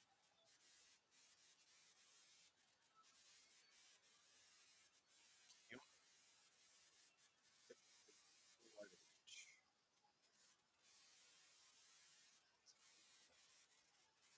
Force. He's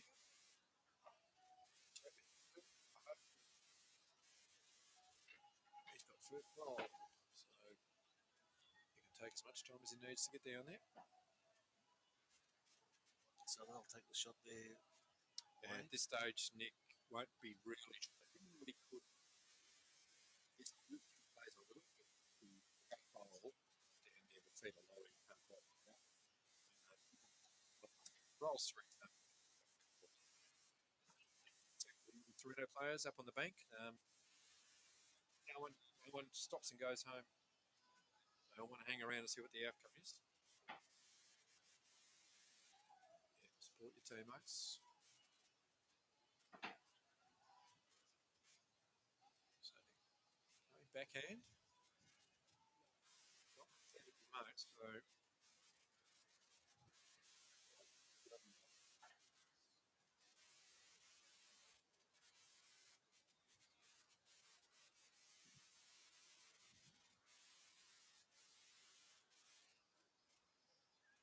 So we're on the end of 62. one after this. Well,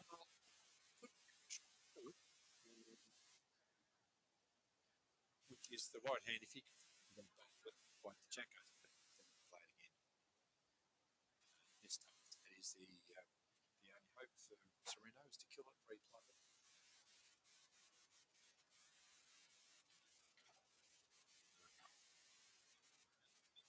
If anyone watched the back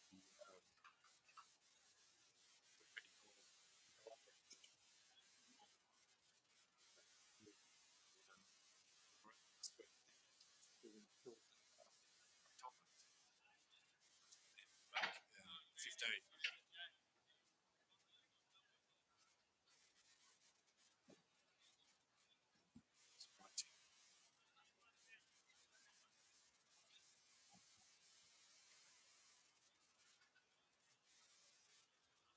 Craig, you got this? Right. Want to make a difference to be able to do something with the last.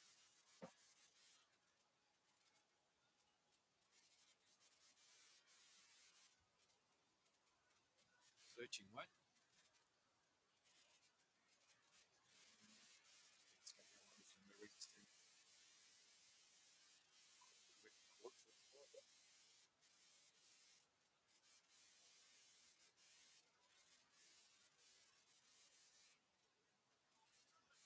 Boss already putting one up forward.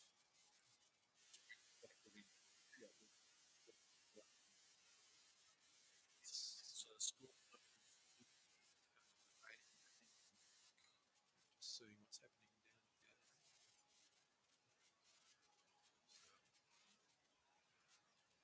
other end. So 57. Yep. Big board.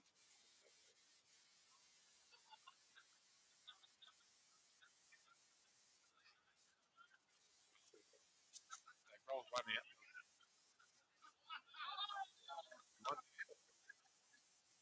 That's reverse. I Can be attacked. thought you rolled one out, Dale. I thought you rolled one out. Okay. As Nick goes up and puts the board back.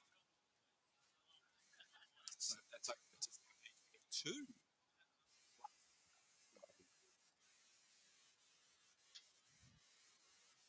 So 7. Nate's not quite going to squeak in there.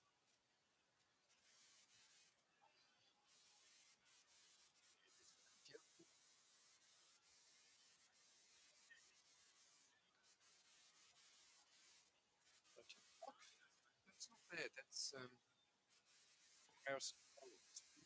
Quarter hours. That's a good time. The neighbours won't want to kill us. No curfews here, Wayne, or? Yeah. There is. What time?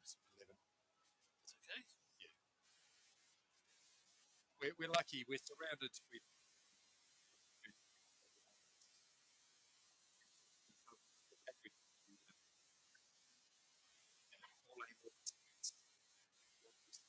the neighbours.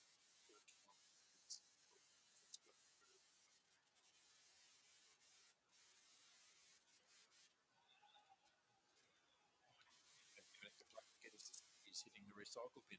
Beautiful. Come down.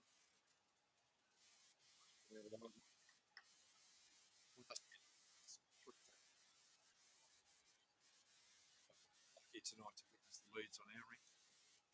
Oh, so unlucky Yeah. bowling on behalf of Sorrento. Oh, well, Steve Whitey's going to go home. He's going to put some he's never going to be the same. We ruined him.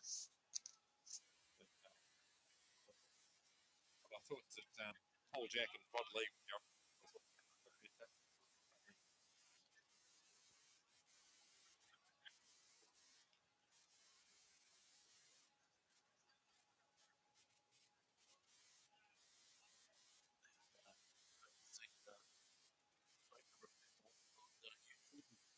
Fantastic. Oh, that's great. That's real good. We've still got the Die Hard too. There's probably not too many. I don't know. I can't tell. There might be some Sorrento supporters, but certainly still some Eliza. It's easy for them. They've got no.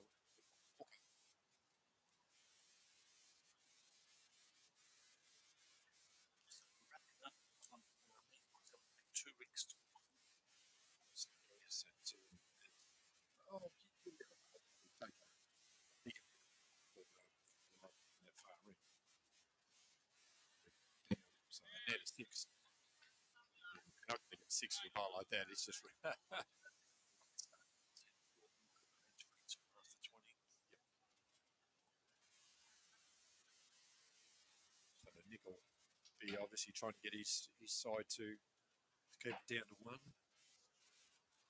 Because even the win from Eliza, it may come down in the long run to shots, so you need to get the shots down to as push again. Again, if you notice in the Port Melbourne Wilson score, it's come back at 67 to 58 after 68 ends. So they're still got around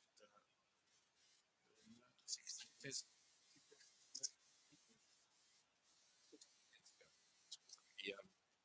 they play forward. They play Bell game, yep. Again, thanks for our viewers on YouTube and Vimeo. It's great to have you there. Also Instagram and a couple of other links, which is fantastic. Join us tomorrow at just a couple of minutes before 1 o'clock as we see Rosebud take on to Coringal. That's a big game as well. That Again, might be sensing a bit of a, you never know, an upset. You never know. Oh, Laurie Harrington has just sat out the shot bowl to make it 1 to Mount Eliza.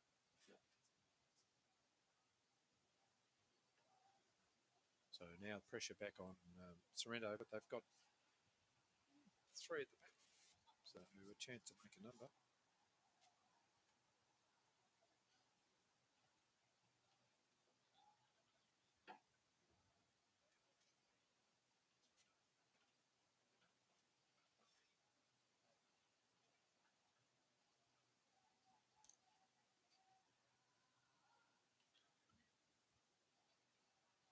So Mark Smith, third from Sorrento. Reaching up and through, just trying to draw the shot. Pretty close, up and down. Is the score? Is the call from the skip, Craig Smith? Craig what?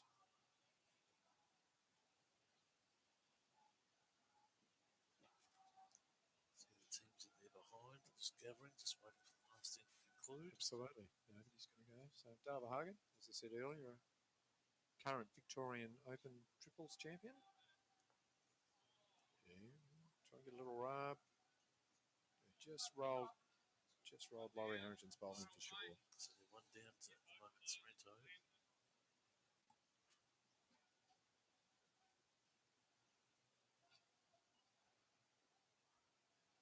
So again, Mark Smith on the mat.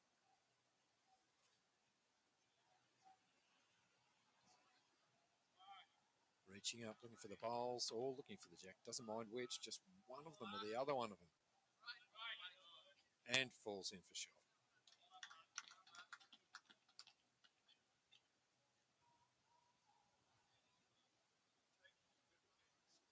So obviously Sorrento not happy with just the one, and Mount Eliza not happy to go down the one. That'll be fought right through to the end. Hagen's bowl coming in. This is going to hurt. Oh, let's just draw. Wow. No hands go up. I'm not sure who's got the shot here. No skippers put their finger up. Walking around looking at it. Undecided.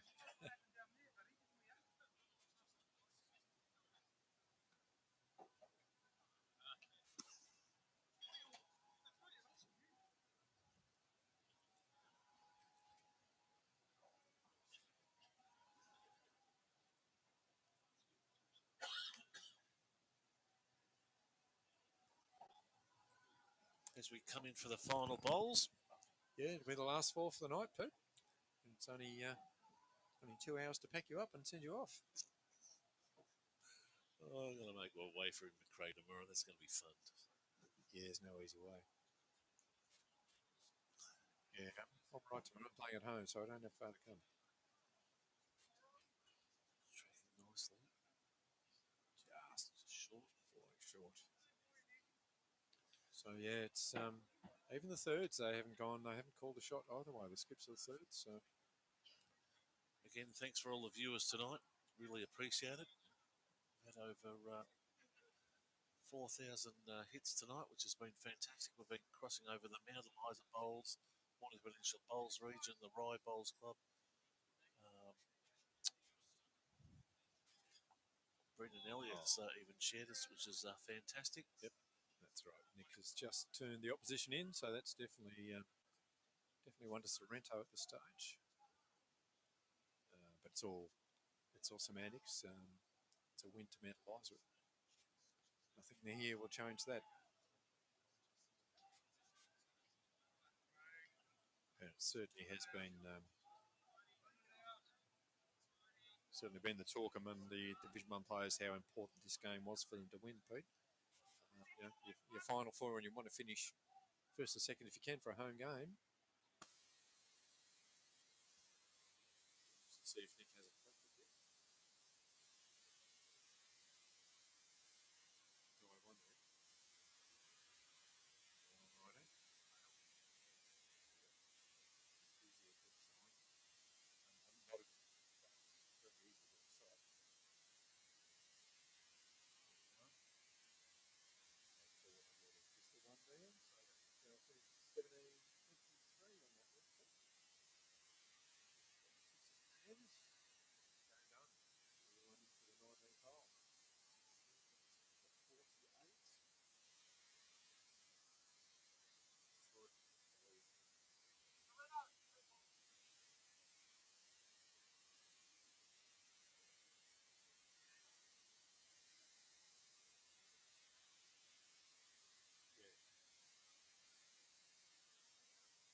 hostess of down here well way. It's been fantastic. Fantastic. But really, really happy to make it. I hope we can make it again next week when we play Balnarring.